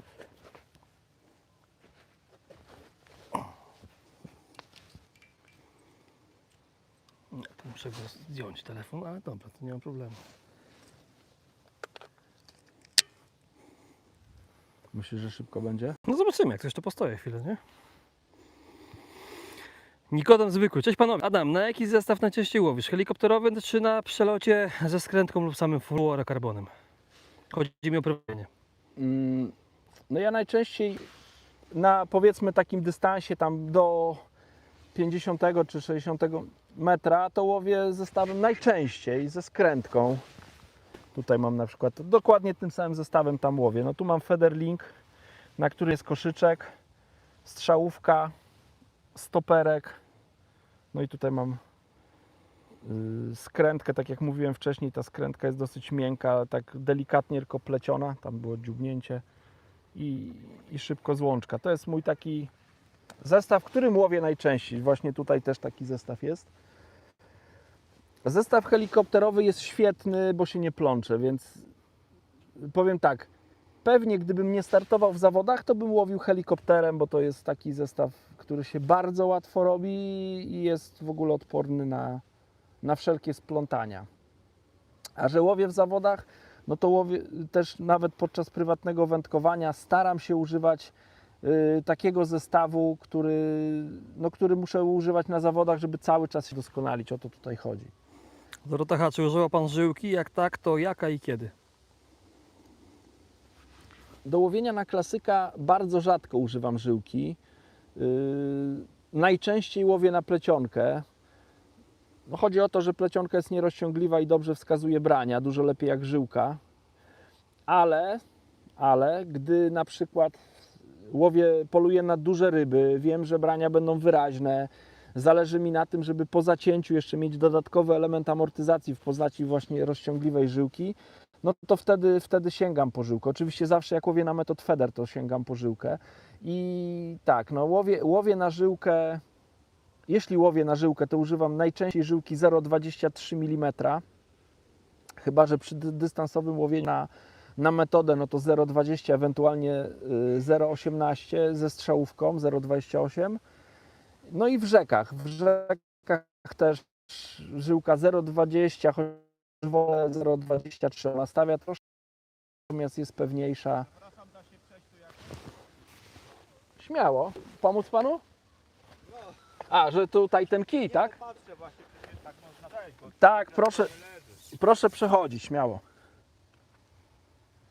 Myślał pan, że tu jak na weselu rozłożyliśmy bramkę i będziemy coś chcieć?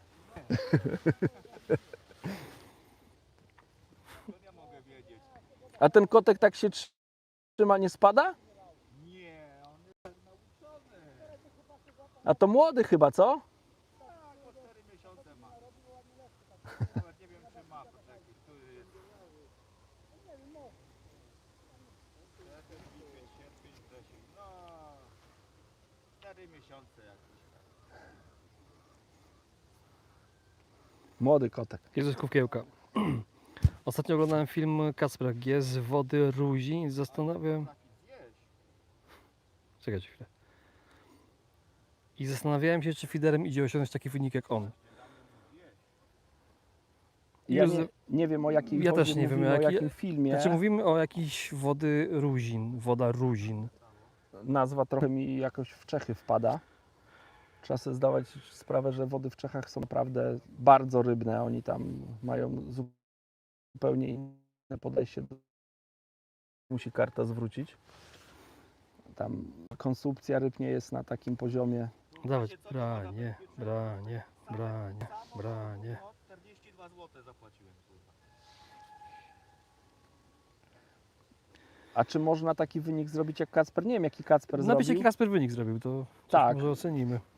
Bo nie oglądaliśmy, ja też nie oglądałem. To jest też a propos tego, co mówiłem o Anglikach, że oni umieją się dopasować do łowiska. Są łowiska, że na przykład, nie wiem, Kacper będzie łowił na tyczkę, czy jakikolwiek inny wędkarz będzie łowił na tyczkę, gdzie wymagane jest świetne podanie zestawu, ryby są, nie wiem, bardzo ważne jest, żeby te ryby zauważyły opadającą przynętę, czy nie wiem, jest rzeka i ważne jest, żeby ten zestaw się przemieszczał, no to wtedy powiedzmy fler nie ma szans. Ale na przykład ryby są odsunięte 40 metrów od brzegu, wieje wiatr, nie wiem, robi się fala, no to Kacper nie ma żadnych szans. Czy tam Napisał, że ponad 40 kg.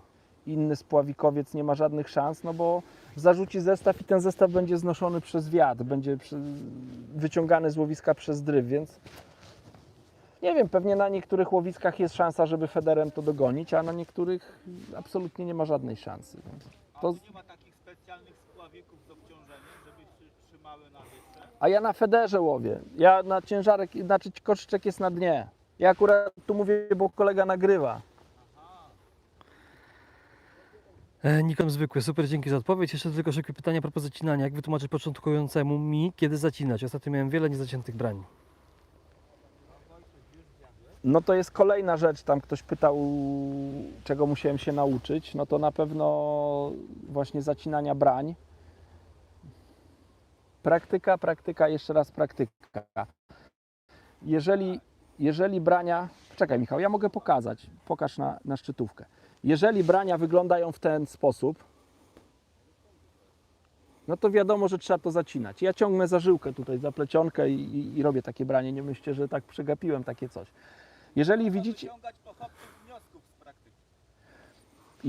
jeżeli jest tego typu branie, to wiadomo, trzeba wziąć wędkę i to nie to, że zacięcie takie, że za ucho ciągniemy i daleko, daleko, tylko jak się łowi na plecionkę, to praktycznie trzeba jeszcze to tak jakby tą rybę troszkę dociąć, no, wyprostować, żeby nie wykonać zbyt mocnego zacięcia. Jeżeli te brania, nie wiem, no są na przykład tego typu. O, to nie ja. Tak? Nie, to nie ja. No widzicie, to było delikatne ruszenie i no ja tu łowię na 4 kawałki gnojaka i białego robaka, więc przynęta jest dosyć wyraźna. Więc tak sobie wyobrażam i te brania, które miałem tych karasi, no to były takie brania raczej, których się nie dało przegapić. Ale nieraz się zdarza, że na przykład te brania wyglądają... Teraz ja spróbuję zrobić branie. O. Tylko takie drganie jest. Takie coś też zacinam, bo to też jest według mnie branie. Jeżeli raz na przykład coś puknie i nic się nie dzieje, no to wtedy można poczekać, ale jeżeli następuje brań, takie puknięcie raz, dwa, trzy, no to już nie ma na co czekać, to trzeba zacinać. A nieraz są brania tak delikatne, jak łowi się szczególnie na małe przynęty, że nieraz nawet to jedno puknięcie to już trzeba zacinać. No, praktyka, jeszcze raz praktyka. Sam mam jeszcze nadal z tym problemy i czasami się zdarza, że muszę używać słów, które są powszechnie użyte. Znaczy, Uznawane za nic jest wrong. tak, tak. A wy mi dajcie znać, bo tam ktoś pisał o kadrze. Tak? Lepiej, bo mogę was tutaj z tyłu za Adamem na jakiś czas, jak chcecie. Że mnie cię tylko nie zahaczył przy zarzucaniu. Tutaj to nie zahaczysz, to popatrzcie chwilę i zapytajcie się, czy tak może być.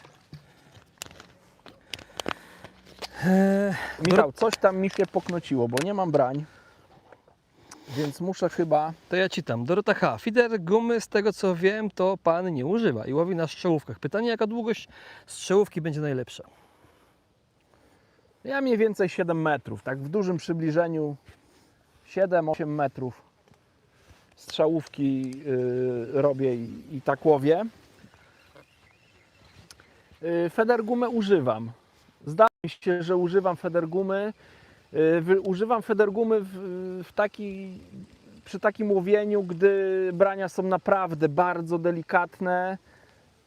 Używam cienkich żyłek, przyponu też delikatnego. No to wtedy też używam właśnie federgumy, żeby po zacięciu mieć dodatkową amortyzację. Elwir Dziędziela. Kasper łowił na Słowacji. To przepiękne i bardzo rybne łowisko. A. Specyfika wody sprawia, że pod tyczką ma się ogrom ryb i tylko trzeba ogarnąć temat. Do Michał Koren. Czy jest faktycznie różnica między żyłkami do spławika a fidera? Marketingowo na pewno, ale tak na serio jest różnica?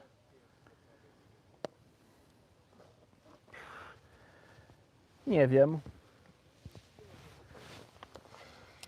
Józef Kukielko napisał, że złowił pierwszego dnia 45 kg, a drugiego 44 kg Słowacji. Ojejku, to grubo. Grubo. Dorota H. Czy łowi pan na pływające robaki?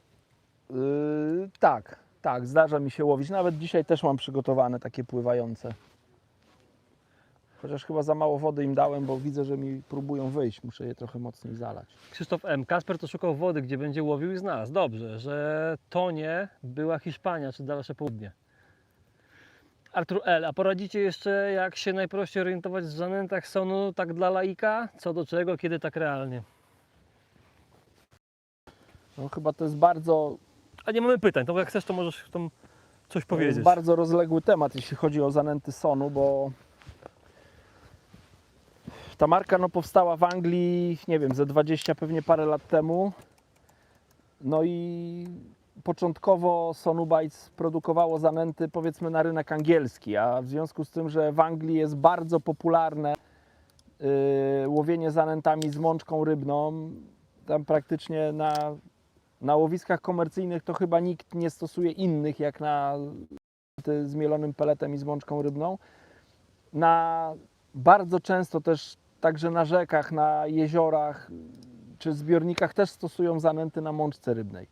Więc myślę, że w Anglii no, mają bardzo duże doświadczenie, jeśli chodzi o robienie zanęt, które bazują na mielonych peletach i na mączce rybnej, i tych zanęt w Sonubites jest wiele. Wiele. Ja nie jestem w stanie powiedzieć kiedy, którą, jak, bo to trzeba sprawdzić na swoim łowisku. Ja nawet wszystkich chyba w ręku nie miałem, więc nie chciałbym się tutaj wymądrzać. Są zanęty, które mają więcej mączki rybnej, takie jak na przykład 50/50 green, paste green, to jest zanęta, która ma bardzo dużo mączki rybnej. Są zanęty, które mają średnią zawartość mączki rybnej. Myślę, że Match Method Mix to jest przykład takiej zanęty ze średnią zawartością mączki rybnej. No i są takie, które są dosyć ubogie w tą mączkę rybną i pelety mielone, takie jak na przykład F1. I no nie wiem, naprawdę trzeba to na danym łowisku sprawdzić, czy łowisko na przykład, czy ryby dobrze reagują na zanęty, które są bogate w mączkę rybną, czy ten dodatek mączki rybnej powinien być jakiś tam nieduży. Więc tym się trzeba, myślę, kierować głównie. Ale też Sonubites od kilku ładnych lat ma też ofertę zanęt na wody naturalne. To się nazywa seria So Natural, albo w tym roku też powstała seria DM oraz chyba Natural.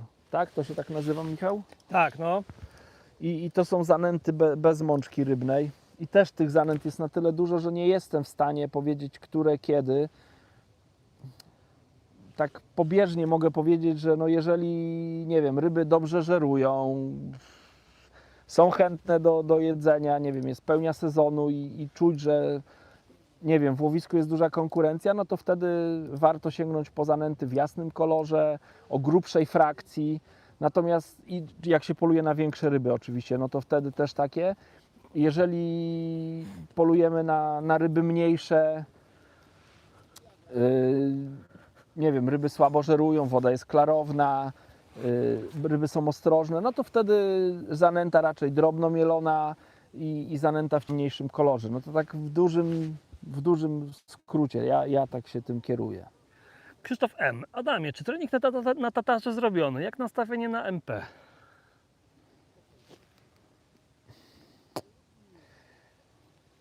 Drogi Krzysztofie, nie wiem jak to powiedzieć, ale byłem kilka razy. Duże ryby na razie mają mnie gdzieś. Nie udało mi się ani razu, jak tam byłem, złowić dużej ryby. No i wygląda na to, że będzie ściganka na małe ryby. No trochę tych małych rybek tam przerzuciłem. Będę jeszcze cały czas się doskonalił w łowieniu tych małych ryb i zobaczymy. No. Na pewno są te duże ryby, no bo gdzieś tam jak przyjeżdżam nad wodę, to słyszałem od ludzi, że łowili leszcze i jazie. Ostatnio były jakieś zawody, były większe ryby. Ja natomiast no jeszcze tak jakby nie znalazłem do nie szyfru, żeby tam się do nich dobrać. A jakie nastawienie? Pozytywne jak zawsze. Złoty medal, no co? C4RL0 Srockmore. Czy jest sens przerzucać co 3-5 minut, jak nie ma obcierek, czy czekać do 10-15 minut? To jest bardzo dobre pytanie i nie ma na nie jednoznacznej odpowiedzi. Musicie,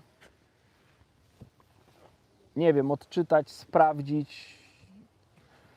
Nieraz jest tak, że błędem jest przerzucanie zestawu rzadziej niż na przykład te 3 czy 4 minuty. Trzeba naprawdę często ten zestaw przerzucać, żeby cały czas dostarczać tam pożywienie, dostarczać. Nawet jak nie ma brania, to trzeba przerzucać. Ale nieraz trzeba być cierpliwym i czekać 15 minut. nie jestem w stanie, naprawdę nie jestem w stanie powiedzieć, jak długo, tak żeby jednym zdaniem określić, tyle i tyle trzeba czekać. Nie wiem, raz trzeba czekać 5 minut, raz trzeba czekać 15, więc to trzeba sprawdzić. Do tego jest potrzebny ten nos wędkarski, o którym mówiłem. Oczywiście też można przyjąć taką zasadę, że jak się poluje na duże ryby, to raczej trzeba sprawdzić długie oczekiwanie, ale nieraz nie trzeba. Natomiast jak się łowi małe ryby, no to bez sensu jest czekać długo. Trzeba po prostu często przerzucać, bo przeważnie małe ryby dosyć szybko reagują na to, co się dzieje. Słuchajcie, mamy ponad 200 minut live'a. Będziemy dla Was jeszcze dostępni około takie, myślę, 3,5 godziny, 3,15, 3,20. Mamy 28,5 tysiąca wyświetleń, jest bardzo ładnie, jak ten czas. Do rekordu brakuje jeszcze chyba z 6 tysięcy wyświetleń, coś takiego, 5,5, więc liczymy na Was mocno. No i co? Do Rotaha. Większość ludzi daje cięty gnojak, a ja daję rasówki, bo po prostu mam ich dużo koło domu. Po deszczu jest ich masa i w 15 minut mam pół słoika. I pytanie, No. czy dawanie ich do zanęty to dobry pomysł? Jeżeli sprawdzają się, no to dlaczego nie? Oczywiście. A Dorota H. to w Danii mieszka, tak? I w Danii łowi, Nie, tak? to była Beata Rojek. A, Beata była. Łukasz Westphal, czy testowałeś przynętę Feederbite V4? Nie. Łukasz, czego szukasz? Siemka, szukam gościa, co mi w bigosie głową mieszał. To nie tutaj. Nie znamy, Ciekawe zajęcia. nie znają. No i na razie na czysto. Adam, to jakiś pomysł, jak te ryby tamten? Przerzuciłeś Tak, się tak, na ten pomysł- bliższy już? Nie przerzuciłem się, bo jeszcze widzicie, no to jest tak, że do głowy wpadają różne pomysły i tak naprawdę no niekończąca się jakaś tam jest ścieżka tych pomysłów. Plan jest taki, po tym wstępnym nęceniu, bo ja tam 7 koszyków podałem, takich bait-upów. Preston w tym roku wypuścił takie bait-upiki. Raz, dwa, trzy, cztery, pięć, sześć, siedem, ośmioklatkowe z kratką na górze, ale one mają tylko 20 gramów do ciążenia, więc dosyć lekka szklaneczka. Świetna, myślę, do takiego nęcenia na 40 metrów, bo mogę tą szklaneczką, ona jest w miarę duża, zobaczcie, jak trzymam ją na dłoni, w porównaniu wezmę Open Windowa, to jest LK Open Window i tu jest ten koszyczek, no tu ze 3 razy tyle, tak jakbym 3 takie elki podawał w łowisko na raz. Myślę, że spokojnie w tym koszyczku. I jak podałem 7 takich koszyczków na dzień dobry, no to od drugiego zarzutu były ryby, od razu były ryby. I teraz mam wrażenie, tak jakby to łowisko trochę gasło. Potrzebujesz donęcić. Tak, ewidentnie. Tu wygląda, bo już i mniej wskazań, tam na tej wodzie już mniej. Słuchaj, O, czekaj, bo zluzowało mi gadasz? szczytówkę. słuchaj, 2 godziny z hakiem, więc tu i można all-in zagrać, nie? PM siema. Więc donęcę to łowisko tamto, nawet z 10 tamtych szklaneczek, czy z 8 podam. Bo kaznodzieja 8 pyta, a pokażecie trochę stanowisko? Chodzi o konfigurację, podpórki, tace, jak wygodnie zamontować. Myślę, że małe z materiałów, gdzie ktoś doradza, kompletuje Absoluta 36 i szukam rozwiązań. Zanęcisz i pokażemy. I mam pytanie, czy Adam zakładasz czasem waftersa na włosie i dodatkowo robaka na sam haczyk? Przy metodzie zdarza się, tak. Chociaż nie do końca lubię takie rozwiązanie. Dawało mi to ryby, to Artur Matczak mi kiedyś pokazał takie coś i to dawało rzeczywiście ryby. Natomiast niechętnie, powiedziałem, że niechętnie to robię, ale niechętnie to robię z takiego powodu, że nie wiem, no robak ma taką powłokę, taką strukturę, która, nie wiem jak to powiedzieć, ale odpycha zanętę czy odpycha pelet i jak się zarzuca na dużą odległość, to zdarza się, że tak jakby ruszający się robak odpycha tak jakby zanętę i się rozwala Tak. podajnik w powietrzu, więc tego nie lubię. No dobra, garść, dendroben. Elwir pisze, na jeleniu ostatnio trzeba się uzbroić w cierpliwość, trzeba poczekać nawet te 15 minut, żadnych wskazań i ocierek. Jeśli szczytówka drgnie, to pięknie, wyraźne branie, takie zawierające i pewna ryba. O, no to widzicie, to jest ciekawa informacja. I na przykład mnie w zeszłym roku, myślę, na Mistrzostwach Polski w drugiej turze zabrakło właśnie tej cierpliwości. Bo w pierwszej turze miałem miejsce bardzo dobre, dużo brań, więc dosyć często przerzucałem zestaw, a w drugiej turze myślałem, że jest podobnie i podobnie łowiłem, a trzeba było po prostu cierpliwie czekać. No dobra, to kaznodzieja Adam zanęci i pokażemy wszystko, co tam odnośnie tego stanowiska. Co, gdzie, jak, po co i na co.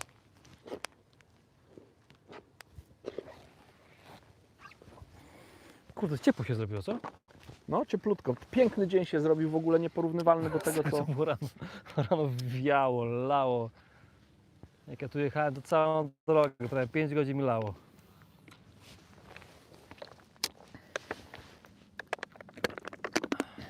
Redaktor 29, cześć. Siema redaktor. Cześć. Fajnie, że też taka stała ekipa przychodzi, która te niki się powtarzają często. Michał Korej, uciekam panowie, może dołączę do Was później. Powodzenia, obejrzę nagranie do końca. Nara, trzymaj się. Do zobaczenia, dzięki. Dziękuję za cały dzień. Dzięki. Nie, my też dziękujemy. Tylko nas utwierdza w przekonaniu w tym, że te live jednak warto w miarę możliwości robić i z Wami sobie trochę pogadać. Czy trochę, kurde. Jedną tam czwartą dnia. 1/4 doby. Dla mnie to jest duże wyróżnienie, że ktoś chce tego słuchać i się pyta. No słuchaj, dziś to chciało to obejrzeć na razie prawie 30 000 osób, więc Nie Jest wiem jak to jest liczone, fajnie. ale wow. jest fajnie. No, że 30 000 osób wbiło. Że 30 000 osób odwiedziło live'a. Jak go odpaliliśmy o, powiedzmy o 10, nie pamiętam, 30, 40, coś takiego, no to przez te 4 godziny.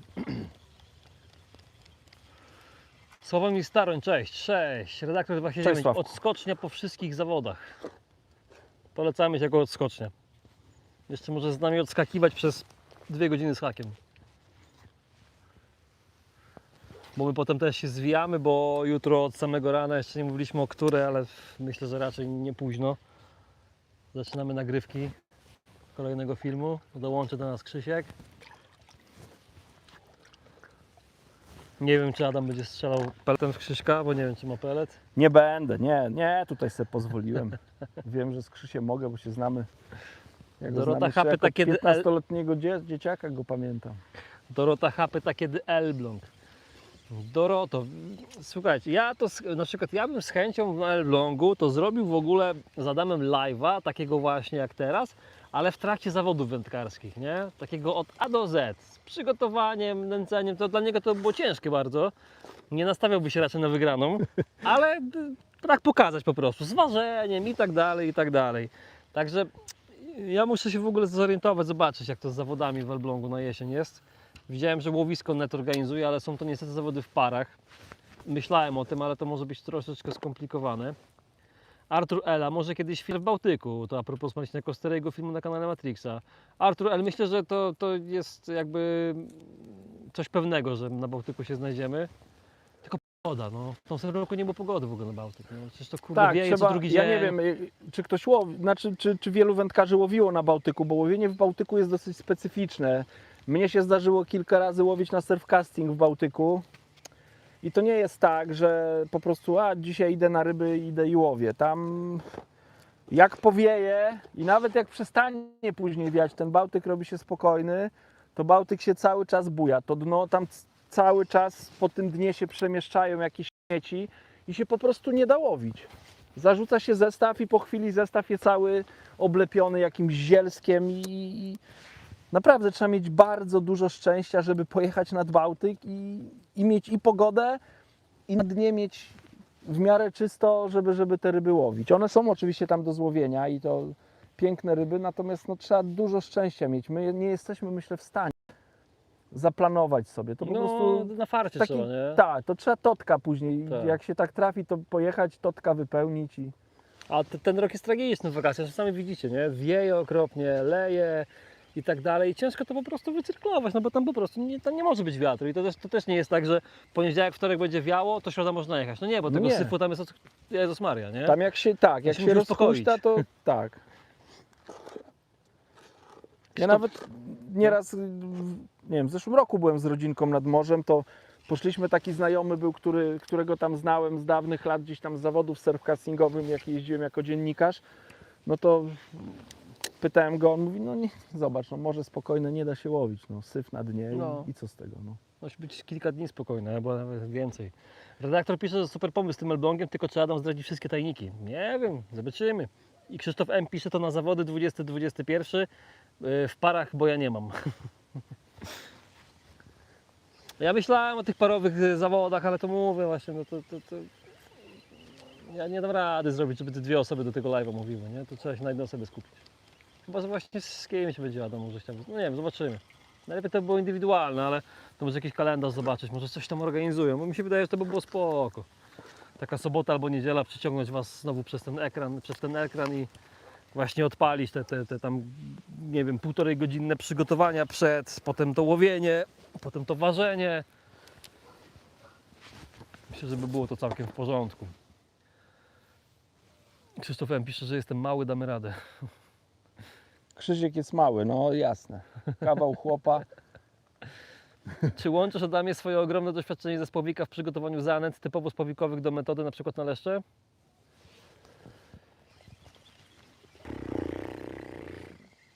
Jakoś chyba świadomie tego nie robię, ale ja zwracam uwagę na konsystencję zanęty, tak jakby to zdaję sobie sprawę, że to jest cholernie ważne, więc być może to jest jakieś tam spławikowe doświadczenie. Zastanawiam się, co się dzieje z zanętą w koszyczku od momentu wyrzucenia do momentu opadnięcia na dnie i tam leżenia na dnie, no bo nieraz zależy mi na tym, żeby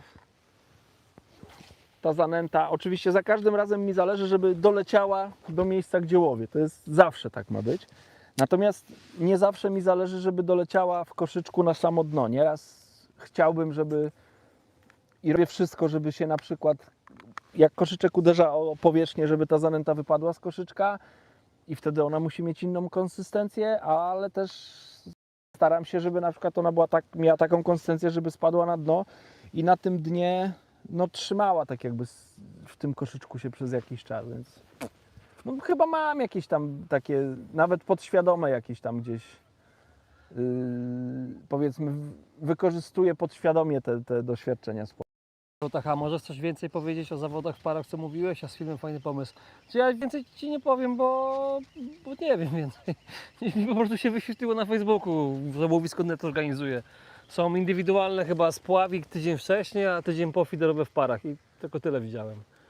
I wtedy jak to czytałem, to pomyślałem, że może fajnie by było spotkać się w Elblągu właśnie na jakichś zawodach Szczęścia Adama. Najlepiej, żeby to były dwudniowe zawody i po prostu maknąć. Sobota live, niedziela live, nie? I byłoby fajnie. No tylko może jeszcze namierzyć, to coś takiego jest. No i to nie może być w parach, tylko właśnie dobrze, żeby było indywidualnie. Edwin Dziędziera. Człowiek wraca zlany wodą z zawodów i nienawidzi siebie i wędkarstwa. Parę dni i już myślę o kolejnych zawodach na kompletnie świeżej wodzie pod innym Wrocławiem. Duże wyrobisko Kruszywa zalane wodą. Morris, Michał, czy w tym roku też wybierasz się z panem Adamem na drużynę ze spinem? No ja mam nadzieję, że tak. Gadaliśmy tam coś. Myślę, że się złapiemy. Syna chciałbym zabrać, to jeżeli tak, to tak. Na razie wygląda drużyna w porządku, więc może i nawet w październiku. Myślę, że będzie można spokojnie. Patryk Skidaniuk, cześć. Cześć. Krzysztof M. Dużo Litwinów na tych zawodach. No to w ogóle w Elblągu dużo tych obcokrajowców przyjeżdża, nie? No a Litwini to tam z tego co pamiętam, to w zeszłym roku to rządzili tam na tych Ale zawodach. To, co, oni teoretycznie mają blisko, tak? Teoretycznie. no, Gdzieś spod granicy to nawet to wiesz, no zależy daleko. z której części No Litwy, tak, no ale tak, jak tak, ale ci gdzieś tutaj to daleko nie mają. Krzysiek, a jak Adam ocenia swój wynik na MS? Można było gorzej? Kurczę, Krzysiu, przed chwilą, kurde, chyba z 30 minut o tym gadał, ale może Adam w 3 zdaniach. Jak oceniam swój wynik? No nie jestem z tego zadowolony. Ja to na swoim profilu powiedziałem. Wróciłem trochę jak zbity pies z tych zawodów. Słuchajcie, no na zawodach jest tak, że jak jest słaby wynik, to zawsze można zrobić coś lepiej. Nieraz się nie da. A tutaj myślę, że trochę błąd polegał na błędnych decyzjach, które podjąłem. Szczególnie w drugiej turze, no bo w pierwszej turze już też to mówiłem, no zwalam to trochę na brak szczęścia, bo 2 duże ryby zostały, jakieś miałem linki po drodze, których wcześniej nie zauważyłem. Ile razy tam gruntem jeszcze przeciągałem, nie było nic i jak były 2 duże ryby, to te 2 duże ryby znalazły sobie drogę do tych zaczepów, więc Więc z tego powodu nie jestem zadowolony, a w drugiej turze no, błędnie podjęte decyzje i wynik jaki jest, taki był. No. Tu Krzysztof Niestety. M. napisał, że zapisze Adama na króla bulwaru, to indywidualnie. Krzysiu, ty tam jeszcze nic nie zapisuj. Ale jak coś takiego jest, to napisz, no, to tam domyśl do Adama, bo to wiesz, to termin to nam też to nie zawsze każdy weekend będzie pasował i tak dalej, nie? Ale no, to jak chcesz to teraz napisz w ogóle, kiedy to w ogóle jest. To jakby jest najważniejsze pytanie. Kiedy to jest? Łukasz Westfal, cześć. Cześć ponownie Łukasz. Cześć. Adamie, czy stosujesz jakieś dopalacze atraktory w płynach czy sprayach, czy są to po prostu zwykłe reklamowe triki, a w profesjonalnej metodzie nie mają racji bytu i nie dają żadnej przewagi? Nie wiem, jak na to wszystko patrzeć. Ja stosuję bardzo rzadko takie rzeczy. Mam jakieś tam spreje, czy jakieś tam zalewajki. Natomiast, no kurczę, chyba mam za małe, nie wiem, doświadczenie, nie wiem jak Mało to... używasz takich rzeczy, nie? Mało, no. Ale też jakoś rzadko zauważyłem, że na przykład dodanie jakichś tam sprayów nagle sprawiło, że ryby zaczęły brać. Tak, więc może z tego to wynika. No bardziej się zastanawiam, tak jak w metodzie, czy rybom pasuje pelet, czy rybom pasuje zanęta. Czy mniejszy podajnik, czy większy. Bardziej na tym się skupiam i o tym myślę. No bo myślę, że to jest ważniejsze. Tu Krzysiek napisał, składamy rady, ustalam. Aha, Krzysiek, to są jakieś wasze zawody, tak? W sensie wy organizujecie? Kurczę, jakby termin pasował, to myślę, że chętnie, nie? Ale co, że ja na króla tego? Tak, Adam na króla bulwaru. No tak, już ktoś mi powiedział, że kadra widzę- to już nie dla mnie. Już widzę tytuł tego live'a. Adam Niemiec królem bulwaru. Live z zawodów Nie, to wędkarskich. nie królem bulwaru, tylko pretendentem. Pretendentem.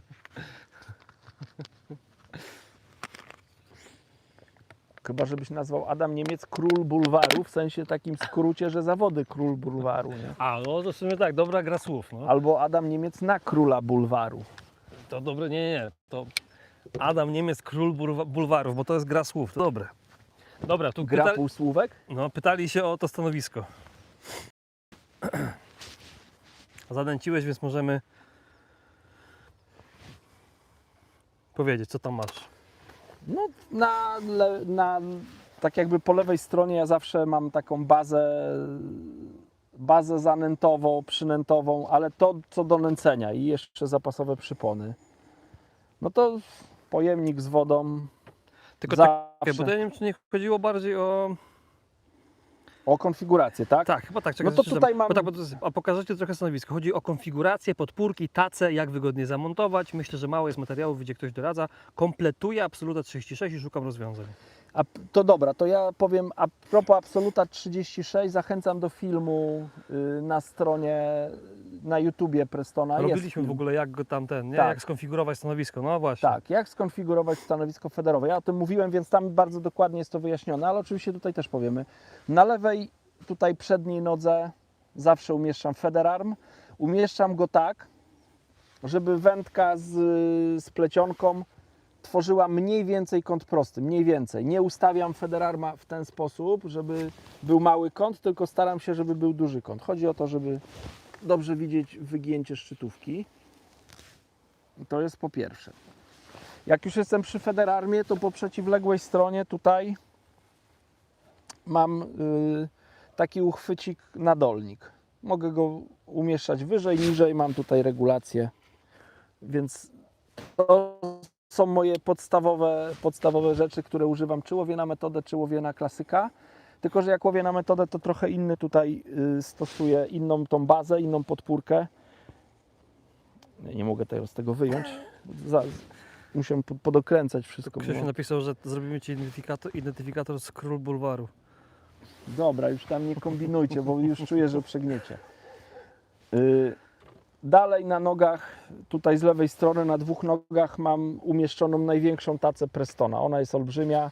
Tutaj jest miarka do 80 cm, ale ona ma ponad 90 i podpieram ją zazwyczaj 2 wspornikami.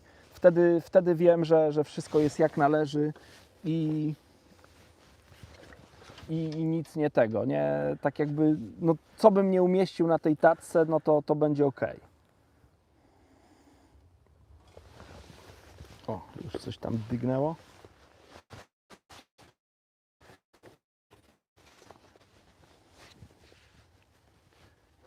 Szybranie nagrasz.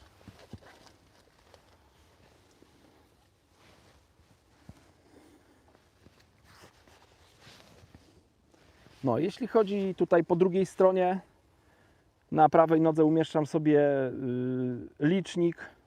liczniki ryb, akurat tu 2 i różnie z nich korzystam. Albo na przykład duże ryby na jednym liczniku, małe ryby na drugim liczniku, albo na przykład jak łowię na 2 siatki, to ryby w jednej siatce, ryby w drugiej siatce i tak dalej. No, różnie do tego podchodzę. Oprócz tego mam też stoper, którym sobie odmierzam czas od zarzucenia. No i ta platforma boczna, ta tacka boczna mi służy jako taka tacka do przetrzymywania przynęt. Zawsze z prawej strony sobie biorę przynęty na haczyk, więc na tej tacce umieszczam. Oprócz tego tutaj mam też pojemnik z koszyczkami, które używam danego dnia. Nożyczki, wypychacz, takie podstawowe rzeczy.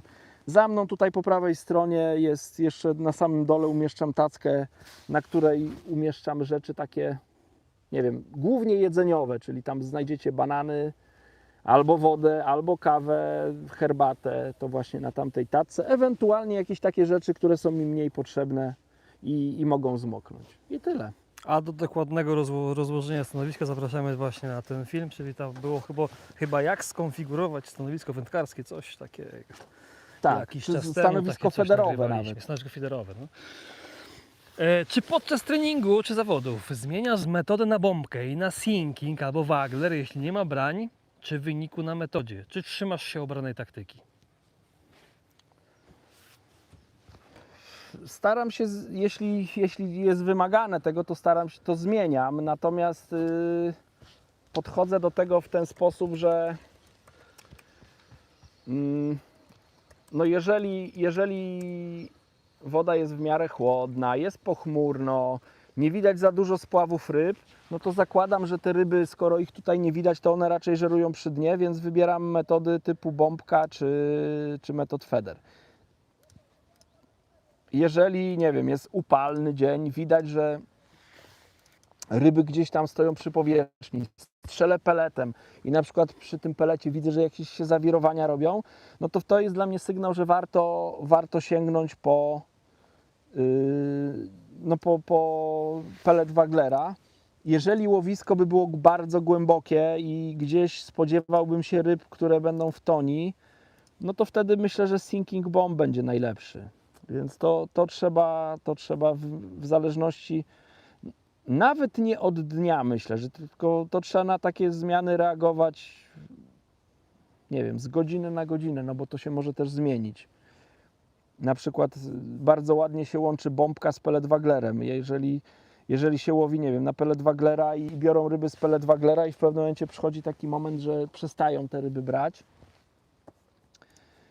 no to jest duże prawdopodobieństwo, że one za tym peletem po prostu spłynęły na dno i mogą chcieć żerować z dna, więc wtedy warto tym rybom podać przynętę za pomocą wędziska z bombką.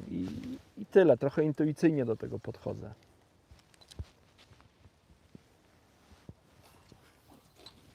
Idę.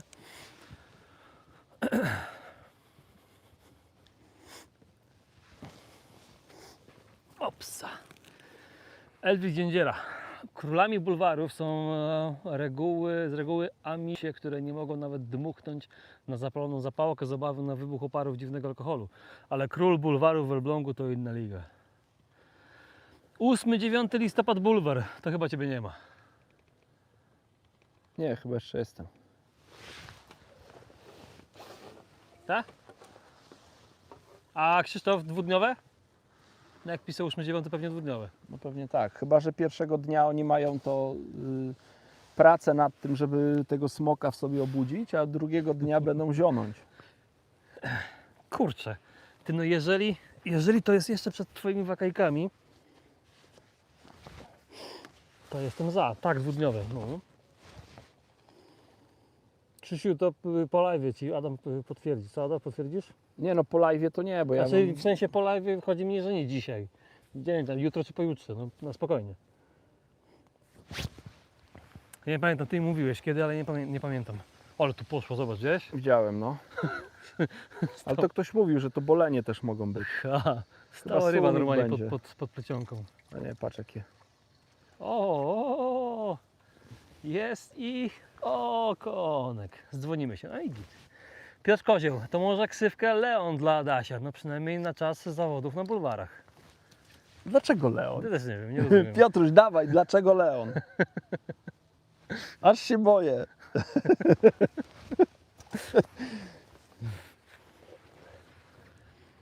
Łukasz Westphal, dajesz całego robaka do waftersa, czy urywasz? O, całego. Całego? A się urywa? Nie wiem. Narcyz. Łapanie ryb na trzeźwo jest nielegalne. Pozdrawiam z Toronto, Kanada. Ja myślę, że to inny narcyz. Nie, Pozdrawiamy my tu Toronto, tak Kanadę. śmieszkujemy, ale tak naprawdę to odpowiedzialnie. Tak, my tutaj wiecie, woda i napoje wysokoprocentowe to złe połączenie. Co, żeby nie popijać? Nie wiem, no blisko wody. A, w ten deser. No król lew, Piotr Kozieł napisał. A jak on się nazywa, królew? Nie wiem. Ja nie rozumiem, przepraszam. Może Simba. zmęczony jestem. Mufasa. Simba. Edge Deads. Czy te Supera X Distance będzie podobno rzutowo do Super X3 65, jeśli chodzi o akcję, bo zapewne trochę sztywniejsza, żeby dalej rzucić. No na pewno będzie i sztywniejsza, i mocniejszy blank będzie, i inne przelotki zupełnie, szczytówki inne, no bo tam są szczytówki 3,5 mm. Wyrzut też akurat 3,6 ma do 80 gramów, no będzie dużo mocniejszy kij. Nie wiem jak no pewnie będzie też i sztywniejszy, ale na pewno mocniejszy jeszcze. 200 łapek w górę. Juhu. No to mówiłeś już na te Super X, nie? No ale nie łowiłem na 3,6 jeszcze. Okej. Aha, bo to jest Mogę, to na najkrótsze. przykład łowiłem 3,8 i 4 metrową tą Super Mix Distance.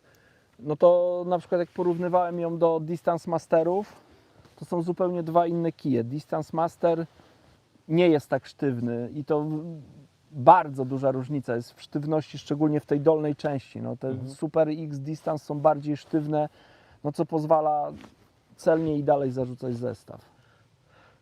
No dobra, na razie jesteśmy na czysto. Po raz kolejny. Edge Death, znaczy chodzi mi o starą Super X 365 do 60 gramów. 3,65. Tak, dobra, też rozumiem. Czy te Super X Distance będą podobnie rzutowo do Super X, tej zwykłej? No ja wiem o czym ty mówisz, no, Aha. ja tak zrozumiałem. Aha. No to chodzi mi o to, że No dwóch wędzisk nie Okej, że nie porównywałem ze porównywałeś, sobą, okej. ale no to na pewno to będzie mocniejsze wędzisko i to jest wędzisko, którym da się na pewno dalej rzucić i założyć cięższy koszyk. A nową Super X Distance 4.2 rzucałeś 4.2? Nie. O, To jest ten na jedna i ten, nie? Jeszcze Edge Death, jeszcze chwilę, bo my w sumie to kurde, nie wiem, krótko to mamy bardzo, nie?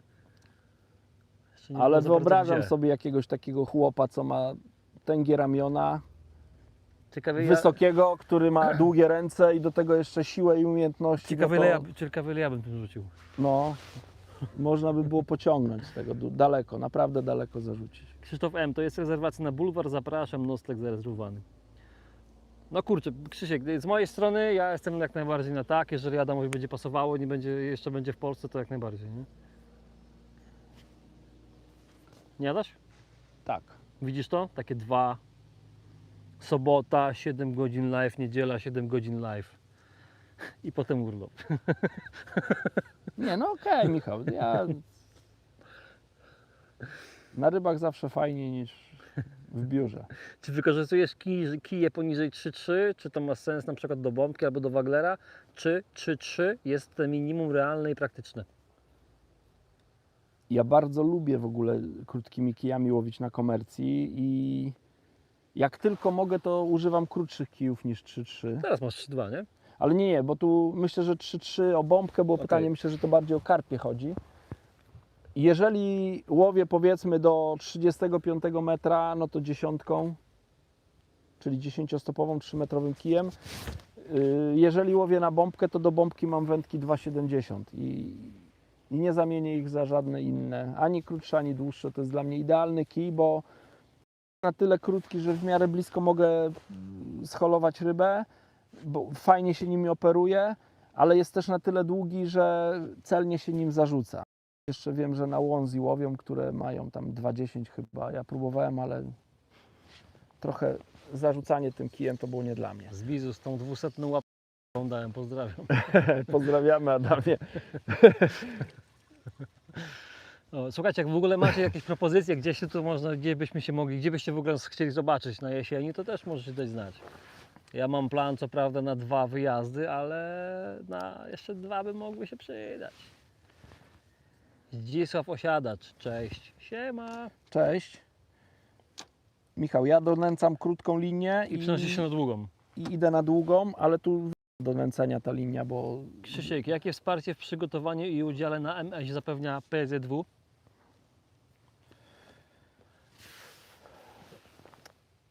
ja mogę, że powiem to, co było w tym roku, bo to nie zawsze tak jest jak w tym roku. W tym roku można powiedzieć, że znaczy nie tylko PZW, bo mieli sponsorów, było kilku sponsorów, którzy też dorzucili się do tego wyjazdu, za co im bardzo serdecznie dziękuję, więc dzięki wsparciu sponsorów i PZW można powiedzieć, że no nic nam nie brakowało w tym roku. Były przynęty, były zanęty, było zakwaterowanie, wyżywienie, transport, więc tak Wyżywienie też, tak? Co? Wyżywienie też? Tak, tak.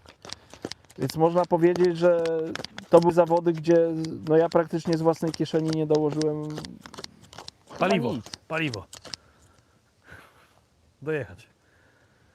No właśnie nie, chyba za paliwo też była jakaś Też? tam, tak. Więc no można powiedzieć, że było tak idealnie, no nie grzech by było narzekać, ale nie zawsze tak bywało. Bywały różne lata, ale w tym roku nie można złego słowa powiedzieć, jeśli chodzi o wsparcie i PZW i sponsorów, bo na to trzeba spojrzeć w ten sposób, że to i sponsorzy i PZW, oczywiście to byli sponsorzy, którzy podpisali umowę z Polskim Związkiem Wędkarskim na sponsorowanie kadry federowej.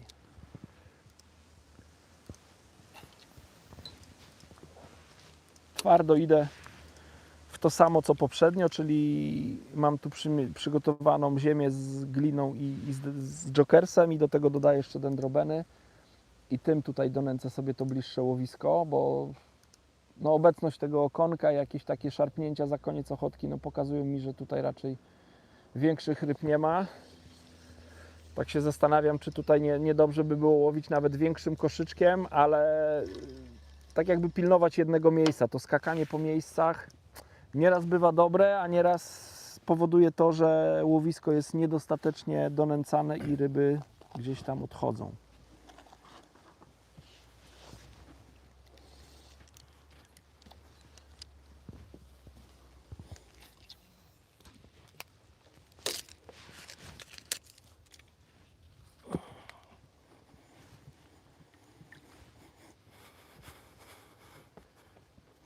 Ale pogoda się zrobiła, teraz to jest Nie, teraz to przepięknie. jest bajka, nie? Franciszek Pierschała. Siema, siema. Cześć, Piotr Moszumiński, siema, siema, cześć. cześć. Krzysztof Cieszyński, na Grodzisku zróbcie live'a, tam po 200 kg ryb łowione. No, słyszałeś to? Nie, to 200 na osobę? No. Znaczy najlepsi, no to nie tak, że wiesz, każdy, ale łowią tyle. No. Ale Grodzisko to tam chyba, są te huty, nie huty, tak? To wszystko w okolicy? Tak, No tak. to nie jest pomysł, żeby tam na 2 dni pojechać, bo tam jest co robić. A Grodzisko jest przepiękne. I na Grodzisku, jak ja kiedyś byłem, to były przepiękne ryby. Jejku, jakie tam były piękne te karpie. Może To nie chyba jest łowisko głupie. z najpiękniejszymi karpiami, jakie widziałem. No to nie Duże, jest, nie jest to głupie. dużo pełnołuskich takich byków, No ale daleko takie masz? 2 godziny czy 3 jest tam. Około 200 km, trochę ponad 230 Nie, 200. nie, no to nie jest głupi pomysł, bo tam w sumie tam jest co robić. W sensie na te 2 dni coś tam się znajdzie. Żeby... No na Częstochowę jakbyśmy pojechali, jak jeszcze te leszcze by brały, to też by było super. Shot asy. Panowie są z Prestona. Tak. Przypony do Pellet Wagler z gumką bezzadziorowy rozmiar 10 i 12. Nigdzie takich nie można dostać.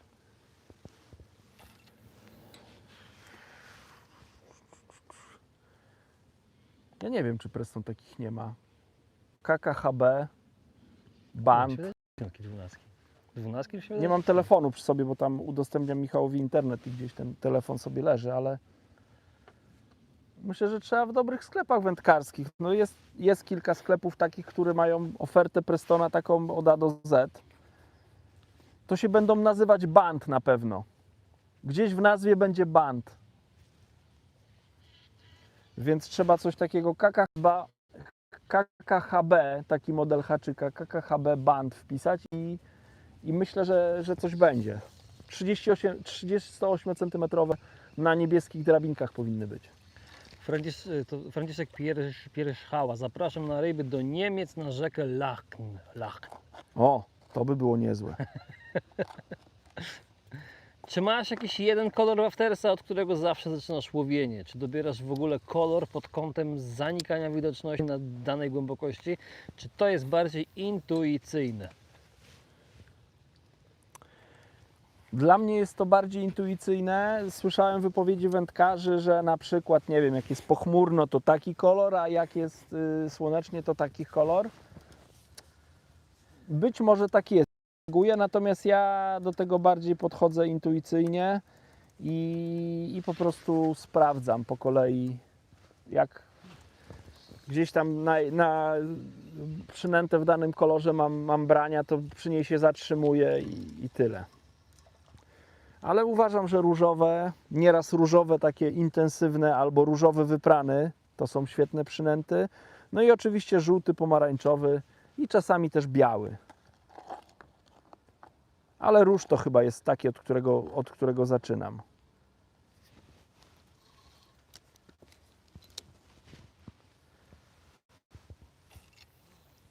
Dorota H. Wcześniej mówiliście coś na temat zestawu Likerego. Możesz coś więcej powiedzieć, bo nie za bardzo wiem, o co chodzi. Zestaw Likerego to jest taki, powiedzmy, nie wiem jak to powiedzieć, ale taki naprawdę banalnie prosty, bo tam się nie stosuje żadnej skrętki, żadnej federgumy, tylko jest odcinek żyłki,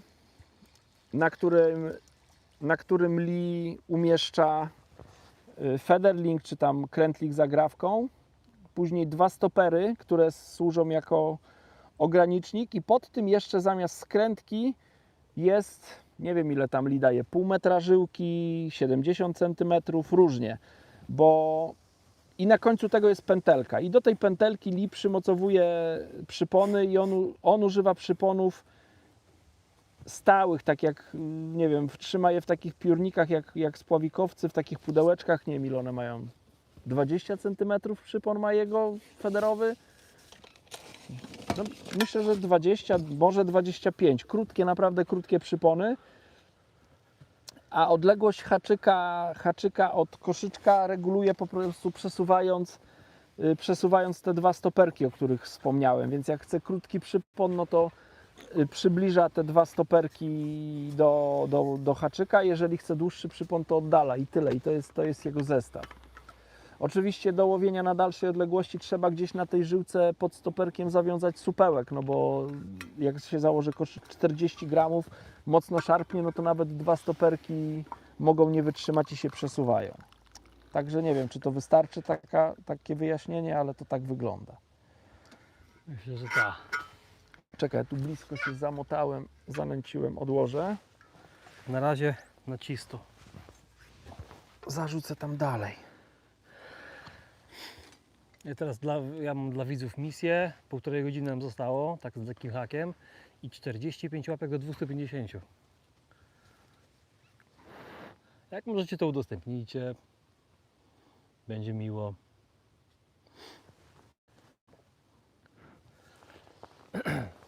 Zwiększyłem koszyczek, no bo jeżeli trzeba było to łowisko donęcać, to wyobrażam sobie, że za mało podawałem tam towaru, więc zwiększyłem koszyczek do Elki, Open Windowa. Miałem brania na te gnojaczki, więc trzymam się gnojaczków. 3 kawałki gnojaczka. Biały robak na końcu. Ktoś pytał o pływającego robaka, właśnie wybieram pływającego robaka. Zakładam na koniec. I poiby. Dendrobenki, kukurydza. Troszkę białych robaczków. Dajcie znać w ogóle, jak tam w Polsce też przestało padać, tak jak tutaj taka piękna pogoda się zrobiła. Jak wyjeżdżałem tam z Elbląga mojego, to widziałem, że do 18 deszcz pokazywało, ale... No może coś się pozmieniało. I teraz się zrobiło cudnie, nie? Przyjemnie.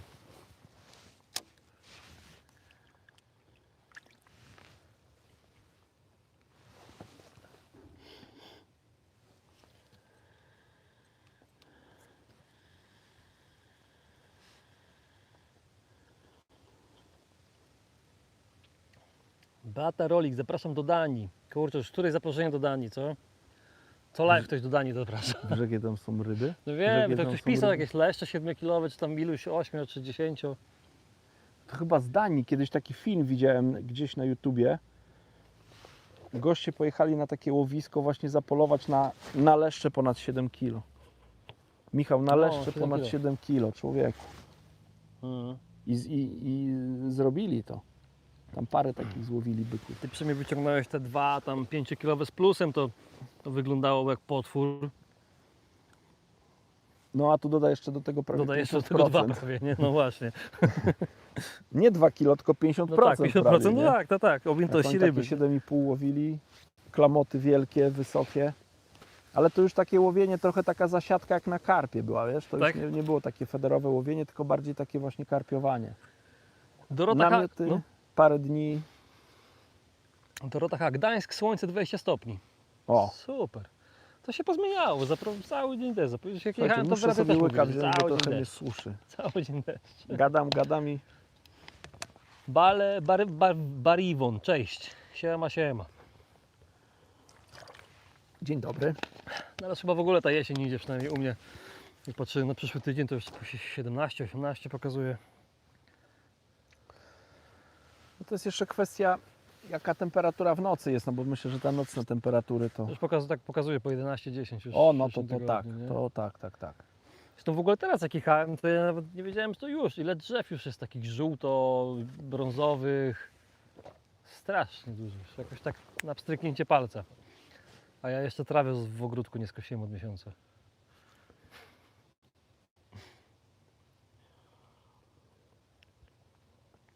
Krzysztof M. Ile taki leszcz musi jeść? Takie 7 kg, nie? Ten taki no. No. Niesamowite, ile to lat musi taka ryba Ile to mieć, lat, ile no. to musi... Ciekawe właśnie o co chodzi, nie? Czy to o warunki chodzi, czy... Przecież jak tak, to pewnie w Polsce też coś takiego trafił kiedyś, czy nie trafił. Ja nie wiem jaki jest rekord polski, jeżeli chodzi w ogóle. Nie wiem czy rekord leszcza pewnie się w kilogramach, ale nie w kilogramach się mierzy, nie? Waży. Tak. Jak ktoś zna, to może napisać jaki jest rekord polski. No ja myślę, że są ponad 7 Ja też kilowe. myślę, że albo są, lepsze, nie?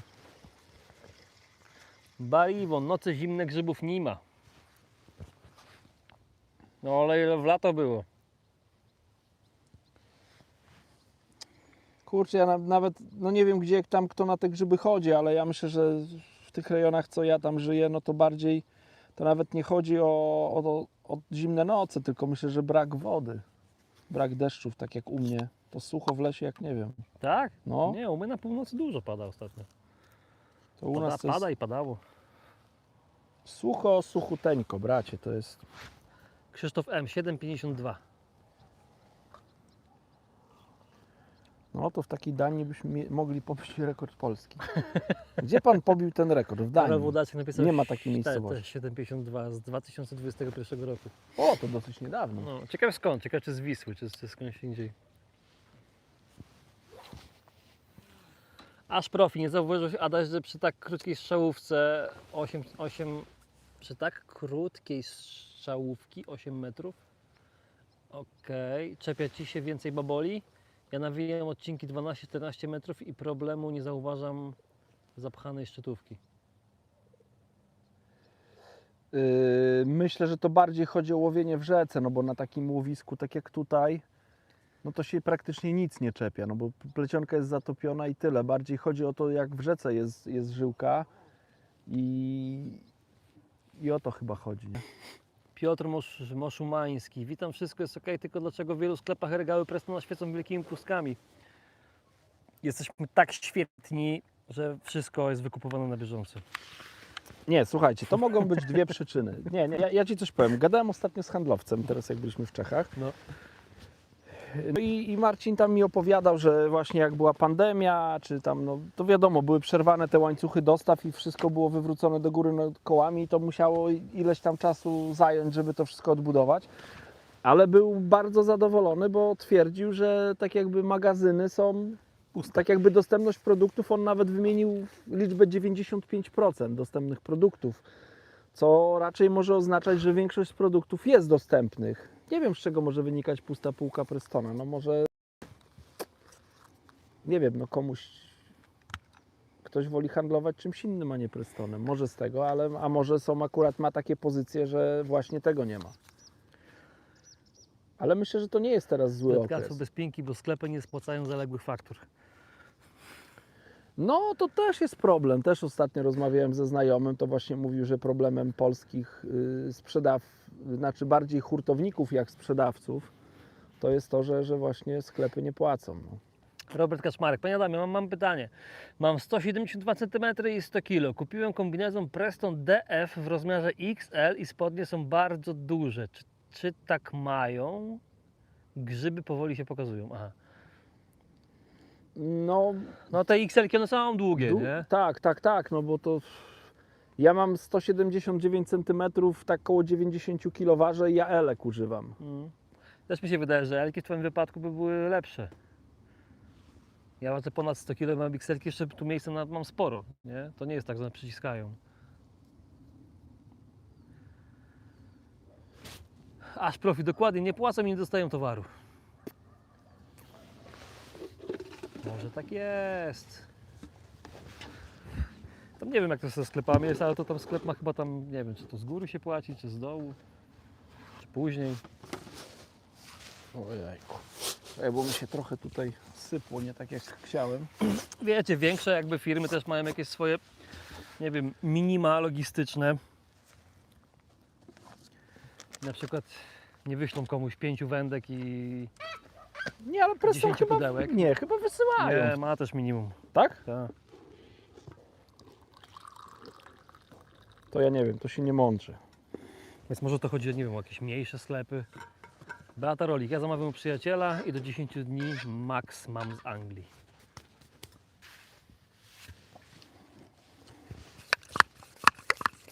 Ja w ogóle u siebie w Elblągu mam nawet spory sklep wędkarski, nie mają Prestona.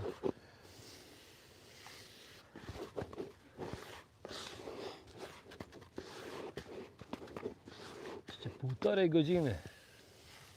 Proszę Państwa. Kurczę, po tym donęceniu tam przyszedłem dalej, takie jedno obiecujące branie było, cisza. które nie zaciąłem.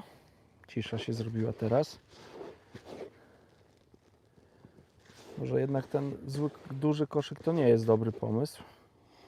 Ja w ogóle dzisiaj wstałem o tej 3:30, to tak szczerze już zacząłem czuć zmęczenie, nie? Ja dzisiaj w hotelu to szybko Słuchaj, rano wstałeś, długa podróż. Jeszcze przed Wami, zanim zaczniecie chrapać. Myślę, że mnie w prędkości zasypiania raczej nie prześcigniesz. Idę się pierwszy kąpać i pierwszy się położę, to pierwszy A, zasnę. chyba, że to trochę nieuczciwie, no ale to fakt, no rzeczywiście wygrałeś.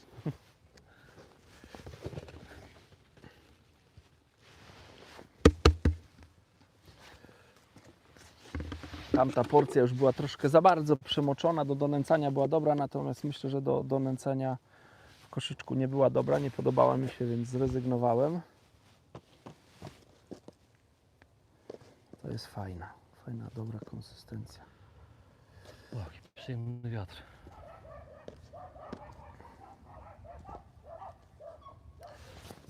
Ktoś się pytał, czy ja używam też atraktorów. Czasami używam, bardzo lubię na przykład kolendrę, więc może zrobię sobie taki, i tak się za dużo nie dzieje, taki miks z kolendrą.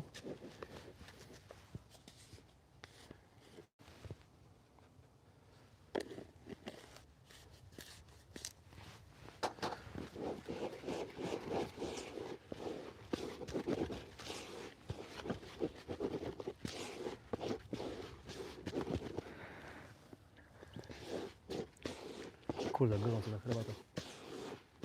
Się położyłem.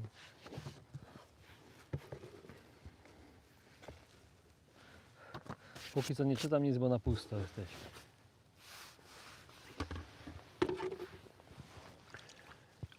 Zobacz, ta pogoda się zmieniła i mam wrażenie, że Co ryby jakby odcięło, Tak, nie? Jak wyszło ryby. słońce i się ryby skończyły, też mam takie wrażenie. W ogóle woda jest bardzo czysta, nawet jak tam się patrzy przy brzegu, to też jest No na ja tu widzę, jak tu mi wypadają gdzieś tam, a to robaka wyrzuca, a to coś, to te malutkie rybki tutaj.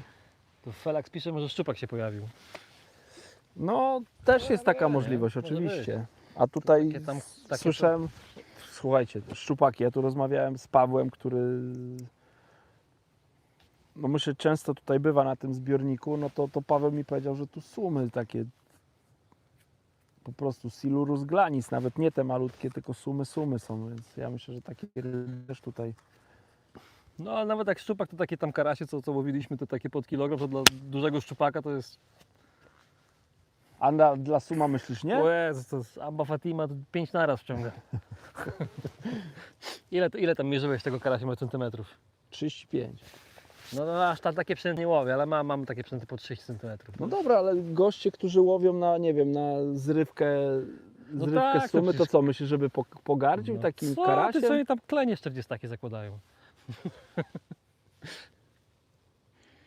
Krzysztof M. Na Warmii i Mazurach mało dobrego sprzętu feederowego w sklepach.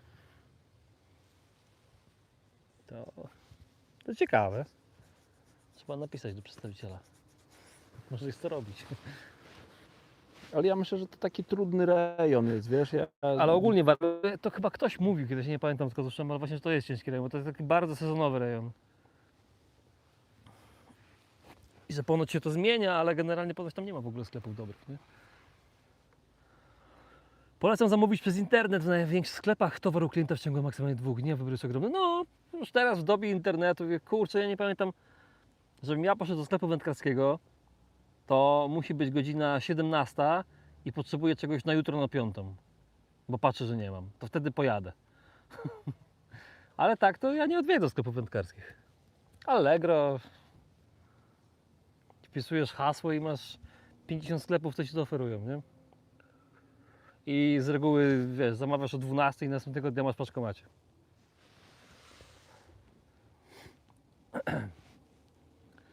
Krzysztof M. Dokładnie, trudni ludzie i rejon. Jakub Banda pyta, czy to stragan z rybami.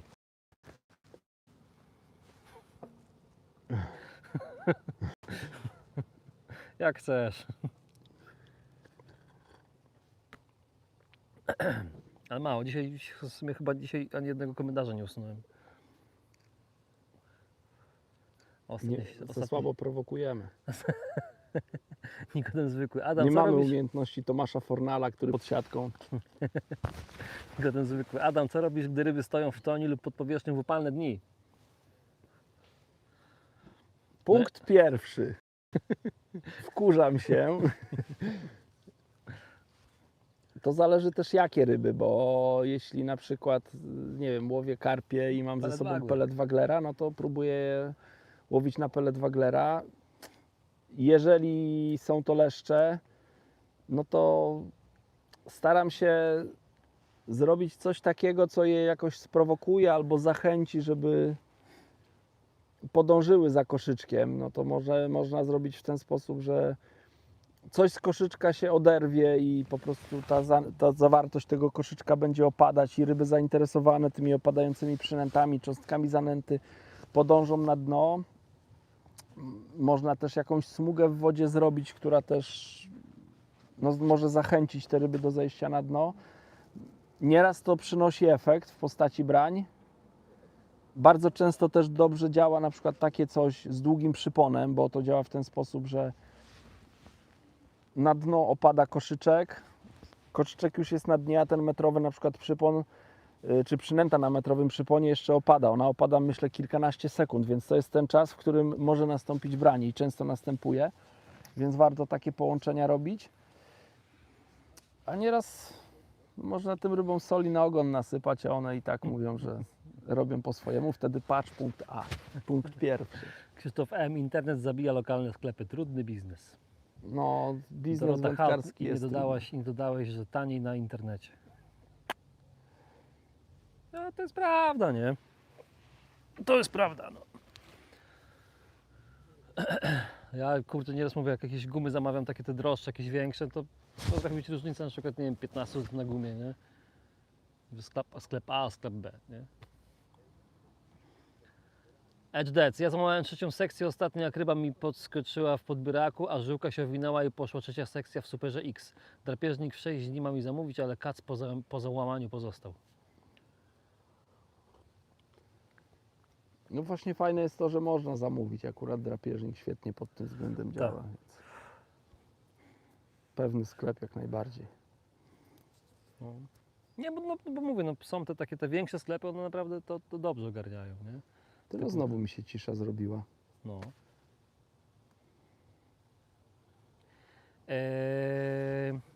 To było Felak 100. Siedziałem na suma, leszcz 35 i szczupak 75 wziął, a za 40 minut 82. Leszcza 35. No szczupak to jest, kurde, naprawdę, nie? To jakby ja uwielbiam łowić szczupaki, ale to jest tak głupia ryba. Ja ostatnio byłem w szczupakach, to właśnie też taką przynętę 25 cm podrzucałem.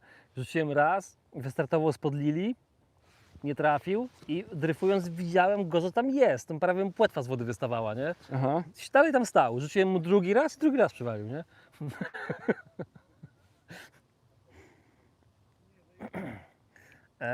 Krzysiek, czy na zawodach mistrzostw świata często są dyskwalifikacje? Nie, ja się chyba nie spotkałem. U was chyba nie ma, nie?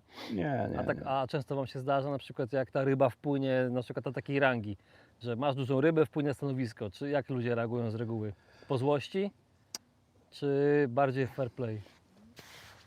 No bo po złości jak Ci powie, że splątał, tak, pokaże, tak, na przykład rzuci, jak Ty masz rybę u niego w łowisku, a on rzuci po plącze, no to masz po Czekaj, rybie. zarzucę i opowiem trochę tutaj jakichś takich anegdotek może, bo to bardziej na anegdotkach, Dobra, bo to raczej w międzyczasie Wojtek często się... Pogorzyński, siema panowie, gdzie Was wywiało na rybki w taką pogodę? Siema Wojtek, jesteśmy w Barycz, daleko. 5 godzin tam od nas jechałem, niecałe.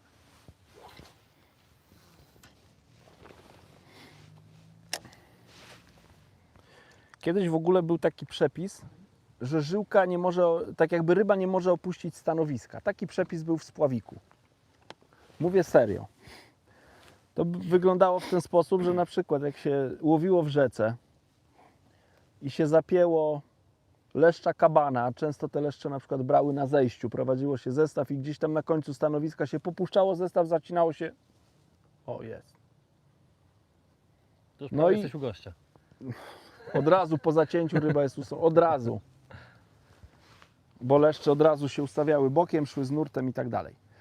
No i wtedy najlepszy hol to był taki, żeby po prostu wędkę jeszcze opuścić z nurtem, cofać na gumie i tą rybę później blisko brzegu, gdzie był mniejszy nurt, holować. No ale to wtedy się zanurzało szczytówkę wędki w wodzie, że tak jakby no, nikt nie widział dookoła, że ta ryba wyszła. No i czasami taką rybę, często się udawało wyholować, różnie to bywało. Natomiast były Mistrzostwa Świata w 2002 roku w Paryżu, w centrum Paryża.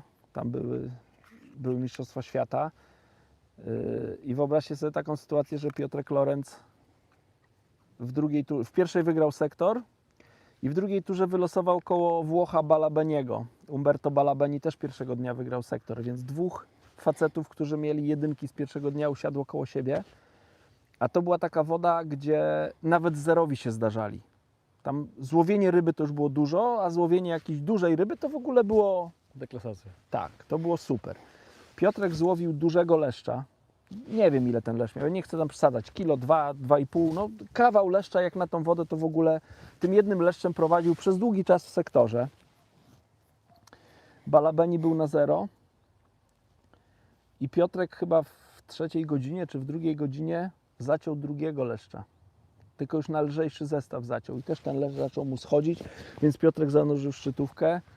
Włoch cofnął swoją wędkę, wziął klejówkę i zarzucał tak długo, aż mu zaczepił żyłkę i podniósł sędziemu: panie sędzio, u mnie jest, nie? I Piotrek wyholował tą rybę, nie wiem, 2-3 kilo lesz, olbrzymi lesz był. Kazali mu go wypuścić, tego leszcza. Wypuścił tego leszcza, ale cały czas był w tym momencie jeszcze mistrzem świata, no bo Balabeni na 0 siedział i ten Balabeni na sam koniec złowił jednego leszcza, który był minimalnie większy od tego leszcza Lorenza i jeden został mistrzem świata, a Piotrek był wicemistrzem świata.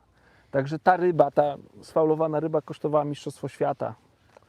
Także takie sytuacje się zdarzały. Ja na przykład miałem taką sytuację na mistrzostwach świata na bardzo szybko płynącej rzece,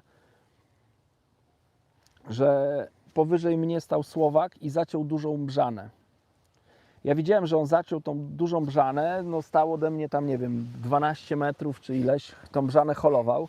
No i ja sobie łowiłem i w pewnym momencie zarzucam zestaw i o jakąś żyłkę zawadziłem, a się okazało, że ta ryba tak mu szła, że on stanął za mną, tam na wale za mną i mi tego nie powiedział, ja tego nie wiedziałem. Więc tak jakby zahaczyłem, zarzucając swój zestaw, zahaczyłem o tą jego żyłkę, bo stał tak wysoko wędką wniesioną tu u mnie na linii, a ja stałem blisko też linii. No i sędzia mu kazał tą brzanę wypuścić. No i Słowacy mnie znienawidzili, bo ja mu rybę sfaulowałem. Gdyby mi A w powiedział... ogóle można z stanowiska stawać? Znaczy, słuchaj, inaczej. Linia była powiedzmy tutaj. Ja byłem przy samej linii, no bo wstawiałem tutaj, ja łowiłem sobie tam, Okej. że woda płynęła. Więc ja łowiłem sobie tu, on zaciął tam, ta ryba tak mocno płynęła, tak duża ryba była, że on przyszedł pod samą linię, tylko tam Ale taki to mówię, można w ogóle wstawać ze stanowiska? jak Można. koleś? A, No można, wstał, okej. nic mu tam nikt nie mówił, ale że Możesz się poruszać ja po tym zarzucałem sektorze. zestawem i trąciłem mu w tą żyłkę, no to nawet się nie zaplątaliśmy, tylko no, sędzia kazał mu wypuścić, no i Słowacy mnie nie lubili. Gdyby facet powiedział po zacięciu, słuchaj, mam dużą No, rybę, to cokolwiek, wyciągnął nie? wędkę i bym siedział i czekał, aż wyciągnie, nie?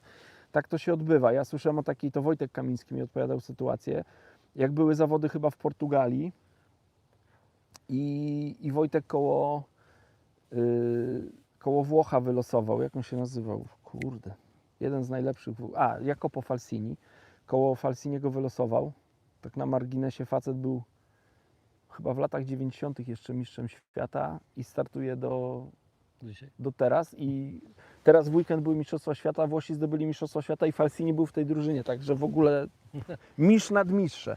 Ale ta sytuacja, o której ja powiem, też pokazuje, jakiej klasy to jest, jakiej wielkiej klasy to jest człowiek, świetny wędkarz. I właśnie Wojtek też koło Falsiniego wylosował i tam się trafiały brzany i duże karpie. I Falsini mówi, Włosi tam lepiej, ja nie wiem, czy Włosi w ogóle tam mistrzostwa nie zdobyli, albo medal na pewno. I Falsini też mówi do Wojtka, mówi, słuchaj, jak będziesz miał dużą rybę, to mi krzycz, to ja wyjmę zestaw z wody, żebyśmy się nie zaczepili. A Wojtek mówi, nie ma sprawy, jak ty będziesz miał, to też krzycz do mnie, to ja też wyjmę. Wojtek też jest charakterny chłopak, ustalone było i Wojtek mówi, zaciąłem na tyczkę karpia, potężną rybę, no ryba po prostu potwór jakiś. Zaciął karpia, mówi do Falsiniego, mam dużą rybę. Zwinął zestaw, to Wojtek mówi, że 15 minut, podczas Mistrzostw Świata 15 minut stał i czekał, nic nie robił, bo ten holował dużą rybę. No to jest klasa, co? No to jest fair play, nie? No, 15 minut Wojtek mówi, stał, czekał, aż wyholuje. Chyba tą rybę ktoś mu sfaulował w ogóle, bo ona była ze 4 stanowiska czy 3 stanowiska dalej pojechała i ktoś mówi, a czyja to jest żyłka? No i dobra, moja, urwij to w cholerę, nie? No to tak podobno było. A pytam się, czy można wstać, bo ostatnio jak były te Mastersy, to tam live'a oglądałem chwilę i też jakiś gościu właśnie zaczął dużego jesiotra i też tam z 6 stanowisk obok popłynął, nie? Gdzieś tam gościu 6 stanowisk siedział dalej, to pod koszem mu pływał. I też ludzie czekali, fair play i właśnie tam jakby nie można było zejść ze stanowiska. Zejść z kosza nie można było. Aha. Nie? No tutaj tak jakby masz stanowisko do dyspozycji, więc No ze całe, stanowiska rozumiem. mogłeś zejść. Od linii mogłeś się poruszać. Tak to Wojtek działało. Pogorzycki pisze, u nas łowią leszcze i karasie, dawaj do nas. O, Raczej nie w tym roku mi się wydaje. Chociaż może na jesień, nie wiem, zobaczymy. Adamie, czy masz Talis 666, Neko, najlepsza tyczka margin do 300 zł. Mamy coś takiego? Nie mamy, nie? a ile kosztuje Duracarp? Nie pamiętam. Troszkę więcej, branie.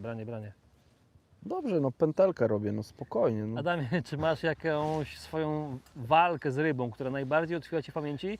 Na przykład, bo trwała 2-3 godziny?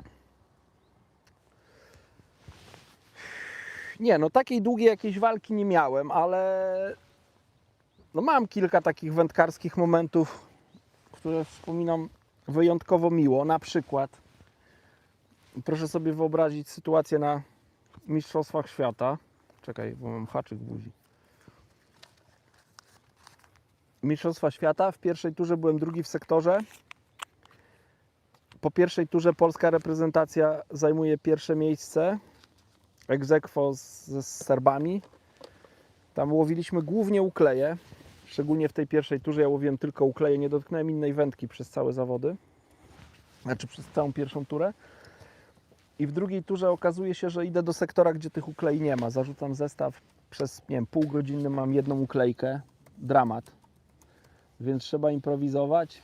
Próbuję, przypomniałem sobie, że na treningu, zresztą dostałem informację zza pleców, że Czech, który najlepiej łowi w sektorze, łowi z dna właśnie na tyczkę i te ukleje łowi, dosyć ładne ukleje tam brały z dna. Więc ja też na szybko, nie byłem nawet przygotowany do takiego łowienia, bo mieliśmy albo zestawy grube na leszcze na stopa, albo właśnie łowienie na baciki i uklejki. Więc zrobiłem sobie taki delikatny zestaw i dołowiłem te uklejki. Tam jakieś obcierki. Łowiłem te uklejki i później między tymi uklejkami trafiały mi się jakieś certki, krąpiki, więc tam napełniałem sobie siateczkę powoli. I to już nie było złe łowienie. I w pewnym momencie nastąpiło branie takie, że musiałem wędkę praktycznie za sam korek trzymać 13. Ta ryba gdzieś tam odjechała. Ja już w ogóle myślałem, że już jest po wszystkim. Miałem tam 0,9 chyba na przyponie, guma chyba 0,8 z tego co pamiętam, czy też może 0,9, cieniutka guma. Już czuję, że prawie ta guma cała się rozwinęła i w pewnym momencie ta guma stanęła. No i widzę, że jednak być może jest szansa tę rybę wyholować. Powolutku zacząłem wędkę cofać. Odpiąłem top i z zaskoczenia podebrałem klenia, myślę, że ponad 2 kg, więc w tamtych warunkach no to była wyjątkowa ryba na Mistrzostwach Świata. Tego holu też nigdy nie zapomnę. No i myślę, że drugi taki hol to był hol karpia syjamskiego w Tajlandii. Nie wiem ile ja go holowałem, no z pół godziny myślę na pewno, może dłużej. Więc to taki drugi hol, który nie zapomnę i to chyba jeden z najdłuższych holi jakie miałem. Niesamowity hol pięknej, wielkiej, walecznej ryby, 72 kg. Oficjalnie była ważona, więc to nie jest wyssana z palca waga, tylko to jest waga, tam właściciel łowiska zrobił wtedy live'a, pamiętam, wyjął tą rybę z wody, oni mieli specjalny taki zestaw do ważenia, tam kilku chłopa przybyło, żeby tą rybę zważyć. Oczywiście mam zdjęcia z tą rybą, więc to chyba takie dwa momenty, które no tak mi utkwiły najbardziej w pamięci. A ja Ci przerwę, właśnie dobiliśmy do 30 000 wyświetleń. DS, kiedy Pan rusza na treningi do Rawy? No teraz się wybieram na zawody Feather King, które będą w ten weekend, więc te 2 dni traktuję jako trening. No i później od czwartku, tak jak wszyscy, jak większość, czyli Szyszka. Pozdrawiam Adama. Pamiętam jak jeszcze łowił na tyczkę. Mistrzostwo Świata na kanale żerańskim Kobiałka. Siedział obok Diego, który wygrał. Pozdrawiam serdecznie. Który wygrał? Tak? nie. Siedział obok Diego i jest napisane, któren wygrał. No nie do końca, bo w Warszawie, znaczy myślę, że być może mowa o Alanie Scotthornie, bo siedziałem w drugiej turze koło Alana Scotthorna. Tylko, że ja kończyłem swój sektor, on wygrał swój sektor, ja byłem drugi w swoim sektorze. To a propos podejmowania decyzji, też była błędnie podjęta decyzja, bo powiedziano mi, że absolutnie wygrywam sektor łowiąc ukleje, nic nie jest mi w stanie zagrozić, więc zapytałem, czy mogę zrobić sobie 15 minut dla wyniku indywidualnego i spróbować łowić leszcze, bo wiedziałem, że tam dużo ludzi będzie miało 2 jedynki, a ja szedłem na drugą jedynkę, bo pierwszego dnia wygrałem sektor. No i poszedłem próbując złowić leszcze i chyba 30 gramów jedynkę przegrałem drugiego dnia. 2 czy 3 uklejkami. Neko pyta, czy będziesz kiedyś w Rzeszowie. Będę. No nie wiem kiedy. Marek Siemka. Cześć. Krzysiek, czy potrzebne są osobne kadry do metody i klasyka? Czy w innych państwach też tak jest? Kadry w sensie reprezentacje? Tak rozumiem. Absolutnie. To są dwa zupełnie inne sposoby łowienia i też tak jest. Zdarza się, że ludzie się pokrywają i w metodzie, i w federze. Na przykład, nie wiem, Steve Ringer w tym roku startował i w metodzie, i w klasyku. Peter Bako, ale to jest gość, który startuje i w metodzie, i w spławiku, i we jeszcze w wszystkim. federze. W spinningu Tak, i jeszcze w sztukach walki pewnie. No. i na muchę łowi. Nie, ale gość jest ten, akurat Peter Bako to jest gość w ogóle z innej planety. Dwukrotny mistrz świata w ogóle w metodzie, tak na marginesie. Piotr Jerzyna, cześć. Siema. Cześć. Maciej Perkowski. Adam, za tobą są kury? No coś tak gdacze. Nie, To są przede kury. mną. Ale to nie są kury. Co to jest? To gęsi są? Nie, słuchaj, ja myślę, że To nie one, tylko za jeszcze nimi, tak? tak, tam Może być. przed nami, nam na drugim brzegu wygrzewają się kaczki. Tych kaczek jest 2, 4, 6, 8, 10, 12, 16, 17 kaczek. Tam jedna w krzakach, ponad 20 kaczek sobie. Tam na przeciwległym brzegu wygrzewa, myślę, one tak wyglądają, jakby się na słoneczko wyszły, bo tu już mamy cień. Ale kury to słychać, tam są gospodarstwa i z tych gospodarstw te kury. Ale to tak zbiera mikrofon? Bo już masz skierowany. Tam, coś tam dochodzi na pewno. Rodrigo Henke, cześć, siema. Cześć. Nikodem zwykły, Adam, jak dobierasz ilość do zanęty do łowiska? Nęcenie wstępne, potem normalnie, a kiedy pustym, po prostu jak się nie przynęcić? No to jest też jedna, myślę, No patrz, ale to już któryś raz, według mnie, a nie wiem, może przynęta nie pasuje. może. Jak No, gadaliśmy, to też było tylko tak. ja teraz już I założyłem oczywiście. mały haczyk specjalnie, mówię, żeby nie przegiąć, nie? Aha, A to wygląda tak, jak to by były jakieś małe rybki. aha. O, tam pies pogonił kaczki. Nie, on nawet nie kaczki pogonił, wiesz, on miałem wrażenie tam za płotem coś pogonił. Aha. Jak dobieram ilość zanęty, żeby nie przekarmić, no to jest, myślę, że to jest jedna z najtrudniejszych rzeczy w federze, żeby to określić. Tylko intuicja, no. Jeżeli nie możemy złowić ryby, no to może to być znak, że jest za słabo zanęcone łowisko, podaliśmy coś, co tym rybom nie odpowiada, ale może być też przyczyną to, że podaliśmy zbyt wiele, zbyt obficie, zbyt agresywnie, no i ryby po prostu mają za dużo na dnie i ciężko jest je złowić. No i trzeba to ocenić w danym momencie. Ja nie jestem w stanie, nieraz i na zawodach popełniam błąd w tym temacie. Więc myślę, że nie ma takiego jednego, Więc nie ma złotego środka. tak, nie ma złotego środka, ale myślę, że przynajmniej przy moim wędkowaniu na pewno mi się zdarzało, że przewaliłem z towarem. Czekaj, bo za lekko rzuciłem. Że przewaliłem z towarem, ale częściej mi się, myślę, zdarzało, że zbyt delikatnie jechałem, więc To ja odnośnie tego, co mówisz, to Wasiak napisał za słabo zanęcone. Jak każdy idzie z całym sklepem i to rzuca do wody, to chyba wniosek jest jeden.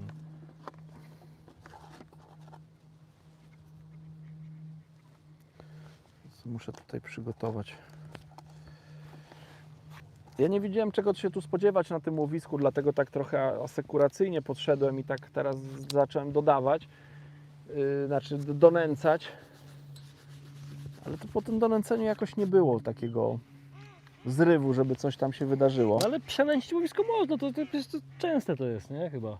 Tak, no tylko takim znakiem przenęcenia łowiska najczęściej, jak się wsypie to, co ryby chcą, tylko w za dużych ilościach, no to ma się obcierki, nie ma brań. I wtedy sztuka jest, żeby dobrać przynętę taką, żeby spośród, mimo wszystko tego, co tam się na dnie znajduje, no ryby wybierały tą naszą przynętę. Aż profi pyta, a Preston ma w swojej ofercie stojaczek, mocowanie na piwko, najlepiej chłodzący na dwupalne dni. A ja nie wiem, czy ma jakiś taki mały stolik. Znaczy to małą, taki mały... Stojaczek, A, stojaczek. mocowanie. Wiesz, do kosza se mocujesz, włączasz kuler. A nie, to takiego czegoś to nie ma. Przynajmniej ja nic o tym nie wiem. I koronę dla Adlasia musicie zrobić. Berlin już ma tron, tekst, to tylko korony mu brak. Nie rozumiem. No, że mam To dalej tron tych bulwarach. tutaj ze sobą. A, tron, okej, dobra. Krzysiek, czy są jacyś... Krzysiek, nie wiem, napisałeś setkarze. Sedkarze. Może wędkarze, no. Aha, masz rację. Szczołówki.pl albo światowych, których nie lubi. Nie, no nie powie. Słuchajcie, no to jest tak jak między ludźmi jest, no. Z niektórymi można konie kraść, a z niektórymi no trudno znaleźć wspólny Charaktery się nie język. spasują, nie dogadacie się i tyle. Oczywiście ja nie mogę, no mogę o sobie oczywiście mówić, ale nie jestem wiarygodny, no bo mówię o sobie, ale ja myślę, że ja mam taki charakter, że raczej jestem otwarty na ludzi i raczej tolerancyjny, szczególnie jeśli chodzi właśnie o jakieś tam łowienie na najwyższym poziomie, zbudowanie drużyny i tak dalej. Więc nawet jeżeli, nie wiem, no są wędkarze, którzy w jakiś sposób mnie irytują lub no nie podoba mi się pewne jakieś tam zachowania, no to potrafię z tym żyć. Oczywiście jak ktoś mi bardzo mocno nadepnie na odcisk i się stara i dobija ten odcisk, no to gdzieś tam w głowie zostaje pamięć o takiej osobie. No. Kaznodzieja 8 napisał na piwko, to najlepiej siateczkę do sztyc kupić i ją zamontować na płasko. Najlepiej to w ogóle drugi podbierak, który leży w wodzie, od razu się chłodzi. Lodówka przecież Prestona, zamrożona butelka z wodą. Później jak butelka odmarznie, to jest co pić, bo wodę można pić. Tak jest. No gdzieś mówiłem, ty jest tam wygonił te kaczki stamtąd, zaraz tu się będą kręcić.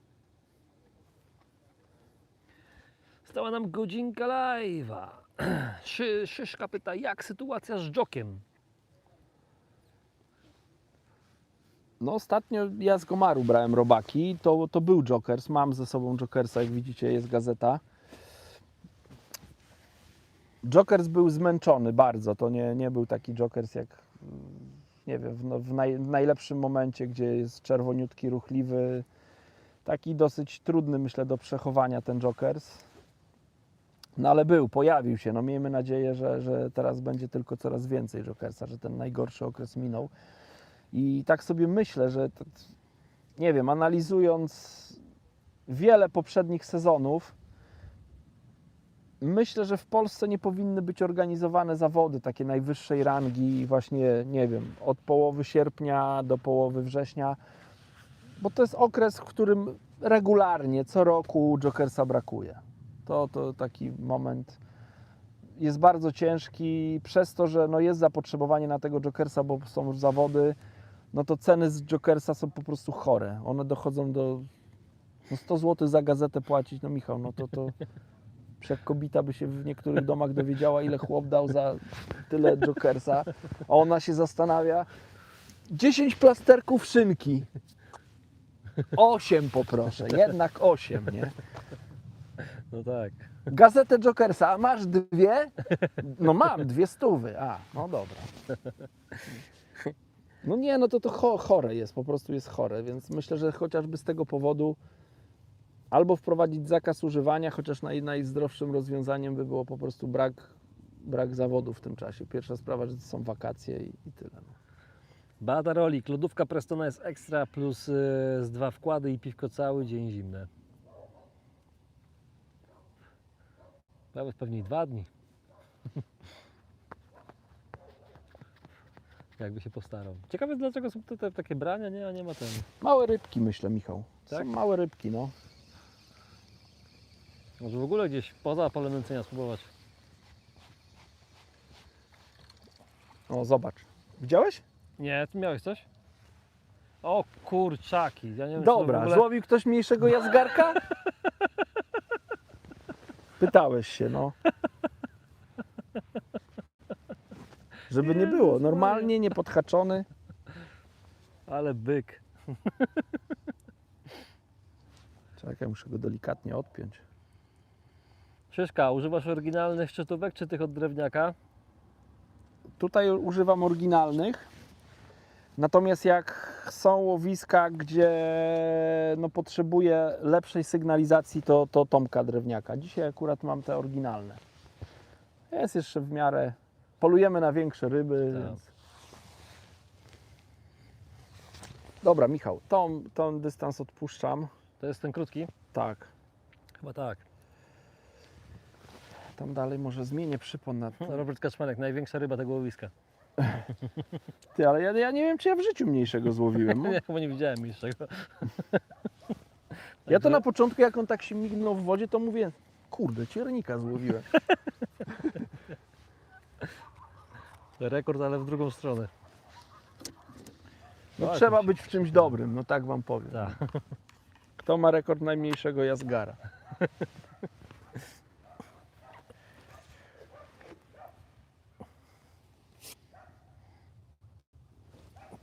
Tu już też mnie mrówki znalazły. Dobra, ustawię sobie jeszcze koszyczek. 221 łapek w górę. Jeszcze 29 do 250. Jak się uda przez tą godzinę, to będzie po prostu czad.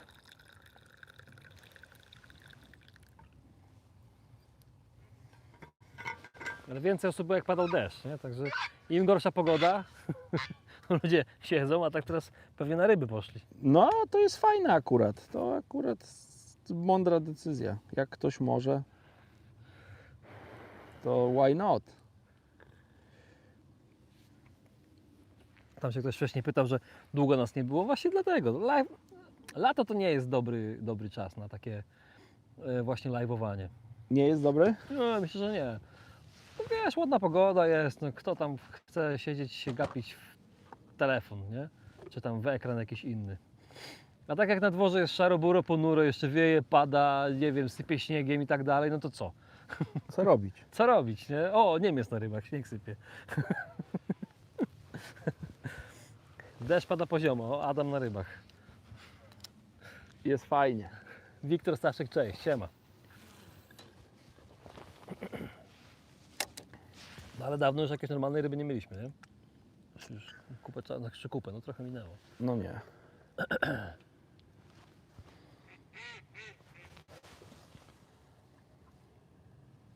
O, tu kaczki wyszły.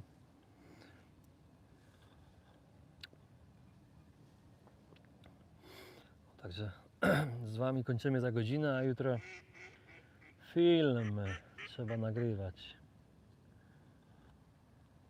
By the way, mówiłem to też już wcześniej, ale ten live zastępuje jakby jutrzejszy film, także jutro filmu się nie spodziewajcie na naszym kanale. Zaprosimy do retransmisji live'a osoby, które nie miały okazji go dzisiaj obejrzeć. A w przyszły piątek standardowo 18. Taka sztuczka. Kolejny film. I w kolejny piątek znowu i tak dalej, i tak dalej. A z takim kolejnym mega live'em to myślę, że na pewno postaramy się z Adamem w październiku złapać. No i w listopadzie to już wiem, gdzie się będziemy łapać. No, na zawodach. Także już mam problem z wyborem miejsca z głowy. No, Elbląg 5G, wszystkie kreski. Tak? Macie tam coś takiego? No nie robiliśmy już live'a na Elblągu na tym. Jak to tam złowić 5 jazgarzy. Ty, może nie róbmy tym, bo tam dużo ludzi na tego króla przyjedzie, będą chcieli sobie ryb połowić, a my jak tam przyjedziemy... Czekaj, bo my- Robimy. No to kurde, wiesz jak my tam przyjeżdżamy na ten Elbląg, to przeważnie jest... Panie, tydzień temu to brały. Wtedy to brały, no. Ale słuchaj, to będzie swoje trzecie podejście do Elbląga, jak nagrywamy, to 3 A, razy mówi się sztuka. do 3 razy sztuka. Tak. Dobra, okej. Byliśmy w zimę, byliśmy na wiosnę, na jesień jeszcze nie byliśmy. No ale no, trzeba przyznać, że tam 2 razy żeśmy... No, topili, nie? Piotr 2115. Cześć panowie, ja oglądam i słucham was gotując obiad. Pozdrawiam. Smacznego. Pozdrawiam, smacznego. A co gotujesz? No właśnie, co gotujesz? No bo już tak też trochę. Ja nie wiem co dzisiaj. Może kartę dań zaktualizowali. Ja to chyba bym schabowego zjadł. Ostatnio jak ten, to te bułeczki Pał były dobre. Nie wiem, czy się na nie nie skuszę. Dzisiaj też. Krzysztofem robimy Elbląg, krumpie będą. Woo! Taki chlapaczek. Kurde, dziwne te leszcze, no, ale przypominają mi te leszcze z tego. Kurczę, byliśmy na takim tym... Kojarzysz? Na Dura Karp łowiłeś. Takie tam stawy. A, no, Tam w też były Błoniu. takie dziwne te leszcze W były. Błoniu, w Błoniu. Bo właśnie, no.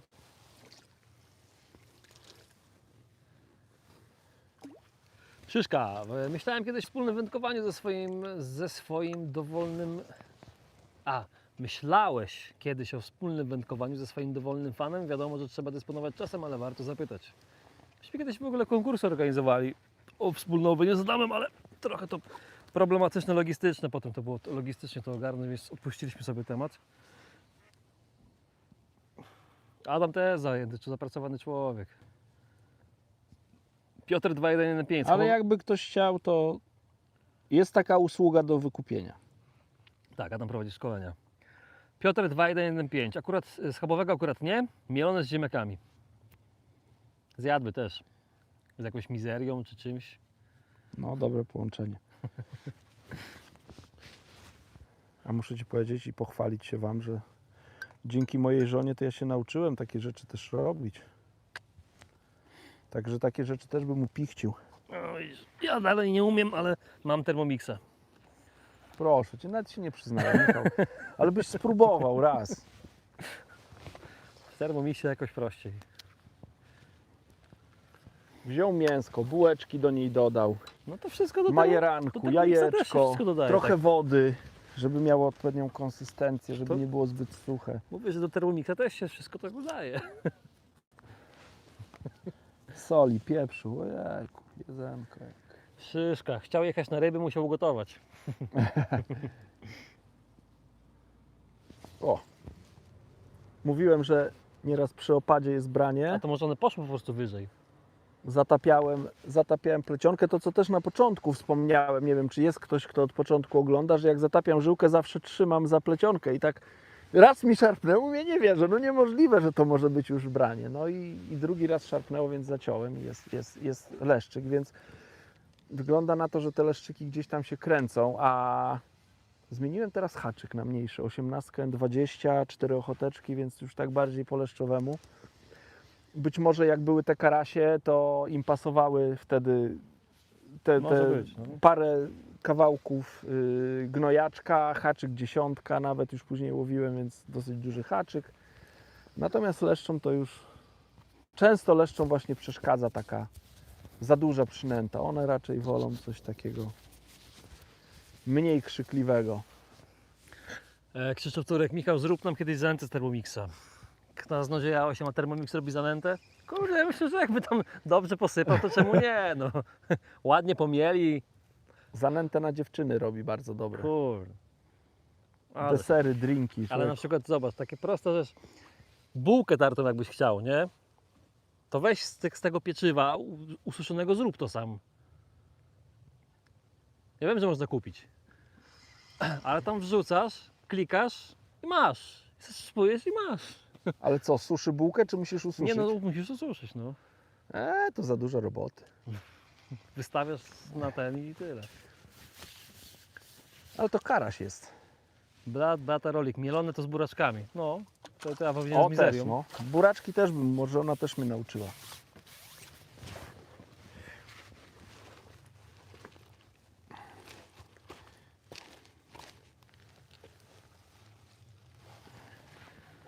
Karasie to takie jak ładne z Jaraczewa. No. Piotr napisał dokładnie buraczki. No dobra, może być. No. Ale patrz, jakie to fajne połączenia i ludzie tak, wiele ludzi właśnie lubi takie stawy. A wszystko jedna rodzina, chociaż ten ma na mniejszy. Ten chyba tak, ale wypuszczę go z chlupnięciem, bo nie chcę, żeby mi się wplątał w podbierak, miał te płetewki takie chwytliwe dosyć. Ten chyba najmniejszy. U mnie były ładne karasie, co wtedy z Bartkiem byliśmy, co film nagrywaliśmy. Z tego, że się natrzepali. No ale też ładne karasie były, co w tym roku nagrywaliśmy w maju film. Też był film na kanale, tam 3 karasie złowiłem, ale to były te same rzeki dyki. takie ciężkie, no ale ładne, no ładne. Ten szczególnie jeden taki był z jajem. No to był już ten największy, to medalowy już. Tak. No i gadaliśmy, żeby na wiosnę tam wrócić. Niedużo, ale konkretnie. Ładne karasie były jeszcze tam gdzieś pod tym Lublinem, co byliśmy. O, tam to było najpiękniejsze. No. Jeszcze luty był, zimno, No. a one ciach, ciach, ciach, bum, bum, bum, bum. Stare chłopy, a widzicie jak to się zachowują. Najpierw mielone z buraczkami.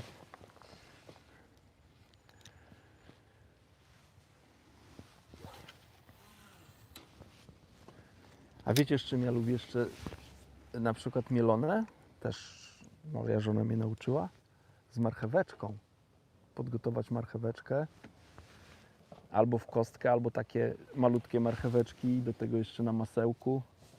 Trochę zagęścić. Też dobry temat.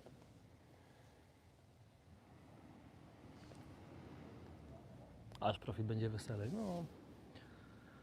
Co mówisz? Nie, aż profit napisał, że będzie weselej. Kurde, o tym po jedzeniu, bo to gać co po jedzeniu się głodny zacząłem robić. No.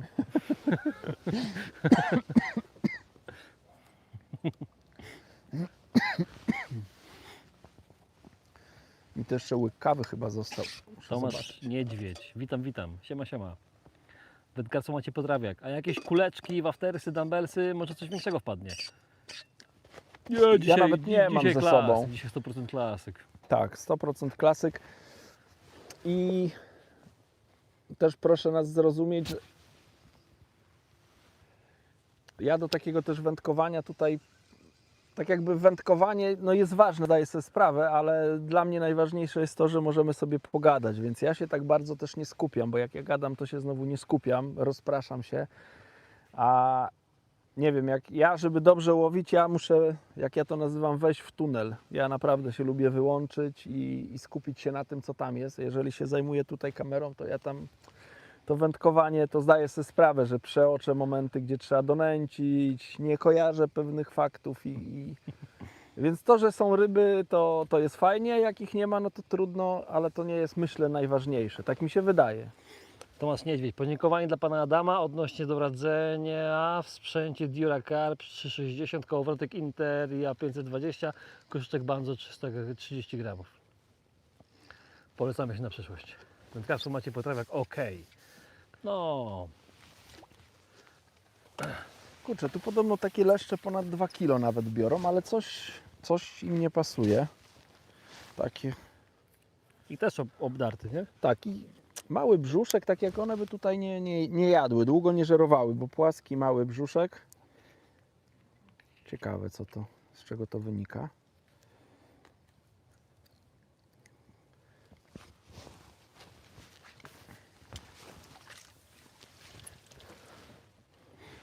Ale fajne brania są, kija zabiera.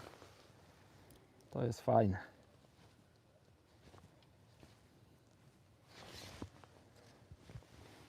Ja się cały czas z tej maty zsuwam tutaj, nie? Zobacz. No bracie, ty to się dzisiaj naślizgasz.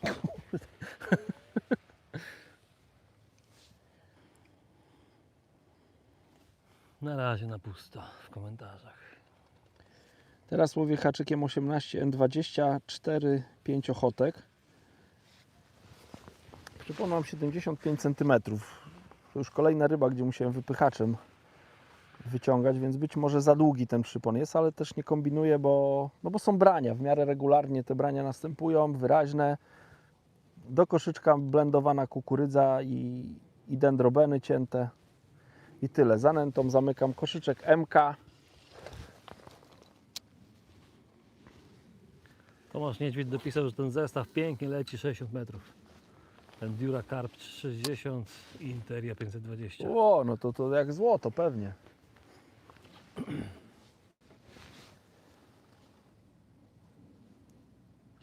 Tam nawet śmiało 45 gramów można założyć. Podajnie. Spokojnie. Jakby na przykład wiało, żeby celnie rzucać, to bez problemu można zakładać. No słuchajcie, jeszcze przed nami 40 minut live'a, także jak ktoś ma jakieś pytania, to śmiało, to jest dobry czas. 24 łapki w górę do 250, może się Wam uda. Myślę, że gdyby padał dalej deszcz, byśmy już mieli dawno te 250. O, jakby padał deszcz, to pewnie i ryby by lepiej brały, bo one rzeczywiście tak trochę Tak, wyhamowały. jak było pochmurno, wiecznie, to Tak. jeszcze jak padał deszcz, to było fajnie, nie? W sensie one ładne brały, a tak się zrobiło fajniej dla nas, ale ale Już widocznie ryby nie dla takie nich. się zrobiły wycofane. Tak, ostrożne, wycofane. Wiesz, ten wziął bardzo szybko, to może się podniosły w ogóle, nie? No to było branie ewidentnie z opadu. To No. było branie, gdzie on przechwycił opadającą przynętę. To na Ale 100%. gruntowałeś to ile tam jest? Mniej więcej spadał mi 30-gramowy ciężarek 2,7 sekundy. 2-3, między 2 a 3 metry, tak? No, To niby niedużo, no nie? ponad 2 metry wody na pewno. Tomasz Niedźwiedź, jak wieje, to rurka z lotką bardzo pomaga. No tak.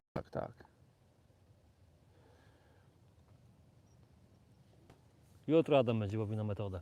No jutro mam zestawy przygotowane, topory. Każdy ma rurkę z lotką. Będzie daleko. Będą kije się gięły. Będzie rzut i potem 15-minutowy hol. Rzut, 15-minutowy hol. Pustego koszyczka dodajmy, bo jak będzie ryba, to będzie dłuższy. Będzie korblowania. Się kołowrotek taki 10 tysięcy przydał. O, obcierkę miałem. Tam mimo wszystko to takie bardziej bogato zanęcone miejsce, ono sobie lepiej żyje. Nie wiem, czy to jest kwestia dystansu. Myślę, że bardziej tego, że tam jest troszkę więcej przynęt podanych, różnorodnych. Tutaj jednak ten sam jokersik w glinie, być może to jest za mało. Być może one potrzebują zanęty, żeby... No nieraz tak jest z leszczami, że one wręcz uciekają od zanęty, a nieraz trzeba im podać zanęty, bo bez tej zanęty to nie ma łowienia. Piotr Moszumański i z zielonym groszkiem do marchewki. No można. Ja akurat z zielonym groszkiem nie... O! O. Tak pracuje trochę lepiej, co? No jejku, jak ja lubię to czucie, jak ja to lubię. Tyle razy zsunąłem, więc wstanę.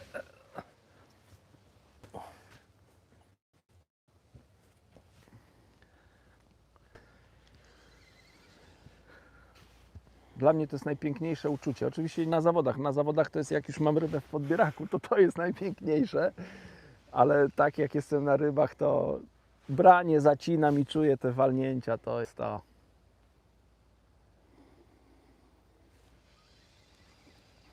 Niecałe 3 minuty, więc tak jakby się tam ruszyło troszkę.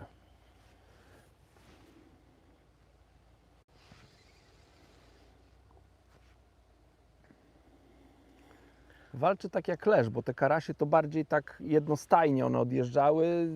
Czułem, że nie chcą się za bardzo od dna oderwać, natomiast tutaj te szarpnięcia są mocniejsze, co tak mi się wydaje, że to może być jakiś troszkę większy leszcz.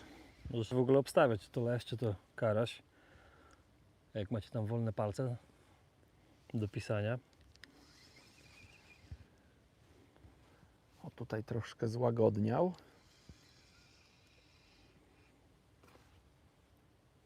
Ciekawe, co to będzie. Sam jestem ciekawy. No idzie do boku, może być karaś.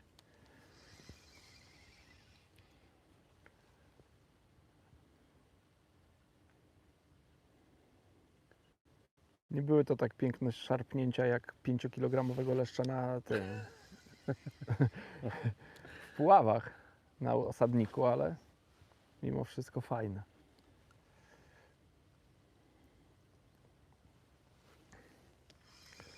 Wygląda to karasiowo, tak, bo ta ryba nie chce dać się podnieść. Może złoty. Michał Koreń napisał, leszczyk będzie. Po co te 2 ostatnie litery tam Michał dodał? Proszę mi wytłumaczyć.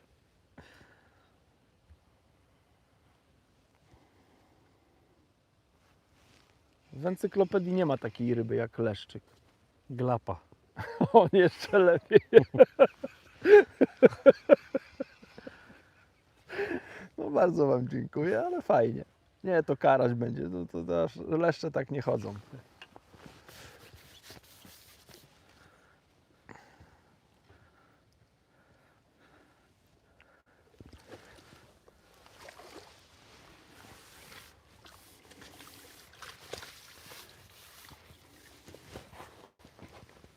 Ale to nie wiem, czy nie najdłuższy Tak będzie. mi się wydaje, tak wygląda, jakby był taki... Fajny misio. Pięknie walczą te karasie, naprawdę. No, po zacięciu to piękne rybki, zobaczcie. A w ogóle zupełnie inaczej jak teraz się wyglądają, nie? Że tamte obskrobane to takie... No patrz, prawie do łokcia. Ta. Lekko zapięty.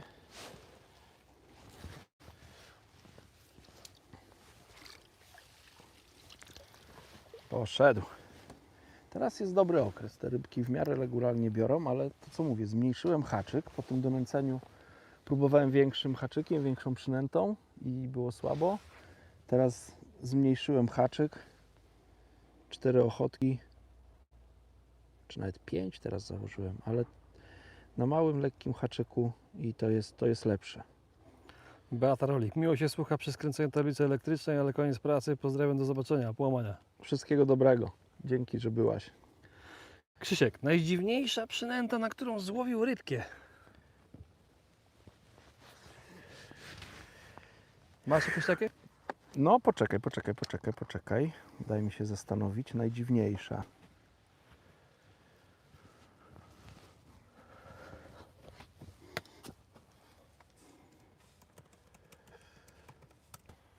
Nie wiem, czy najdziwniejsza, natomiast przynęta, która mnie bardzo zaskoczyła, tak jak wspominałem wcześniej o karpiu syjamskim, to dla mnie to była dziwna przynęta, na którą tego karpia złowiłem. Proszę sobie wyobrazić karpia 72 kg syjamskiego. Ja nie wiem, no może wyolbrzymiam, ale nie myślę. To ten karp jak otworzył pysk, to ja nie wiem, czy tam bym mu piłki doręcznej do pyska nie włożył. Olbrzymi pysk, naprawdę, słuchajcie, no olbrzymi, ryba z olbrzymim pyskiem. Jak ja w ogóle zdjęcia tych ryb widziałem, no to myślałem, że na nie wiadomo jak duże przynęty te ryby biorą. A tam przewodnik, który w Tajlandii właśnie był, to polecił mi, mówi, załóż tę kulkę i taką białą kuleczkę mi dał, nie wiem ile ona miała, 15 cm, 15 mm. O, jest następna, także rybki się przyjęły teraz. 15 mm, może 18, naprawdę to była no taka w ogóle nie pasująca ani do tego haka, który tam miałem, ani do linki. Przynęta w ogóle, bym powiedział, taki mini waftersik jak na taką rybkę i to taka wielka ryba, więc to było dla mnie wielkie zaskoczenie, że na tak małą przynętę można takie ryby łowić. Czy znowu masz rybę? No.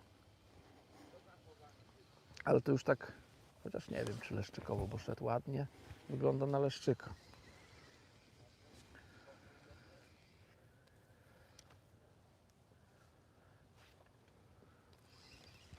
Też nieraz jest tak, że się przynęty nieodpowiednie daje. Przestałem dodawać kastery i białe robaki. Nieraz to też taki dobór odpowiednich przynęt to też jest coś, co rybom pasuje. Już więcej teraz idę w dendrobeny i w tą kukurydzę blendowaną. No to leszczyk. Leszczyk chudzinka, glapa, tak jak ktoś powiedział. Krzysiek, czy w kadrze jest raczej zdrowa rywalizacja motywująca do rozwoju, czy jednak ostra napinka? Gdzie? W kadrze. Nie no, w kadrze jest bardzo dobra atmosfera, to co ja tam doświadczyłem. No ja to dopiero pierwszy raz byłem z kadrą federową na takich zawodach, więc pełna współpraca i tam napinki raczej nie było, nie zauważyłem czegoś takiego. Więc w dobrych słowach tylko mogę o tym opowiadać. A napinka, nie wiem, ja bym tego nie nazwał napinką, natomiast na pewno jest, może nie napinka, tylko taka ambicja, żeby jak najlepiej wypaść. To tak, no, każdemu zależy, każdy się przykłada jak może, jak potrafi.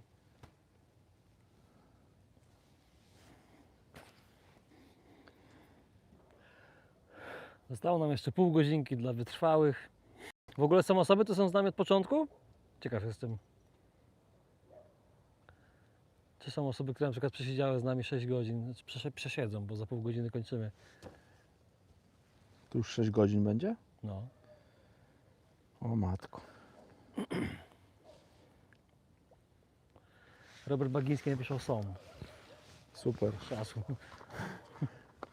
Ale w ogóle muszę Ci powiedzieć, że przez to, że mam możliwość takiego łowienia i gadania, to tak szybko mi czas mija. Ja w ogóle tego nie odczułem, że to już 6 godzin jest. No. Andrzej Kuczaj z przerwami, Michał Koren, ja jestem od początku. Nieźle. Fajnie, dzięki. Toro Fishingi bez przerwy. No, czyli są też osoby, no, Toro Fishing chyba nic nie pisał wcześniej, czyli są też osoby, które po prostu słuchają, ale pewnie coś robią. Ryby biorą, nie dają mi szansy, żeby dociąć sobie dendrobeny, bo już pazurami musiałem wydrapywać. A teraz było branie, ustawiłem na podpórce. No ile mnie nie było. Ja Ci zadałem pytanie o przynętę i poszedłem na kąpie coś zobaczyć i przychodzę, Ty co holujesz. Robert Rogiski dokładnie tak, super, fajnie. No to tak jak mówiłem, w październiku coś na pewno też będzie i w listopadzie coś na pewno też będzie. Grudzień raczej sobie zadamy, w grudniu też się zazwyczaj nie widzimy. Dobra, dotknę, bo tu już ciąłem, tylko było branie. Tylko zbiorniki, nie? Kurczę, no jakby ktoś jakąś fajną propozycję na październik rzucił, Częstochowa. I Grodzisko. a jest tam zasięg? Ja o live mówię. Nie o filmie, o live mówię. A w Rawie Mazowieckiej jaki jest zasięg? W Rawie to pewnie będziesz miał dobry, Pewnie bo tam będzie jest dobry, bo to deptak. miasto, nie? Z tym, że ja nie wiem, jak to w Rawie będzie z rybami, bo to Rawa to jest, nie wiem, ja to uwielbiam to łowisko i tylko żałuję, że ono mnie nie uwielbia. No w październiku to może być zupełnie inaczej jak teraz, nie? Może być. Może być nawet tak, że nie będzie i małych, i dużych. Tak też może być. Ale może być tak, że będzie bardzo udany dzień.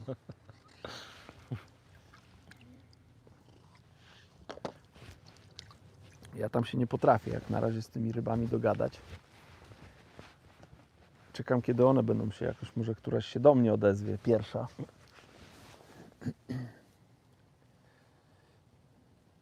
No ciekawe, jeszcze poszukam w głowie. A tam pan przechodził chyba dalej, za wyspę poszedł, co? Chyba Bo go nie tak, no, widać. kawał drogi chyba szedł. Tam się też pan po drugiej stronie rozkłada z koszem. Tam ktoś jeszcze... Tam ten pan na bata to siedzi już i siedzi, już długo siedzi. Mhm. No, spoko, przyjemny zbiornik, kurczę. Kurczę, jak ja u siebie w miejscowości taki No. zbiorniczek miał, człowieku. Jeszcze jak mówisz, że i są spinningowe ryby, to kurczę, przejść się tutaj po tych kładkach, porzucać. No i piękne tu podobno są ryby. Michał Koren, jeśli chodzi o zasięg, to każdy operator komórkowy udostępnia mapę z zasięgami. Kupiłem dom na Kaszubach i dzięki temu udało się wybrać dobrego operatora. A to nawet nie wiedziałem. Muszę wygooglować sobie w takim razie. To dzięki. Jakoś nie wiem, nie wpadło mi to do głowy, że jest taka mapa. No to wiecie, 5G musi być, nie? I to wtedy jest ok. Dzisiaj nie było ani jednego komentarza, nie wiem. Kiepska jakość. Żadna, ani jednego.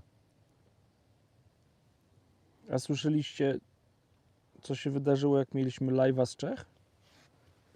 Co nam przerwało transmisję, bo nas potraktowało, że jesteśmy nastolatkami i napisało, że a może już czas na przerwę. po godzinie. A to odnalazłem, jak do domu dojechałem, to włączyłem opcję rzeczywiście, nie? Tam nowa opcja wyskoczyła taka. Trzeba było ją odznaczyć, żeby nie przypominał o tym. A ja myślałem, że on spojrzał na mnie, że tam mają jakiś czujnik i spojrzał, ojejku, małolat się tyle telefonem bawi. Krzysztof M, kurczę, 6 godzin, obiad nie zrobiony, żona wraca, trzeba będzie jechać do restauracji i płacić. Tyle ochotki by za to było. Ochotki to mało, Jokersa dużo. Jokersa dużo. Krzysztof, my też obiadu nie mamy zrobionego. No. Dzisiaj wjeżdża schabowy i bułeczki pao. Nie, raczej frytki. Co? Raczej frytki. Co, tylko frytki? Nie, no i schabowy. A no to mówię, ale no to ja mówię bułeczki pao to drugie danie. I schabowy i pał? Nie, no i dla mnie same bułeczki pao, dla ciebie schabowy. No. Aha. Tyle to nie zerze, A co to są spokojnie. bułeczki pał? Co ty mi tutaj... Ostatnio jak byliśmy tam, to jadłem też to. Dobre było. Siuma chmiel. Cześć. Cześć. Siema. No bułeczki pao to są takie, no bułeczki no. Z jakimś tam wołowiną, jakimś innym, zależy co tam serwują. z jakimiś tam frytami i tak dalej. To bułeczki z frytami, to słyszę, że ty na keto nie jesteś raczej. Nie, ja ewentualnie na czym jestem na poście przerywanym, którego dzisiaj nie dopilnuję, no bo nie da się. Przynajmniej rano go dopilnowałem i nie jadłem do 10.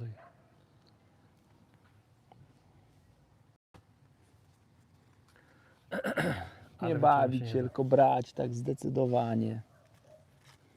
No mógłby taki tam leszcz trójek na zakończenie live'a przywalić. To by było Dzień Dziecka. Którego dzisiaj mamy? Ty 11 września, to taka data A, no właśnie, gruba.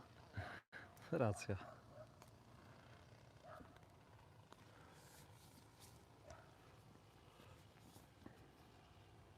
O, jak macie jeszcze jakieś pytania, to śmiało. Jeszcze niecałe pół godzinki. Możecie trzymać kciuki tu za Adama, żeby coś jeszcze tak dowalił dobrego na sam koniec. A, coś tu dendrobena dycha w pół, haczyk dycha. Jest dendrobena dycha? Ja o czwórkach słyszałem największy. A to nie w drugą stronę działa, że jedynka, tam dwójka są największe? Nie, jedynka, dwójka to małe są. Okej. Olek XD, kiedy Rawa Mazowiecka? No ja z Adamem na pewno na Rawę przed mistrzostwami nie przyjadę, to jakby zapomnijcie. Na Rawa, Adaś ma Rawę za ile? No za 2 tygodnie praktycznie, tak? No teraz sobota, niedziela zawody i I później kolejne za tydzień mistrzostwa. znowu sobota, niedziela. A będziesz tam już od czwartku. Mhm. Jak to jest? W czwartek to już jakieś oficjalne treningi, czy w piątek jest oficjalny trening? Nie, w czwartek jest taki trening, że są sygnały, Okej. początek, koniec. Natomiast to są takie treningi, że siadasz gdzie chcesz. Tam nie ma przymusu. Chociaż były takie plany, żeby tak zrobić, natomiast no, ja byłem wielkim wrogiem tego i tam myślę, że wytłumaczyłem swoje stanowisko, dlaczego tego nie powinno być, bo jesteśmy nadal grupą takich poważnych amatorów i niektórzy do przejechania mają, nie wiem, 100 km, a niektórzy mają przez pół Polski do Tak. przejechania, więc jakby zrobili, nie wiem, na 7 zbiórka czy na 6:30 łowienie od 9, to ludzie musieliby albo nocleg jeden więcej brać, co się wiąże z dodatkowymi kosztami i dodatkowym dniem urlopu, no bo trzeba w środę już jechać, albo że ludzie by jechali po nocy, co jest bardzo niebezpieczne po prostu. No i jeden oficjalny trening to jest ok, ja rozumiem, natomiast no 2 oficjalne to już takie trochę przegięcie. Myślę, że nadal powinniśmy mieć trochę luzu, żeby... Tym bardziej, że trening oficjalny wygląda tak, że jest los... O, czekaj, ty zaczep mam, patrz. Tak, po drodze zawsze zapałeś? No zobacz. Kurczę, tyle ich się tyle ich holowałeś. O, idzie. Olek napisał, nic nie bierze, bo ja łowię na feeder, skalarki biorą tylko.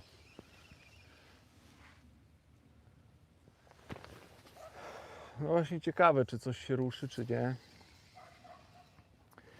No i a propos tych naszych losowań, no to jest tak, że nie wiem, no są jakieś tam grupy porobione, bo zawody federowe to są zawody indywidualne i na przykład, nie wiem, no tak jak ja z Krzyśkiem trenuję na zawodach Grand Prix, no to mamy czwartek, żeby usiąść koło siebie, ustalić sobie, Krzysiu, ty sprawdzasz to, ja sprawdzam to, w czasie treningu się kontaktujemy, wymieniamy się spostrzeżeniami, no staramy się maksymalnie jakoś tą wodę, powiedzmy, rozszyfrować, zachowania ryb, jakoś poznać lepiej, żeby jak najlepiej na tych zawodach łowić. To jest tak duża ryba, że ona idzie z jakimś zaczepem. Ona właśnie, nie wiem, jakoś dziwnie idzie, muszę Ci powiedzieć. Że się okaże, że szczupak w pysku to trzyma. Ty właśnie. To by była akcja. Bo to tak dziwnie, no dziwnie jest to, że przecież tam nie było zaczepów teraz już żadnych, idzie nie? bez szczupaka, ale tam to coś tam dziwnego się wydarzyło po drodze. Zobaczymy, czy jakieś zęby będą na niej. Już takie akcje mieliśmy. Tylko, że z sandaczami. No, Na to krąpiach. grube było. Karać pewnie będzie, bo one tak przy dnie sobie pląsają. No ale czułeś różnicę w oporze, czy nie? No przecież ja nie mogłem tego Ale ruszyć. w trakcie jeszcze potem, jak holowałeś. Tak. To też było ciężko, a To teraz... ciekawe, czy nie będziemy jakichś No to zębów na sobie. zobaczymy.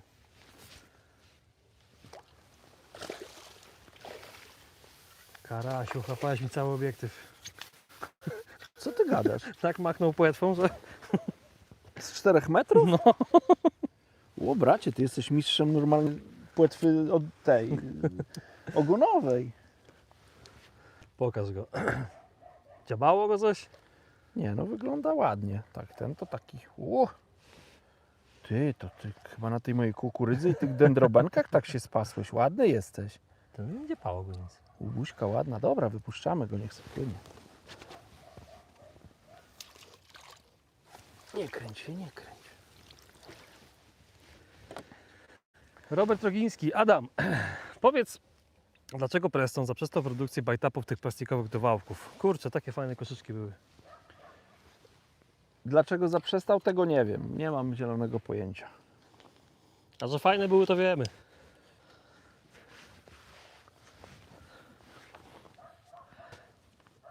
Lutinio. Panie Adamie, może za przynętę posłuży ten banan i uda się w końcu złapać tego suma.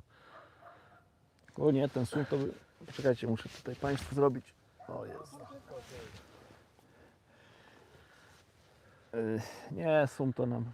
Tu by nas zdemolował. Tu Olek napisał, na wasze zawody puścić ryby karpia 2 tony lub coś innego. No to by był skandal. Andrzeju, jak to słyszysz, to nie róbcie tego. No jak, no to przecież to będzie tragedia. To po co moje treningi? Też były jaja, co? No przestań, to był dramat.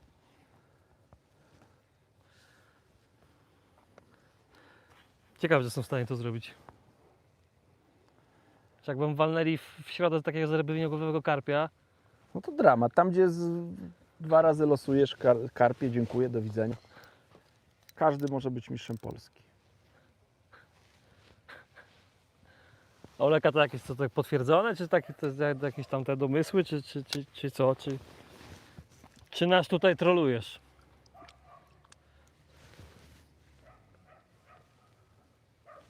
Napisał, że tak. A jak tam inne osoby na czacie? Słyszeliście coś o tym?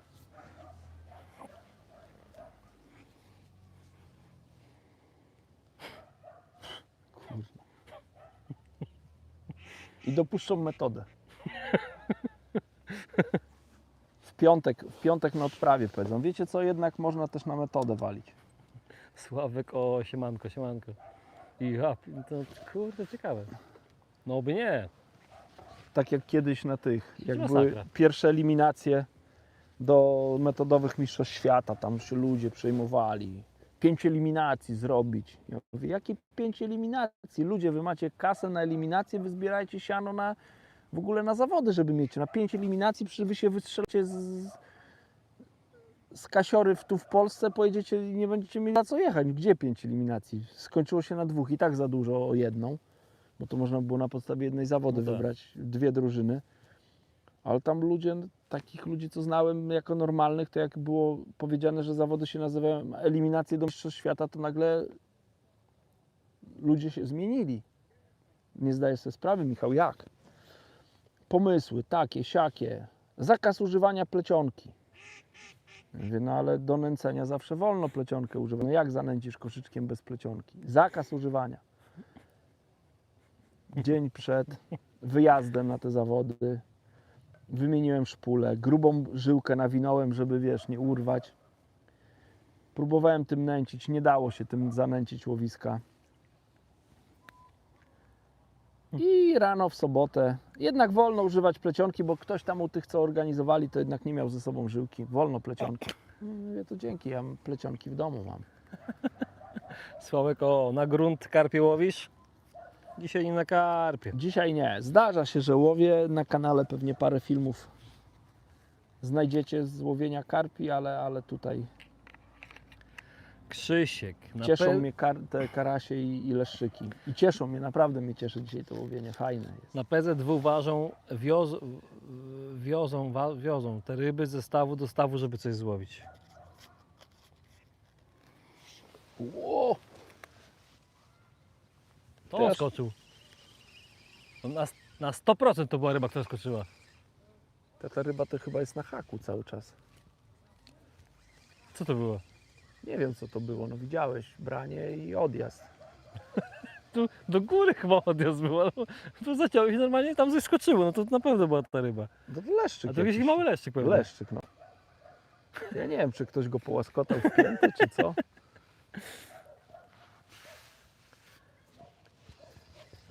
Karol Paluszek, dzień dobry, łowi pan na feeder klasyczny czy na metod feeder? Na feeder klasyczny. Na klasyka, na klasyka. No ten chociaż ma kolor.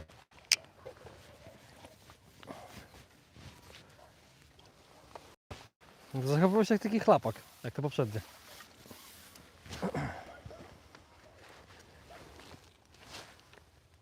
Ten chociaż ma, ale kurde.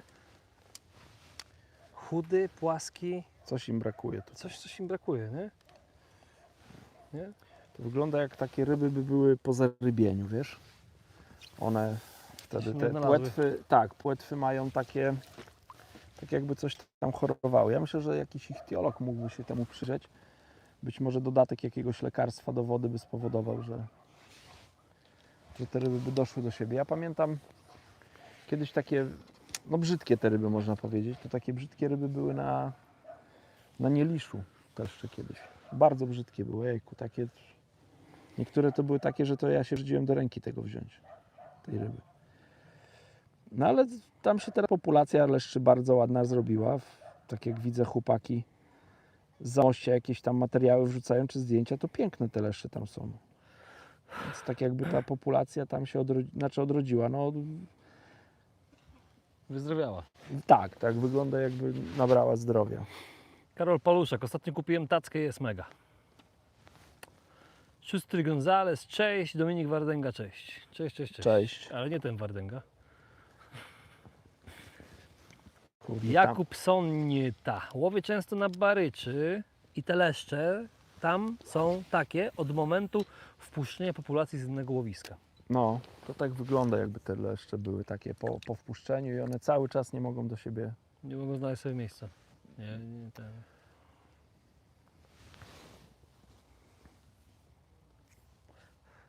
Ale jak ja widziałem kilka tam jakichś zdjęć, to niektóre były takie Ładne ryby, no. ładne ryby, dobrze zbudowane i tak dalej. Więc być może wiesz, tu było jak ileś tych zarybień i te ryby z różnych tak jakby etapów tych zarybień to inaczej przeżyły to zarybienie. Hubert Skórzewski, witam panowie zaraz po pracy. Siema, siema. Słuchajcie, Cześć. 12 łapek w górę zostało do 250 i 10, 11, 12 minut live'a. Dacie radę. Wierzę w was. Wierzymy, zadamy w was.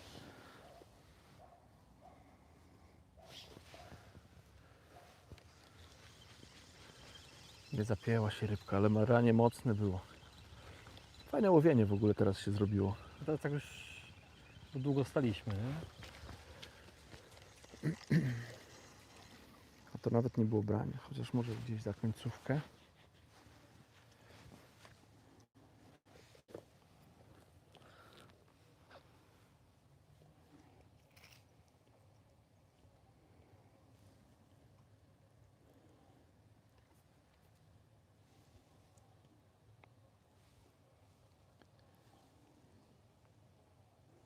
Ja dzisiaj Adam nie mam nic do ładowania, nie muszę nic do hotelu wnosić. Piękna No, sprawa. szczęśliwy człowiek. Krzysiek, ile kosztuje pana wsad na zawody, to znaczy robactwo i zanęty? No ja to chyba nie jestem taką dobrą miarodajną osobą, bo Ups. jestem konsultantem Sonubites, więc za zanęty nie płacę. No chyba że chcę coś oprócz tego, no to wtedy coś tam muszę kupić. A jeśli chodzi o robaki, no to też mam współpracę z firmą Gomar, więc no nie jestem wiarygodną osobą, bo w tych dwóch, powiedzmy, takich najbardziej istotnych kwestiach, no to mam sponsorów. Jakub Sońta, to zarybienie po odłowie z innego zbiornika miało miejsce 3 lata temu. Ale to długo te ryby nie mogą dojść do siebie. I co Jakub, tak długo one takie długo to się aż takie trafiają, takie właśnie wychudzone i obdrapane? Słuchaj, no ja się zastanawiam, z czego może wynikać, no bo jak ryba jest obdrapana, Pewnie jakiś ichtiolog by tutaj więcej nam o tym powiedział. Jeżeli ryba jest obdrapana, no to no ryby są obdrapane. Na przykład jak jest ryba potarle, no to ona też jest wymęczona, obdrapana, też ma takie, można powiedzieć, takie rany jakieś. No ale te ryby jakoś do siebie dochodzą i później po No, tam, nie wiem, wiesz, się kilku zaraz, nie? tygodniach pięknie wyglądają i nabierają na masie. Natomiast niektóre te ryby to takie wyglądały jak sam szkielet pokryty tylko troszkę tutaj tą skórką, takie chudzinki z wielką głową. Nie wiem, być może tutaj baza Tu Jakub pokarmowa w tym dopisał- zbiorniku. Na Baryczy są zawody prawie co tydzień w weekend, dużo ryb pada też po zawodach i że bolenie są też chude, bo nie ma tam uklei. Aż profi, jak fajnie łapanie się zrobiło, to przedłużcie o kwadrans live, co ja będę robił? No dobra, no kwadrans może być? Dasz radę? Ja to dam, 23 minuty jeszcze, może być. Awek, hej, ostatnio zauważyłem, że heksmesze z Prestona są świetne do łowienia w opadzie. Opadają znacznie wolniej niż zwykłe druciaki o tej samej gramaturze. No są świetne. One też świetnie uwalniają zanętę górą, dlatego też ja je bardzo lubię. Jakub Sonte napisał, dopiero dołączyłem, więc nie wiem co łowił Adam, ale karasie są grube. Nie no, karasie bardzo ładne, te złociste, te srebrne karasie, no to każdy jeden, ładna łuska, gruba ryba, waleczna i tak dalej, nie? A z tych leszczy to ten pierwszy był taki, też nie był gruby, był chudy, ale powiedzmy nie był obdrapany, nie? Miał te płetewki takie Miał też? delikatnie, takie trącone. No. Okej. Krzysiek, coś pan zrobił żonie, że tak wypuszcza nas wodę? Że żona mnie wypuszcza? Tak? Tak? O to pytanie było? No.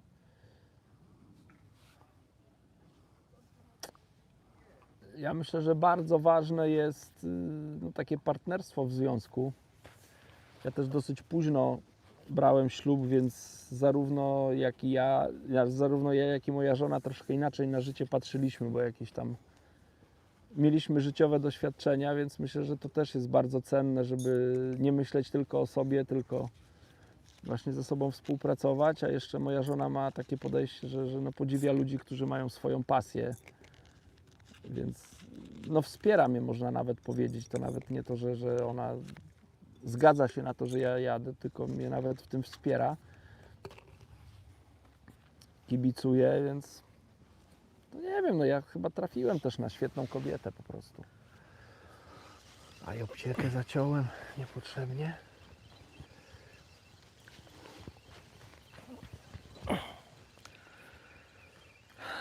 I zdaję sobie sprawę, że nie każdy tak ma, bo jak się obserwuję kolegów, jakie mają tam układy w domu, no to nie każdy tak ma dobrze, jak ja mam. No i też warto pamiętać, że wiecie, no to jakby my jesteśmy bądź co bądź w pracy teraz, nie? No tak, no ale no chociaż wcześniej jak w gazecie pracowałem, no to też praca była.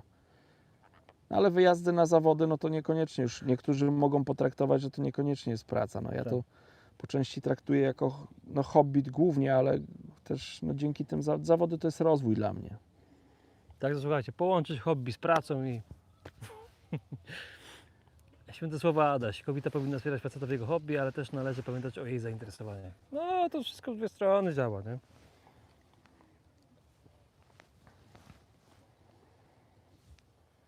No u nas jest taka powiedziałbym, oprócz miłości, jest taka bardzo przyjacielska relacja, więc mogę śmiało chyba powiedzieć, że moja żona to jest mój największy przyjaciel.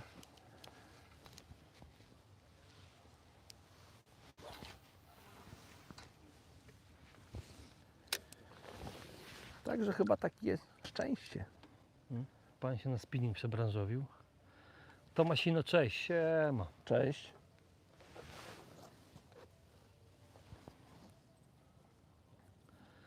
No dobra, to aż to przedłużymy te 15 specjalnie dla Ciebie, ale musisz nam 9 łapek w górę załatwić do 250.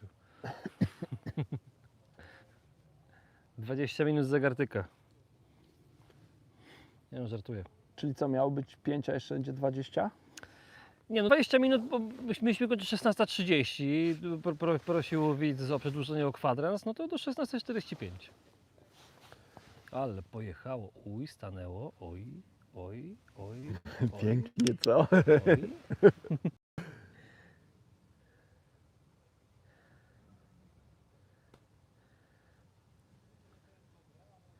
Nie wiem, czy się bawisz, czy to lepiej wygląda? Nie, ja nie mogę tego podciągnąć. Ja, Okej. wiesz, ja też nie mam zbyt dużego haczyka tam, tak, dlatego dosyć tak zachowawczo na razie, ale dziwnie to wygląda, powiem Ci. To mi nie wygląda na rybę, albo się zawinęła, albo gdzieś tam jest podpięta, bo to aż... Ostatnio z kumplem doszliśmy do wniosku, że głównym powodem braku ryb w polskich rzekach jest żona w domu, która od progu pyta, coś złowił.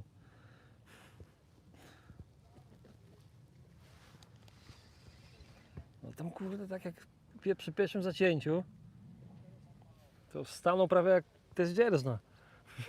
Nie, to wygląda na rybę podczepiona, wiesz, albo Tak? taką, która nieraz jest tak, że ryba jest podczepiona, nieraz jest tak, że ona weźmie, szarpnie pyskiem i ta żyłka jej taki, wiesz, właśnie po płetwie pójdzie i później masz wrażenie, holujesz rybę i masz wrażenie, że jest podczepiona i ona gdzieś w czasie holu znowu się bujnie i ta żyłka jej Okej. zjedzie z tej płetwy. Dominik Tchorek, cześć Michał, jak tam drużno? Słuchaj, świetnie, wrzesień, łódki stoją puse. Ostatnio pływałem nawet sam. Byłem 3 razy i w sumie jak na wrzesień to bardzo dobrze, bo przez te 3 razy złowiłem łącznie chyba 13 szczupaków i okonia. Wszystkie ponad metr. Nie, takie tam na razie się trafiają najczęściej takie 65, to taki tam standard rozmiar, nie? Były kontakty z większą rybą, ale niestety jeszcze się nie udało.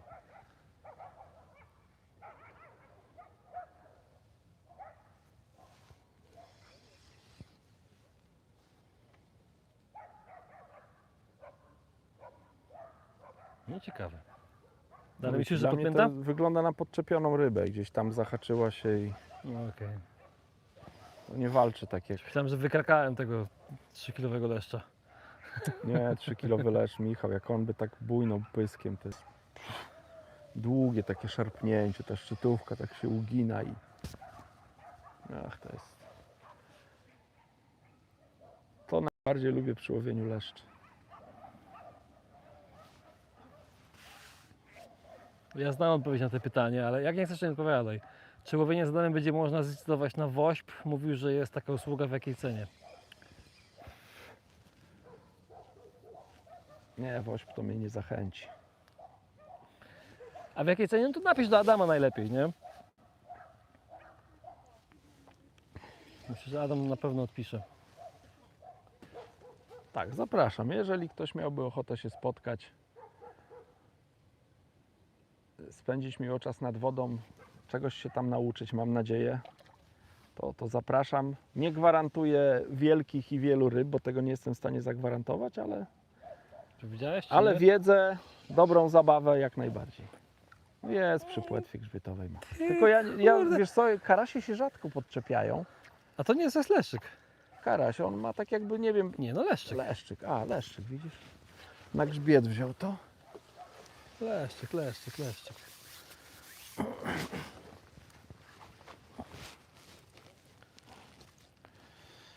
No daj. Waldek B. Długi dzisiaj live, 3. raz już wpadłem. No, Waldku, jak widzisz w tytule Mega Live na Prestonie, to licz się z 6 bądź 7 godzinami widoku Adama.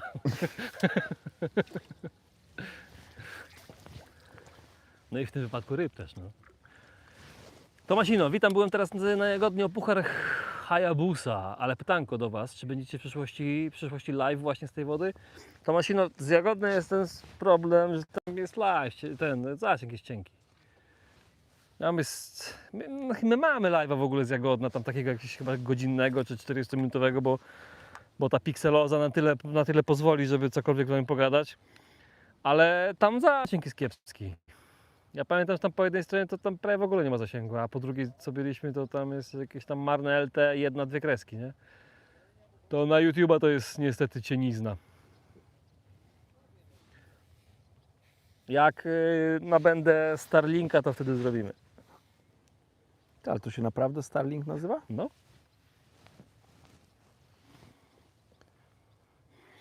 To nie jest nawet drogie, taki zwykły ten Starlink, bo jest taki Starlink mini, nie? To jest tam jakiś właśnie zestaw z tym routerem i tak dalej w środku. 1300 zł kosztuje. Samo to. Bateria jest droga. Bateria około 3 kosztuje, ten akumulator. No i wysłanie w powietrze tego urządzenia. No i się niestety za Starlinka jeszcze płaci abonament, nie? Tak? Tak, znaczy, tylko że to jest tak, że wiesz, tam nie musisz, tak jak na przykład podpisujesz umowę z, nie wiem, z siecią komórkową na 2 lata. Tylko możesz kupić albo nie. Tak, po prostu kupujesz to miesiąc i tyle. Jak nie chcesz kolejnego, to nie kupujesz, nie? Nie jest jakieś mega tanie, bo chyba 2,5 kosztuje na miesiąc, nie? No ale z racji tego, że można, wiesz, sobie jakoś tam to podzielić, to maszyną, okej, dzięki za odpowiedź, pozdrawiam, spoko. Aż prof dawać łapki, chłopaki to przedłużą live do 18, nie. Nie ma szans. Nie, myślę, że na jutro musimy ogarnąć, nie? Ja Tak. jutro czuję, że znaczy inaczej, jutro też nie będziemy raczej długo spali. Co, banana? Nie, obiad zjem. Czy kolację. Kamil Ruciński Fishing, witam, siema Kamil. Cześć. Krzysiek, jak oceniasz poziom wędkarzy z Ukrainy, tych profesjonalnych i tych codziennych? Nie mam Znasz zbyt jakichś dużej, wędkarzy? nie mam zbyt dużej styczności z tymi wędkarzami. Jedynie gdzieś tam na Mistrzostwach Świata. To wyglądali bardzo profesjonalnie. Ja nawet nie wiem, czy Ukraina kiedyś podczas jednych z pierwszych Mistrzostw Świata nie ma nawet tytułu Mistrza Świata. A Ukraińcy chyba spinningowe wygrali, nie? Czy tam na podium na pewno stali? Teraz w tego Możliwe, no. Ja widziałem jednych, ale to jakiś czas temu, już dawno temu, na Nogacie, jak łowili chyba na 5 haczyków. No ale to kwestia, no jakby nikogo niesprawiedliwą, ale to jest nieznajomości przepisów. Nie, ja myślę, że to jest kwestia mentalności, Michał. Ale w sensie po prostu chodzi o to, że jakby tam pewnie jest to dozwolone.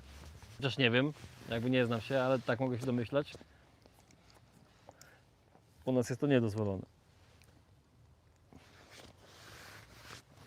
Ja widziałem na przykład taki przypadek, jak mieliśmy zawody na Jareczewie, to też jest łowisko no kill. Nie wolno zabierać łowić siatkami. I proszę sobie wyobrazić sytuację, podjeżdżamy nad wodę, na sobotnia tura, stanowiska są otaśmowane, wbite są numerki. Rozjeżdżamy się na stanowiska, a kolega tam, nie wiem, ze 2 stanowiska ode mnie mówi: ty, ale u mnie ludzie łowią na stanowisku, nie? My tam się zlecieliśmy, a tam stoi 2 gości z takim akcencikiem wschodnim, że oni nie wiedzieli. No jak nie wiedzieliście? Przecież otaśmowane stanowiska, przecież tu zawody są. Oni chyba byli po nocce, tam parę takich foliowych opakowań po zgrzewkach browaru, jeszcze jedna zgrzewka nieruszona. W trzcinach coś tam się chlupie, patrzymy, ten jeden leci do tego, wypuszcza te ryby, wysypuje z tej siatki, siatkę tych karasi tam mieli.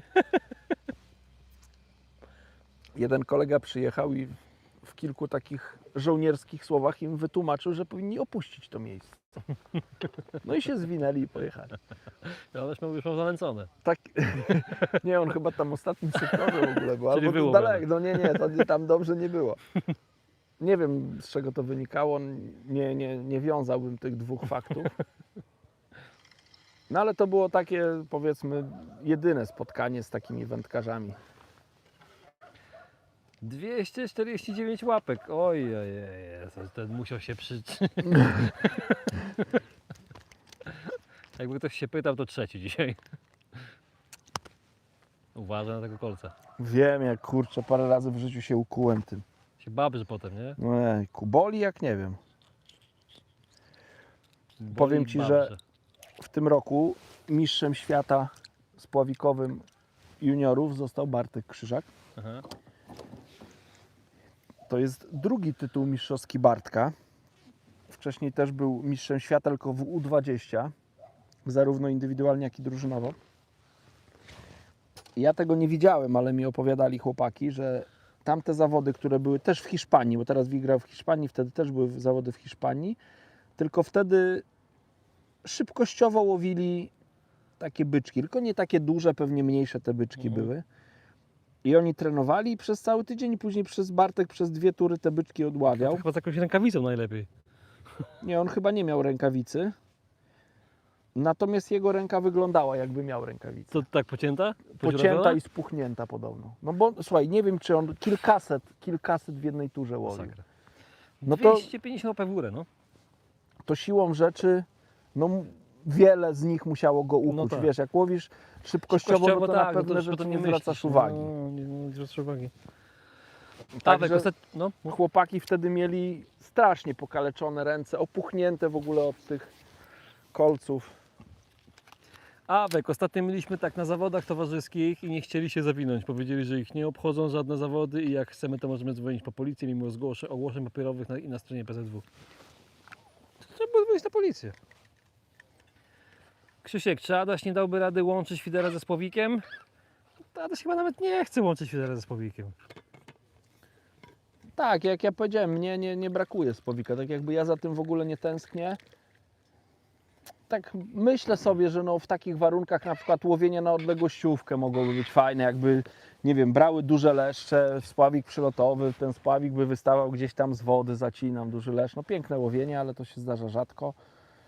Nie wiem, łowienie w rzekach jazi, czy kleni, czy leszczy też dużych, czy nawet płoci, czy nawet krąpi, jak dobrze biorą, to też pewnie by było fajne. Łowienie na komercji, karpi też. Natomiast to takie okazjonalne może wyjścia nad wodę, ale naprawdę mi tego nie brakuje, bo jejku, no Feder mnie tak pochłania jeszcze tyle do nauki, że... Czekaj, ja muszę gdzieś tego suma tam na spacer wyprowadzić. Indiomar Baseggio. Vem pescar no Brasil. Nie rozumiem, ale... A, że on Welcome. wędkuje w Brazylii. A, w sumie tak, no, peskar może być.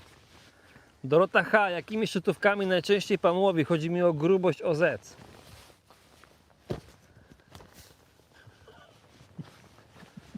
Jakimi szczytówkami najczęściej? Mm. To zależy, no bo staram się dobierać szczytówki jak najbardziej delikatne mogę użyć. Jeżeli łowię w kanale, no to używam albo szczytówek hybrydowych, albo takich szczytówek pół uncji 0,75 uncji.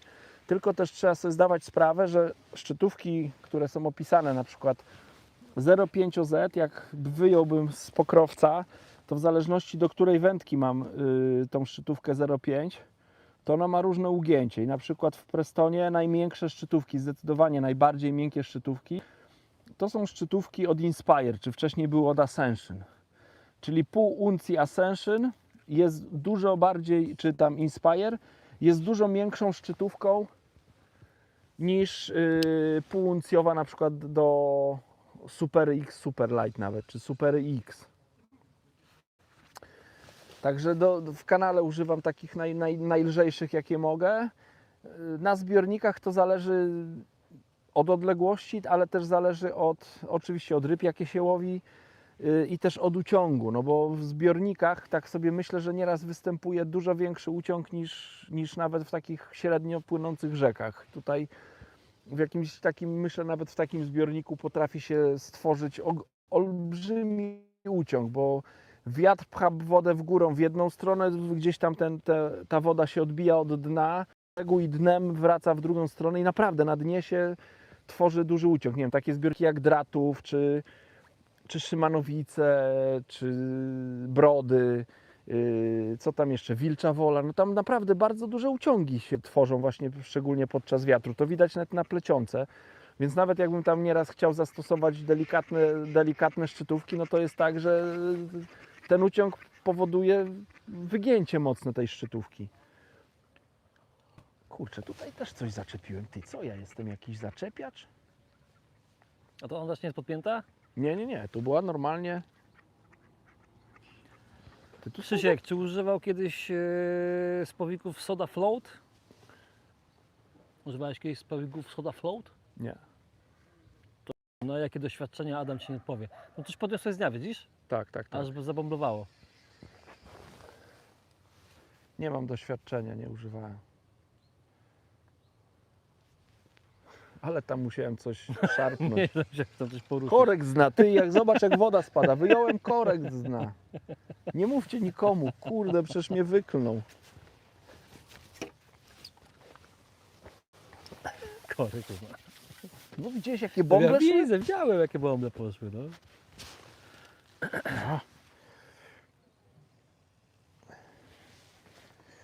Takie same leszcze, w sensie w takim pokroju ciała i tak dalej, łowił kiedyś Maciek Białdyga ze mną, jak na Częstochowie byliśmy. Tam była kiedyś taka akcja z tymi leszczami, one tak wyglądały. Tylko, że były dużo większe, nie? No większe, no tak, ale tak wyglądały, nie? Czy na przykład jak byliśmy nad Zębożyckim, to też, tylko że były mniejsze, ale też wyglądały tak samo, nie? Chudy i obdrapane.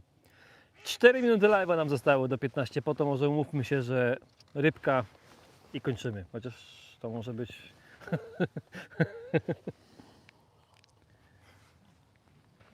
Ja to zrobię w te 4 minuty. Może chcesz po prostu powiedzieć, że chcesz do godziny uczciwie 17. Nie. Zanim się pozwijamy, Widzicie, Misiowi już się włączył tam. Te mielone, żeście gadali o to się mielonych. włączyło, no. Już się załączyło. A że ssanie. akurat mija nam 360 minuta live'a, czyli jak jeszcze dobrze liczę w głowie, 6 razy 6. jest to równiutko 6 godzin. Czyli nawet nie wiedziałem, ja myślałem, że o 10:30 zacząłem, ale musiałem zacząć 10:42. Kurczę.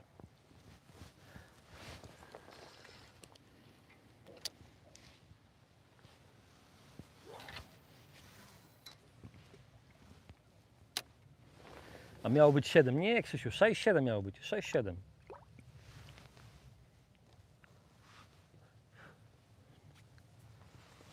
Myślę, że 6 to i tak jest dużo, nie?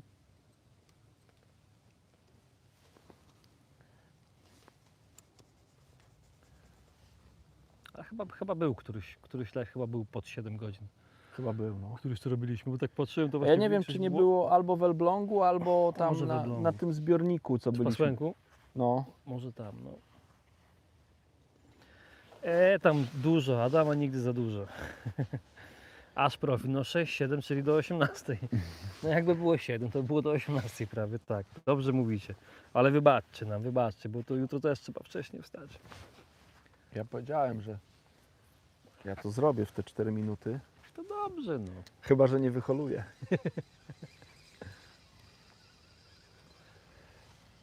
Co, sumik? Nie, stanął. Ty, naprawdę ja muszę jakoś wysoko holować, bo one coś tam łapią, ty.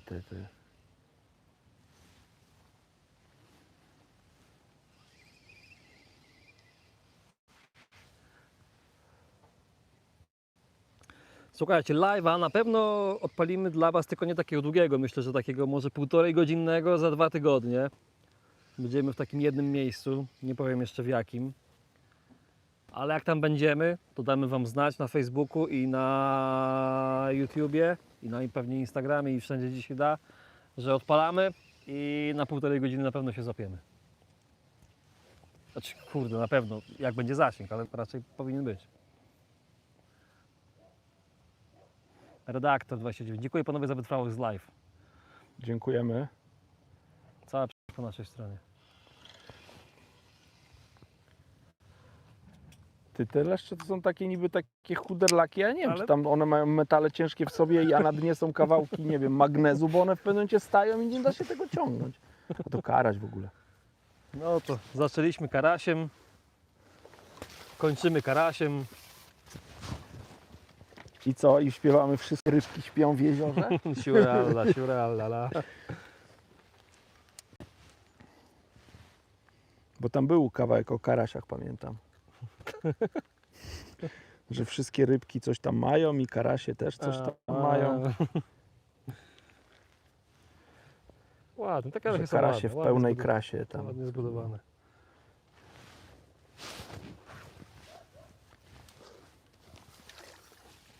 No dobra, to żegnamy się. 6 godzin, niezły czas. Bardzo Wam serdecznie dziękuję, że byliście, czy przez chwilę, czy przez cały czas, ale że zadawaliście pytania, że oglądaliście, zostawiliście łapkę w górę i do zobaczenia.